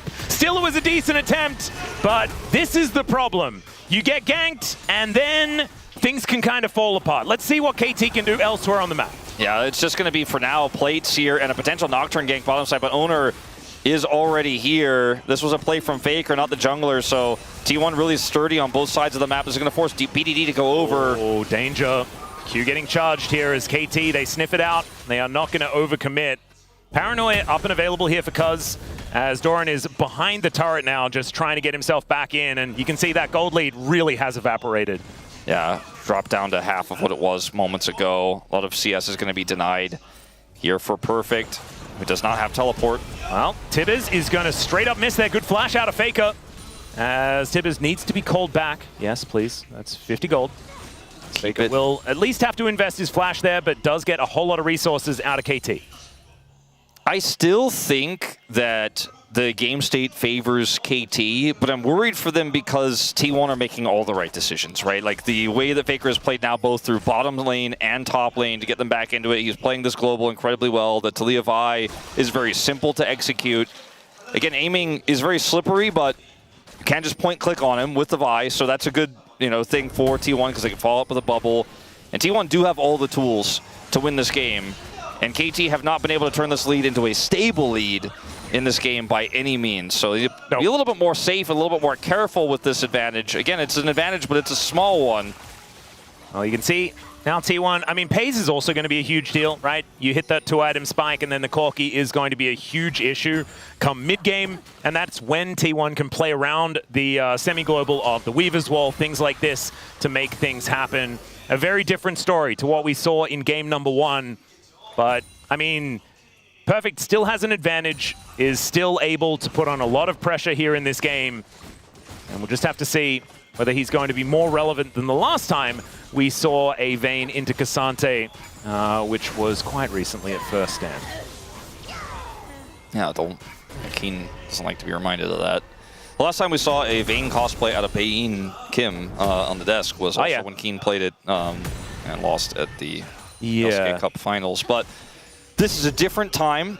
Perfect is not gonna. We're not gonna have Caster Curse coming through here. Nope. Doran went Aftershock, by the way, which I not even pick up on until I just saw it proc right there. It's kind of interesting. Certainly is. Doesn't feel like it's for lane, especially if you have it active when Silver Bolt is happening. I do think that Grasp is pretty useless here. Yeah. So maybe that's the idea, is just get something else that... Also, just like, it allows you to be more valuable in team fights if you are incredibly far behind. Yeah, it's pretty interesting, actually.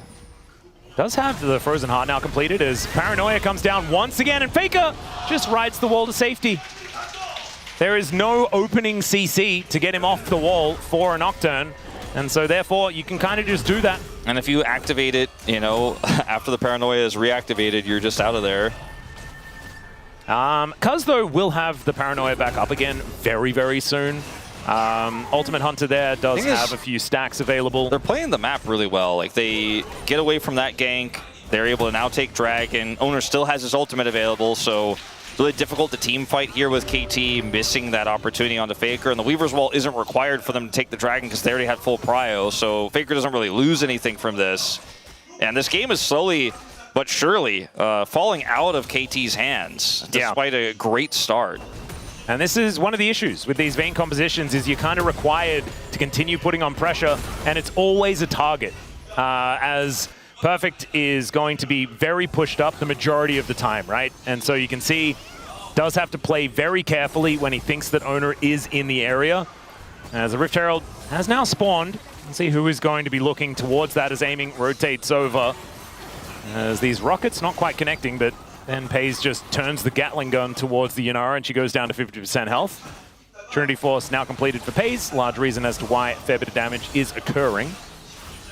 See what this next fight is going to look like here for KT. 3 seconds on the ulti from Cuz. Herald is up, and they do have that Vayne with TP now because of the role quest. Yep. And this is where you really have to be careful if you are aiming. Like, you are the main source of consistent damage here. Well, that's a great polymorph onto Doran, down to 50% already here. But battle lines have been drawn, and we've mentioned that just a front-to-back team fight should belong to T1. There's the flash in for BDD, though, as they are looking to take them down. Owner's smites have been phenomenal, though, in this game. Still, Cuz goes forward, finds the Wild Growth knockups, and that is BDD locking down the kill onto Owner. Now Doran in a bunch of trouble. The double bubble is so good out of carrier for the disengage. They do not get the eye. Critically, they do not get the eye. The smite denies KT from getting the Herald, and that bubble saves them, because if the bubble doesn't hit, I think they might at least get one exit kill there, KT. So really big heroics here from both Carrier and Owner in the fight, but they do not secure the eye, and the game state remains relatively similar. But I think denying the eye alone feels like a huge win here for T1. Yep. See exactly how low this gets. Once again, it's just a beautiful smite angle from Owner. I didn't even see what the number went to. The tidal wave actually denies KT on the follow-up as well. I mean, this is a beautiful Wild Growth setup for Cuz. Doran gets incredibly low, but is healed up, and he gets out, and that bubble just makes it a free escape, as aiming still had flash. Could have actually looked to chase that further, but it's a denial for T1 fans who are having a stressful day here at the Telecom War. It's certainly looking like a stressful day. And I'm kind of rooting for T1 because I just want to see more. When the Telecom War is competitive, it's just the best. And we got gifted it at the World Championship. Faker is very close to just dying. Does throw out the threaded volley, though. Tibbers needs to tank that one up as BDD is still on the chase. The Molten Shield going to speed up the bear, but it's not going to make him fast enough as Faker was skating away. But BDD looking scary here with that Malignant stun. Yeah, not going to be too impactful either on either side of things, but Faker looks like he's considering even Weaver's walling back to the lane. I'm just going to, this looked weird on the minimap, just going to surf back. And we'll lose a lot of minions as a result of it, so small advantage there to BDD. Neither player had flash available, or Faker flashed out of it, so it doesn't have it available anymore. Just talking about the exchange, they're both flashless at the moment. 90 seconds till his dragon spawns. And this is where, I think if you're T1, if you just give this up, you're giving so much scaling to KT. You want to fight and you want to win the fight, and not just walk away with a smite steal. Yeah, as now you've got Cuz able to get that spell shield off. Owner not committing the ulti here as Pays going down relatively low, but giving back as much as he gets. I mean, these margins in terms of the leads per lane are so tiny. It's only a 500 gold lead here for T1. I've seen this play before, as Faker is once again going to go down low. BDD with a lot of movement speed finds the Q, and down goes the Talia. There's another Wild Growth combo here as Cuz will be able to cut down Pays and KT. They come alive. Pays is just trying to play the game, but it's just not going to happen in this scenario with the polymorph on top. I want to have a look at the predictions again, Wolf, because I'm pretty sure it was unanimously T1 in this series for everyone in both sides of the broadcast. Yeah, I didn't see the Korean side, but I think we'll probably get verification that that was the case.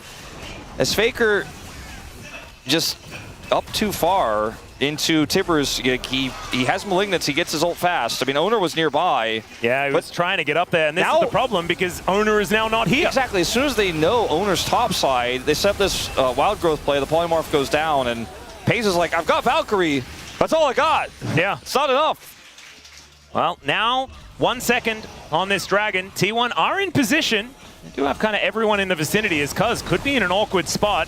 Seismic Shove doesn't connect, he does get rid of that ward. The Dragon has been started. Scuttler getting amongst it as well. Let's see what is going to happen here. 8 seconds on the Paranoia. KT probably wanting to fight around that particular window as now Faker gets off that wall. As Perfect off on the angle, does have to flash to get himself out of the way, but it's a good vault breaker. There's the Paranoia finally coming on forward. Cuz has to get out of there though as the final hour helps Perfect try and get to safety. The Dragon is going to be taken down. Great polymorph to deny Owner even more, and he'll be taken out as well as KT. They find themselves a Dragon and take down the jungler. I think KT just won the game. That was a really snap. I mean, this is what was missing for KT. A lot of Kespa Cup was missing a lot because they didn't have their roster. They were missing a lot of KT in that LCK Cup, though, we didn't see snap calls like this. Like, Perfect is the one they collapse on because he's on the flank. He's seen here. And Owner and crew are like, I guess with this Weaver's Wall, we turn onto the Vayne. But the Nocturne actually buys so much space. And the rest of T1 are on the other side of the wall. So they can't follow up and do enough damage here. doesn't even have to exhaust, mind you. He doesn't even have to exhaust here. Then on the other side of the fight, Owner tries to go in for the steal, gets polymorphed and blown up. And this time KT walk away with the objective and a kill. And I just start to think this Yunara is going to be too big to fail later on. The Vayne is already such a problem, as they're going to try to isolate BDD here. He's just going to simply give up this turret, which I think is the wise and correct decision. Yep. As Perfect, once again positioned here towards the bottom side of the map. Now looking to try and make Doran's life a living hell once again. Doran hates that Perfect guy right now. He's a bully. Yeah, he certainly is. And this Vayne looks like it's working a little bit better than the last time we saw it, as Doran will at least be able to clear out this wave before there are any issues with turret damage. At least, like that. You know, Doran got some help this game. Yeah, true. You know, maybe. I mean, he's keeping up quite well, right? It's only a 500 gold advantage for Perfect. He's 2-1-3 on this Vayne, and they are at farm parity. I mean, Doran is ahead by a couple as he shoves the wave in. I just don't know what this Cassante does for this comp, and he's not going to do anything in a side lane, really. And that's where my main concern is. The Swifties are now done for Perfect. I think the Swifties was a great choice. Allows him to hang out on these flanks a little bit better, as T1 going to break down some of this overgrowth and should be able to deal with this outer turret as well. As Ona moves on in, it's just one extra push, and T1 should be able to take that one down. Give them a lot of extra space here. Already, KT have dealt with the outer in the mid lane themselves, and it is 2 turrets apiece here with the 2,000 gold lead over to KT. They still have control of this game, but I do think that T1, it's not the same situation as game number 1, where it did just look a little bit doomed. This one, I think KT is still going to have to play this one very, very well if they do want to win, especially with Vayne trying to team fight in a composition like this. I think instead of picking Vayne in a team fight, you have to pick, somehow you have to kill Perfect and make a 5v4 fight happen. Maybe you could also kill BDD, but that seems pretty tough because he is Annie and has inherent safety with his stun and his speed up, right, and his phase rush. Like, it's hard to actually catch this guy at sides, and you're the team that has a global mid laner, but it's not quite the same global power as Nocturne in terms of gank, is they're going for Perfect in sides. Yeah, there's a cease and desist, and Perfect going to take a bunch of damage here, knocked back with a great Vault Breaker, and yeah, he's just really dead. Faker going to be able to lock down that kill. What can KT get in return, as BDD also committed his teleport and is unable to save the play? It's like there's going to get plates here, maybe a Corki. Yeah, I don't think so, looking for Pays. That was optimistic, absolutely. They got the TP out of Faker, so that is something, and they don't lose anyone else as BDD spots Doran and Ona making their way over as Pathbreaker comes on forward, but it's just going to eat the stun of BDD. So step 1, they got the Vayne, right? This got it the second time in sides. They need to do that before team fight. Doran takes the bear. Remember, doesn't have a massive amount of magic resist at this point in time, so it takes a lot of damage from BDD as Tibbers is once again chasing down T1. Doran does need to be a little careful. I don't think KT can turn this into a Baron, but that does hurt the momentum that T1 had just regained slightly from that kill on the Perfect. I think if they can kill Perfect later on in the game and then start a Baron, or kill Perfect before a critical dragon fight, which with this Ocean Soul and KT having one single Ocean Dragon, I don't know if that's ever really going to be on the cards. Like, KT could just opt out, which is why getting that single dragon earlier and winning that fight the way they did felt so huge for them, which is why that was kind of the moment I said KT might have won the game in this exact scenario. Because killing both Aiming and Perfect with this draft in a team fight just doesn't feel realistic. Unless you can shove both of them somehow, right? Or some crazy scenario happens where, like, Carrier gets a crazy double bubble. Because they have wild growth, and whoever survives will likely carry the fight after the CC and the tools are gone for T1. That's my biggest concern. Plus, you have to deal with Paranoia to follow up on that CC, which we saw in that Dragon fight I just mentioned. I do feel like if T1 sort of get their phalanx in order, right, can stand behind Doran, he tanks a lot of that opening salvo, then there is certainly an opportunity, especially if Ona just keeps stealing away objectives. Of course, the Ocean Dragon is now up and available. The Weaver's Wall comes in from Faker, as does bring her a fair bit of value there, as there's a Paranoia Wild Growth combo into the backline, but Cuz just explodes. The All-Out does come on forward. Great polymorph onto Ona, who will get taken down, and now Aiming is diving forward. BDD getting work done as well, but Pays could be the Quadra here for Aiming, and there it is. Could it be a pentakill as well, as it's Perfect that steals it away, and KT are just gonna run over to the Baron. A huge play with the Lulu.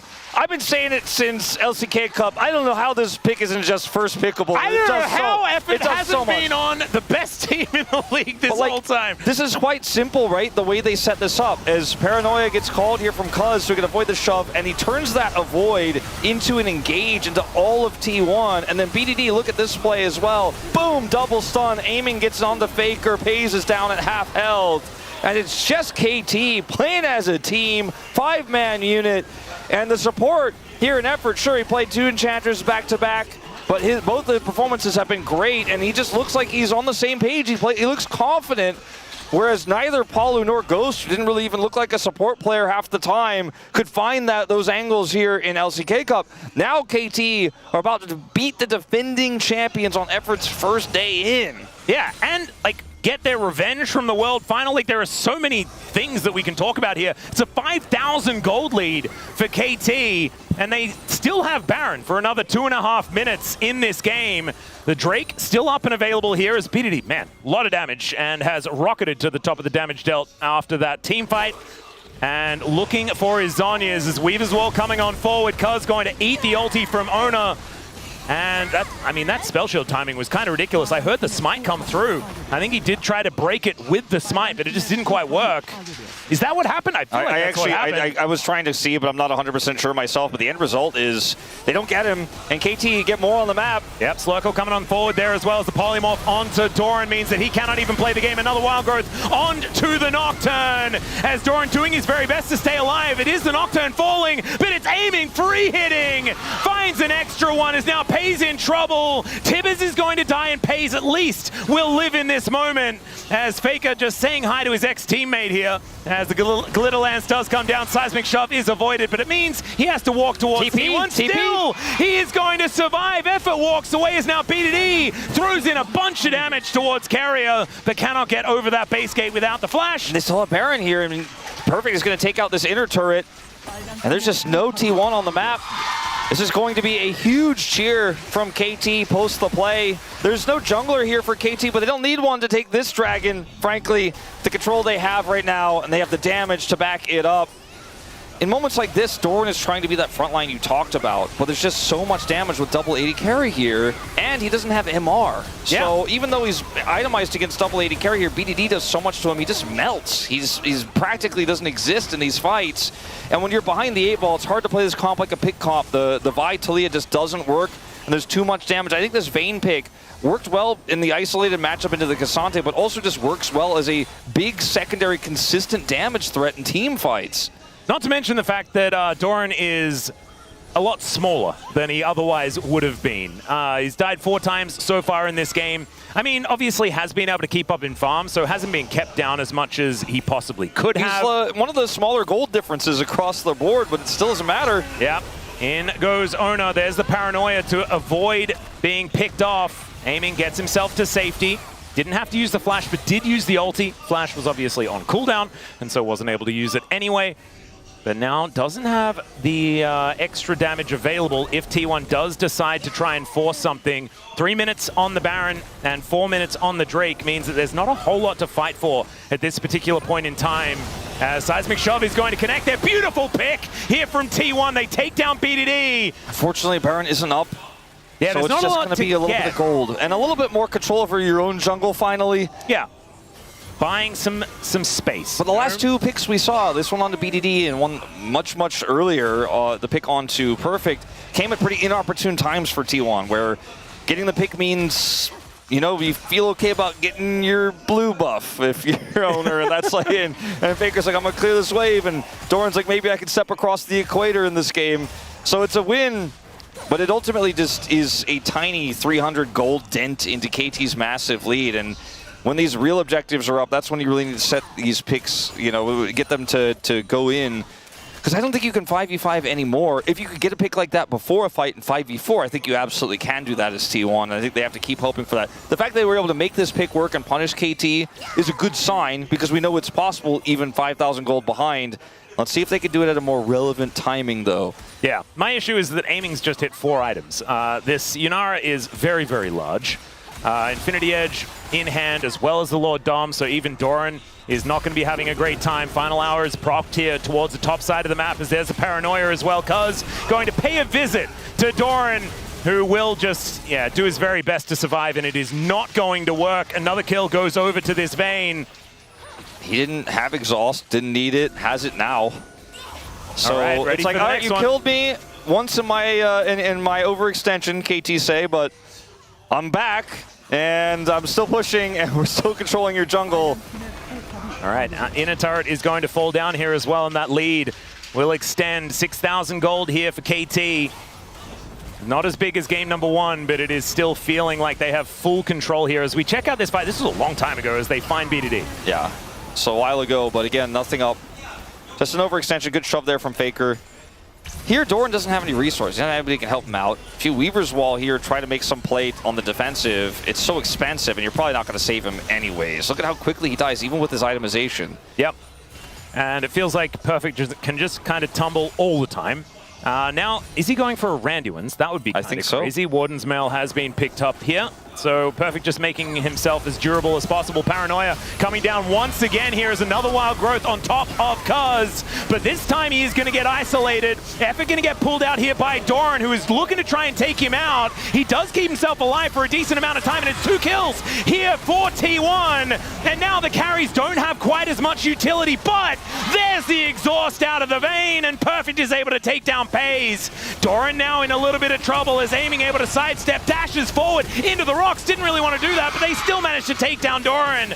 And Owner is over this wall and decides against going for anything more. It looked good in the beginning for T1, but KT answered. KT were nowhere near the Wild Growth Paranoia setup to follow up. So it's essentially a donation. Like, watch this again. Look at where Effort and Aiming are right now. Effort flash to try to follow. Aiming's like, it's a Cassante right there. This is essentially freebies, right? And then KT win a 3v5 fight. They're like, all right, well, oops. Yes, we'll 3v5 and destroy you as Owner is alone isolated. They then turn their attention to Pays because the setup here is so awkward for both sides because of the Raptor Pit, right? The reason why KT can't follow up on the Wild Growth is the Raptor Pit, and the reason why KT then punished T1 is because T1 are kind of stuck split on the other side of the Raptor Pit, and they just get torn to shreds. Not to mention, I mean, also, things could have been even better for KT if Aiming hadn't have just slid through all of the gravel, which didn't quite necessarily work out. Now KT are looking for Soul Point, triple Ocean Dragons. And I kind of feel like Ocean is practically worthless for this comp. I mean, I think it's doesn't even really do anything for them. Just for Perfect in a side lane, right? It'll just be kind of really difficult to kill it. It's kind of tough already. Yeah. All right, Weaver's Wall coming on forward here as Faker is going to try and play some defense. The bubble connects onto Tibbers as the wall does fall down. This time around, though, the Paranoia doesn't net any kills. However, Cuz doesn't die. Ultimate Hunter was a mistake.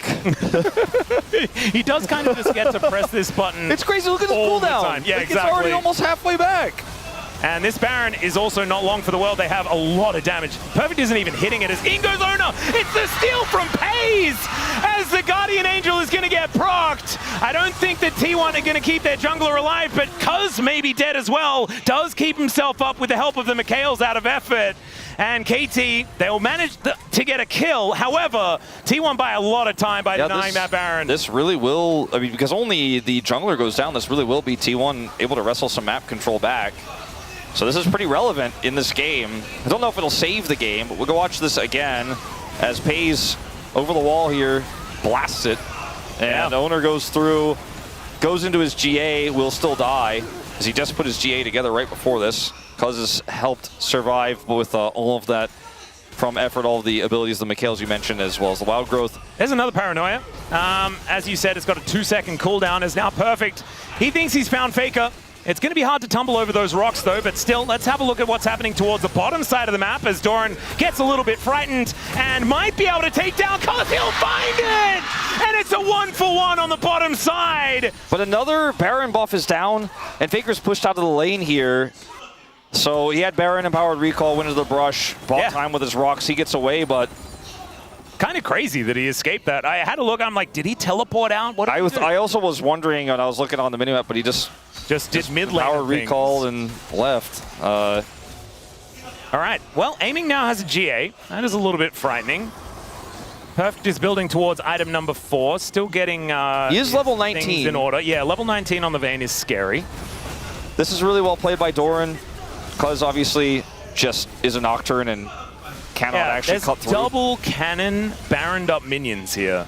And that is definitely helping Doran do a bunch of extra damage. And Nocturne is just always going to struggle to scratch Cassante in these types of moments. Also, Jack Shows was done, I believe, for that as well. So that's going to be what helps Doran get just over the line a little bit there with the extra damage from the cannon minions, who will now go down in this bottom lane. So T1 have bought several new leases on life.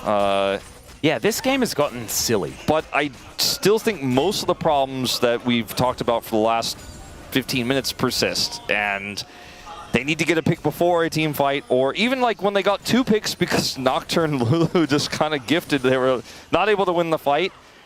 So when we get to this next Dragon in 2 minutes, or the Baron that comes much later, they need to do something, set up a pick before that. Or like maybe Corki is big enough now that he could help front to back, or Vayne overextends into the rocks, or some error happens. But I mean, honestly, KT are not in it really, but they're still alive. Yeah, the thing is, like, if KT do mess it up, things can go horribly wrong quite quickly, you know? Because if Perfect is caught out, then it's only Aiming that's really able to carry these fights forward, and they have a lot of abilities to lock down that single target.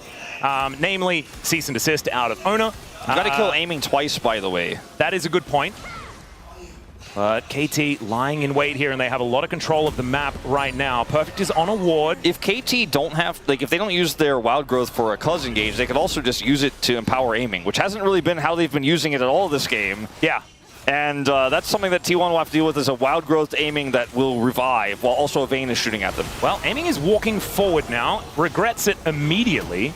That's a pretty big win for T1. Like, he does have 3 Ocean Dragons. Yeah, the Ocean Dragon problem is certainly one. All right, Cuz now in an awkward spot here, but the rest of T1 not going to go for it as Aiming just walks on over. There's the Paranoia. Wild Growth not quite there yet, and he does go down to his GA, but now Perfect taking matters into his own hands. The bubble not going to quite connect as T1. They just walk it off.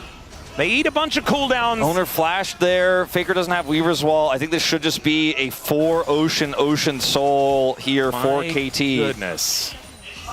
Well, let's just see. Looks like KT are looking for an opportunity. We've turned the lights off. A lot of suspense now, but look at Doran's health bar. Kind of ridiculous.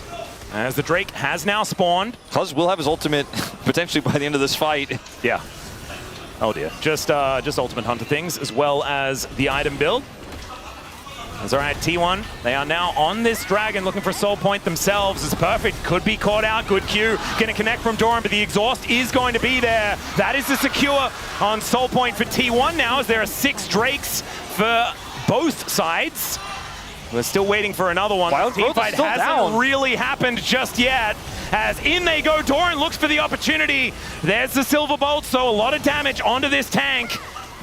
As they turn the lights off defensively here, there's the bear going down. Cease and desist as Owner goes down to his GA. Doran getting down very, very low, so it's hard to be that front line. But now Pays gets on in there, Cuz surviving by just barely. And now Pays having to get out of there. The Slurkle not doing too much, and KT stand tall. KT, they botched the early part of the fight, but they had so much longevity, and you could really feel those Ocean Dragons ticking through a little bit through this. But also beyond that, so many tools coming online. The Wild Growth at the last possible second, cause the second Paranoia is Aiming. Aiming is going to go down to the GA as Perfect flashes over. Not going to get bubbled this time as he tumbles into the brush. Carrier also going to be going down, and it's a double for Perfect. I think that's POM for the gentleman on the top side of the map if KT are able to close this one out as BDD sidesteps the seismic shove. In 5 seconds here.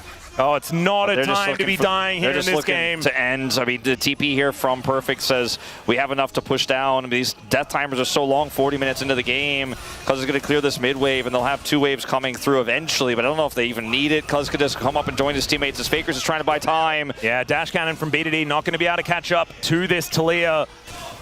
20 seconds on Pays. They need to somehow buy time for that. Double 80 carries, man. These Nexus turrets do not last very long at all. T1 are going to have to try and commit to something here as the paranoia comes on through. Gets on in there as Cuz. Decent spell shield there at the same time as they take down Owner. And KT, I think they've done it!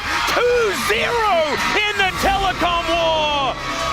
Man, what a time to be wrong!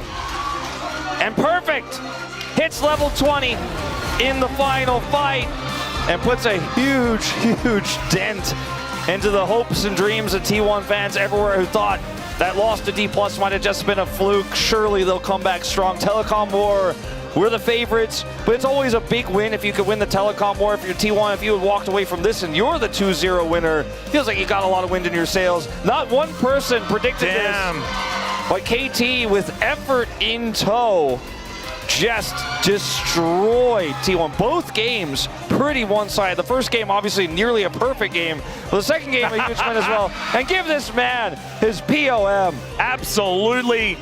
T1 looking a little dejected after that one, but I mean, it's early in the year. I wouldn't, if you're a T1 fan, I wouldn't get too up in arms after that one. But KT, what a beautiful start to the year, and I really hope that this means that they found a solid support player, because honestly, Effort had a good game, especially in game number 2. Game number 1 was fine as well. And the Seraphine, I don't know whether he can play only supports throughout the rest of the year, but we know this guy really likes playing Nautilus.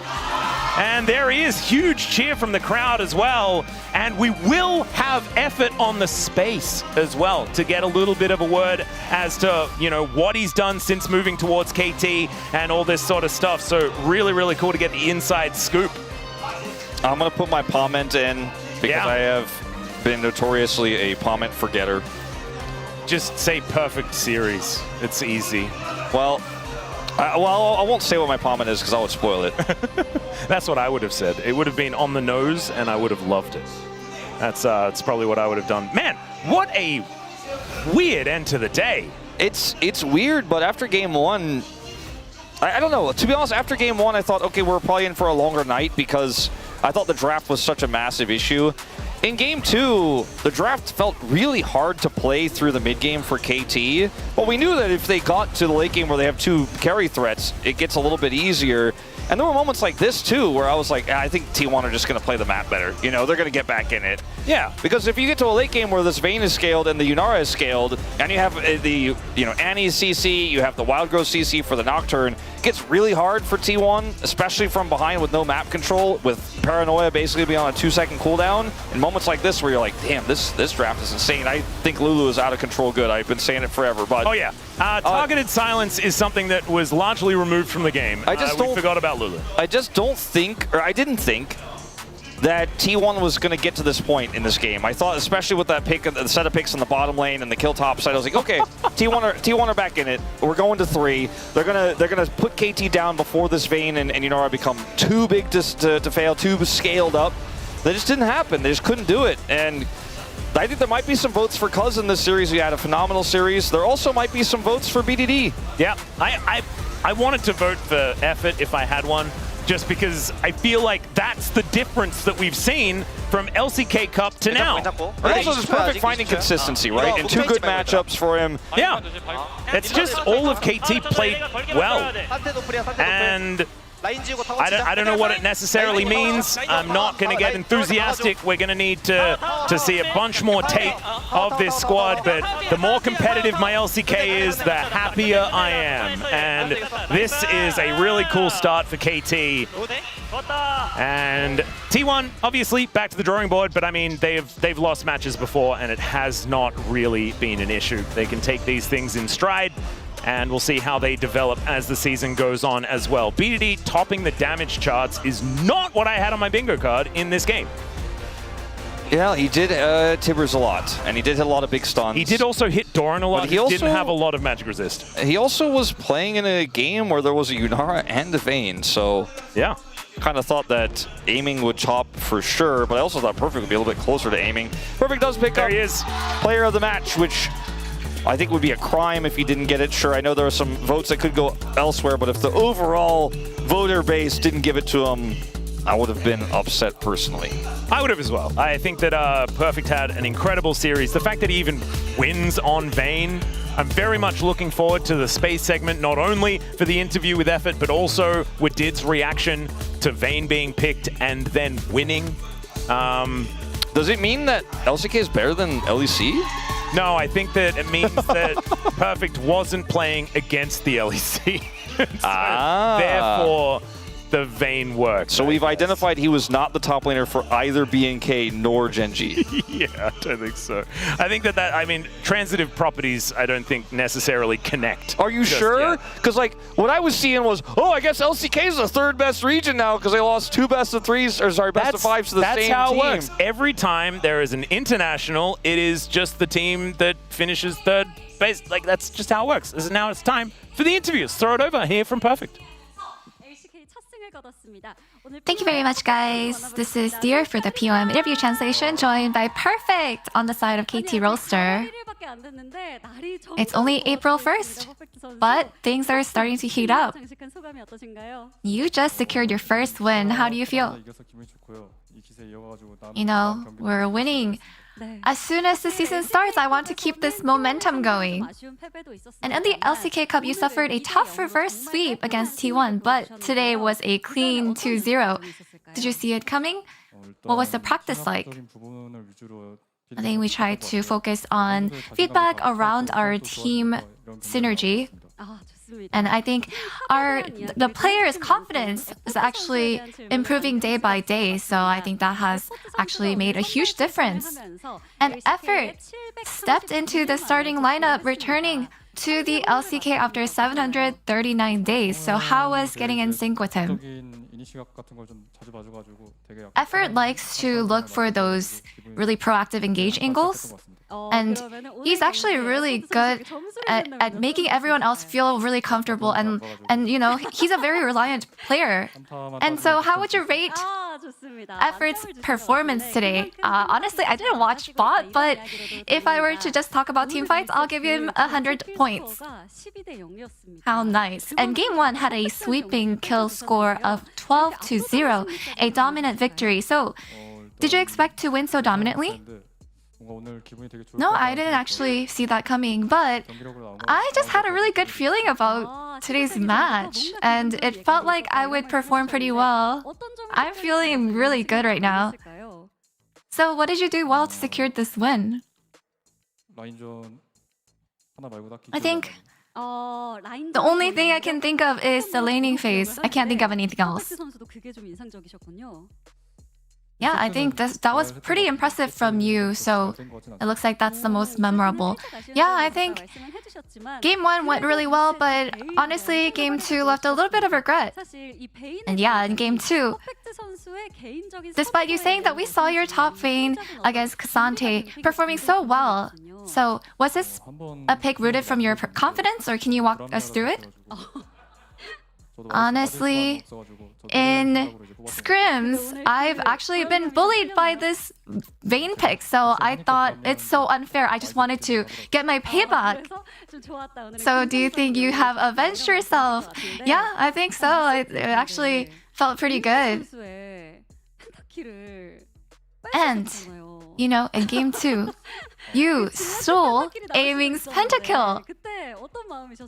This could have been the first pentakill of the season. What happened? I can't remember. So once Aiming secured the quadra kill, the Vayne took the 5th kill. Well, I'm sure he's fine with, you know, his pentakill being stolen once or twice. And a discussion that came out during the analyst desk while spectating today was, after seeing Vayne sell the Doris Blade and buy the experimental Hex Plate, some AD carry said you should never sell Doris Blade. So what did you think of that? I think he's absolutely correct. You know, after I sold it, I was actually pretty regretful. I was like, oh my god, my lifesteal or my Omnivamp is gone. So what would you say to that analyst about this comment? Honestly, you were absolutely right. You read the game so well. and won an awesome start. Any word for the rest of LCK? We're having an amazing start. I hope that we're able to keep it going until the end of the season. And that's all from Perfect, and back to the desk. Thank you. What an amazing start here for KT. Not a 2-1, but a 2-0 clean sweep. And don't forget, game one, they were a tower away from a perfect game against their foes that they battled in the World Finals literally last year. No one could see it coming. Literally, no one saw it coming. A huge, huge upset to kick off the season. This is how they get their power. You know, this is how KT get more powerful when everyone preds against them. So, you know, I'm glad no one stepped out of line for this one. Surprisingly, it was not even close. The game was a lot cleaner than the LCK Cup, and I think it was one-sided, I would say. Right? I mean, the start was close by T1. Again, the early ganks in the mid lane. I think that's what makes game two very impressive. It wasn't just, hey, the roller coaster straight on up. They got it done in a tough game. By the way, thank you so much, dear, for the wonderful translations that we had. As it's time for the POM votes, and John is strong. John is strong giving the BDD shout out. Go ahead, Dan. Go ahead, Dan. What do you think? I think BDD had some good moments, and I think it's tempting. It's always tempting to just give the BDD vote. So. I mean, he just can't allow the AD carry champion on the top lane. He as an AD carry player, you know. Yeah, maybe. You know, doesn't like seen like a level 20 Vayne. He's like, that's unfair. That shouldn't be allowed. I get it. Observer based or observer? Lol. Let us know with your chat. Time for comments. Ox, go for it. You were a perfect voter. Yeah, didn't manage a perfect game in game one, but that was a perfect performance. Yeah, cool. Yeah. You want to explain that one to me, what did? No, I'm good. Okay. I'm good. All right. Let's go to Wolf's here as Wolf redefining the perfect game. Like that one with the correct spelling as well. Perfect game. Oh, okay. Yeah. Sorry. Nice one, Wolf. Now it's time for Wadids, as we've got to update some rules that he made earlier. Yeah, just let me update the list. Oh. I think there's one more player who's allowed to play the lane Bane. It's perfect. Oh, here he goes. And, oh. Here, oh.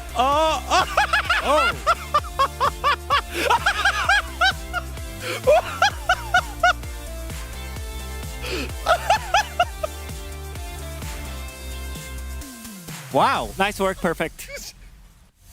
What? I feel like Wadid's just making stuff up. He's making stuff up, telling people that they've just got to listen to LEC and know Vayne, but now we're Vayne. All right. Yeah, I'm not really getting consistent messaging from Wadid, but, you know, I'm liking it. I'm picking up what he's putting down. Yeah, we had the message earlier by Helios. Go with a performance like that. You can get away with a penta steal. That's right. Again, a question asked earlier by Subin. Does he remember the fifth one? Did not remember stealing that one away. Well, we don't have perfect here, but we have the man that was the catalyst, the change that led to the victory for KT. Now joining us on the desk, please welcome KT Effort. Effort 선수, 안녕하세요. 반갑습니다. 반갑습니다. 안녕하세요.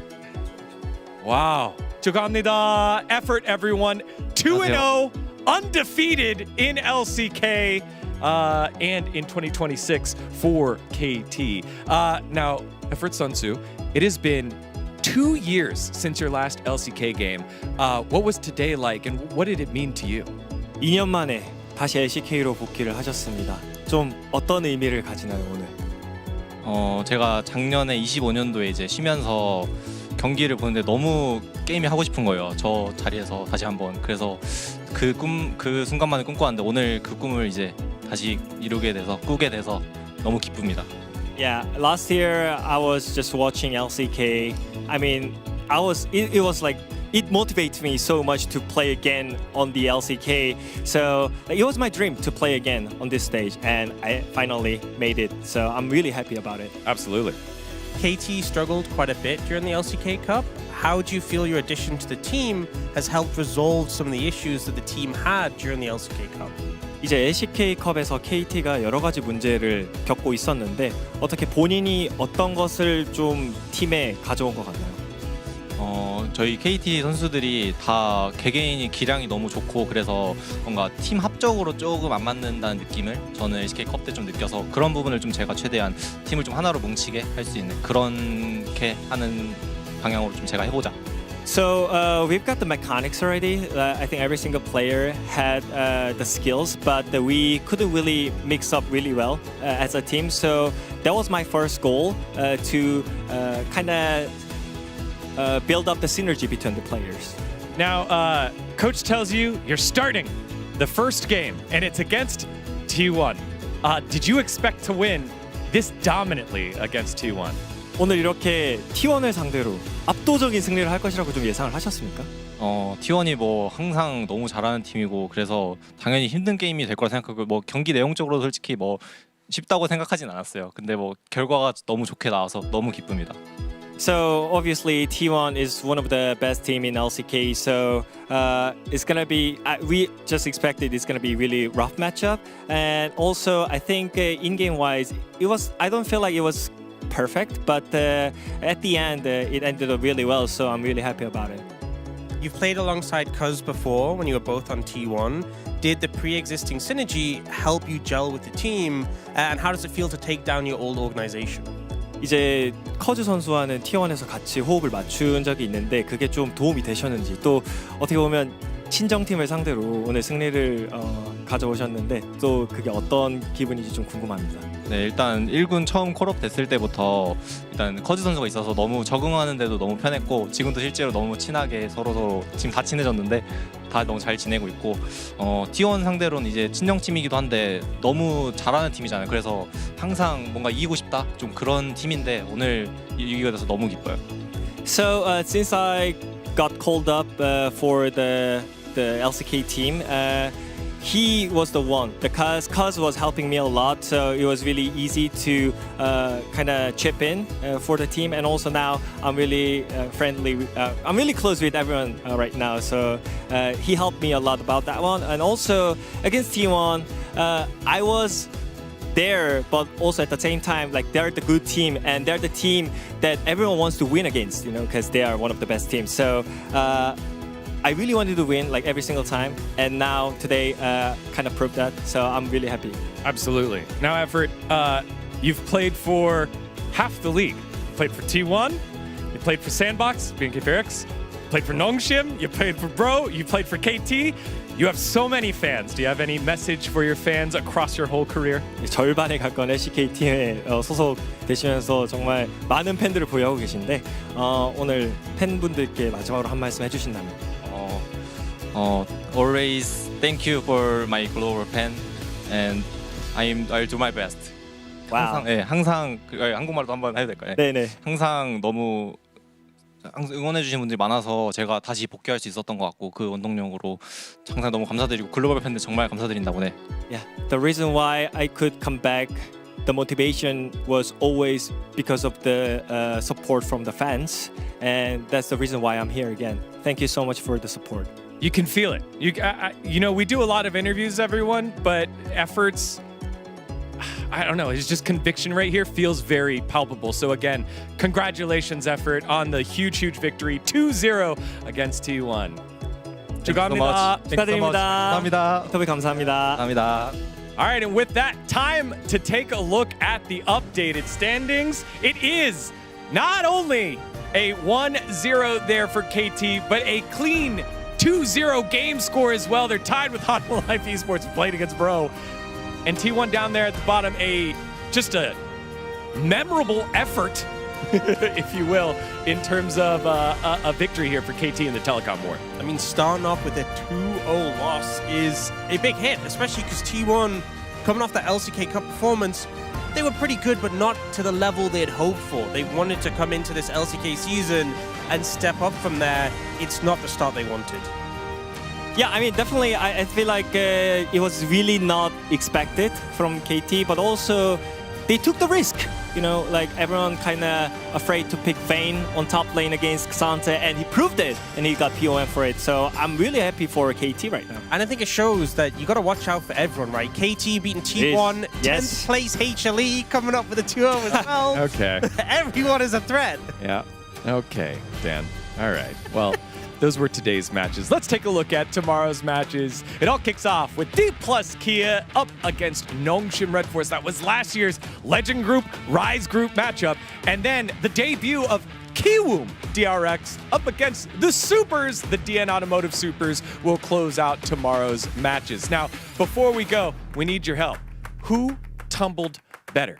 We had some tumbling around because of the Vayne going on. Oh. We need to take a peek at it. I mean, I'm just saying. Wait, we don't have a camera. No. We just have a, oh no. Oh, man, that's weak. Helios. Not my Winter Fox jungler goat. Oh, Go-Go, no. Go-Go's, ooh, Go-Go's That was better. pretty good. That was better. That was good. Uh-oh. Oh no, Wadid's taking a big running start. Oh gosh. I don't know. I mean, okay, Dan, your turn. I think we put up our best man. All right. We put up our best man. That's what we got to offer, you know? It was, come on, Dan. Oh, what is this shot? It was a Vayne day by our very own Bay In. One more, come on, get in there. Okay, G-Sun's telling me to tumble, so I'm tumbling. Here we go, everyone. I'm gonna tumble and toss. On behalf of everyone here at the LCK, thank you so much for watching. We'll see you tomorrow for more LCK action. Bye-bye. That was clean. That was pretty clean. Get in here, Dan. Here, we're leaving space for you. Where you go? Good. Oh, I'm boo! good. Boo!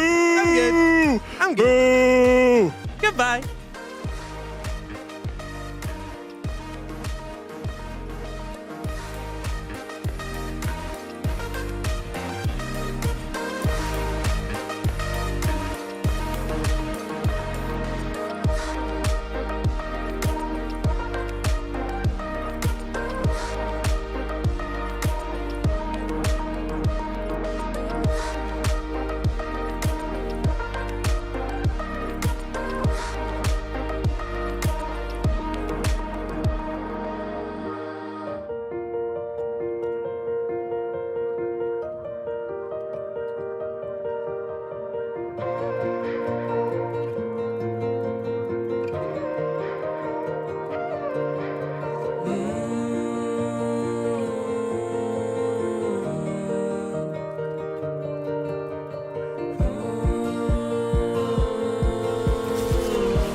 Every sky's a line I've drawn. Every wall is a sign I've worn. I don't just win, I carve my name into the stone against a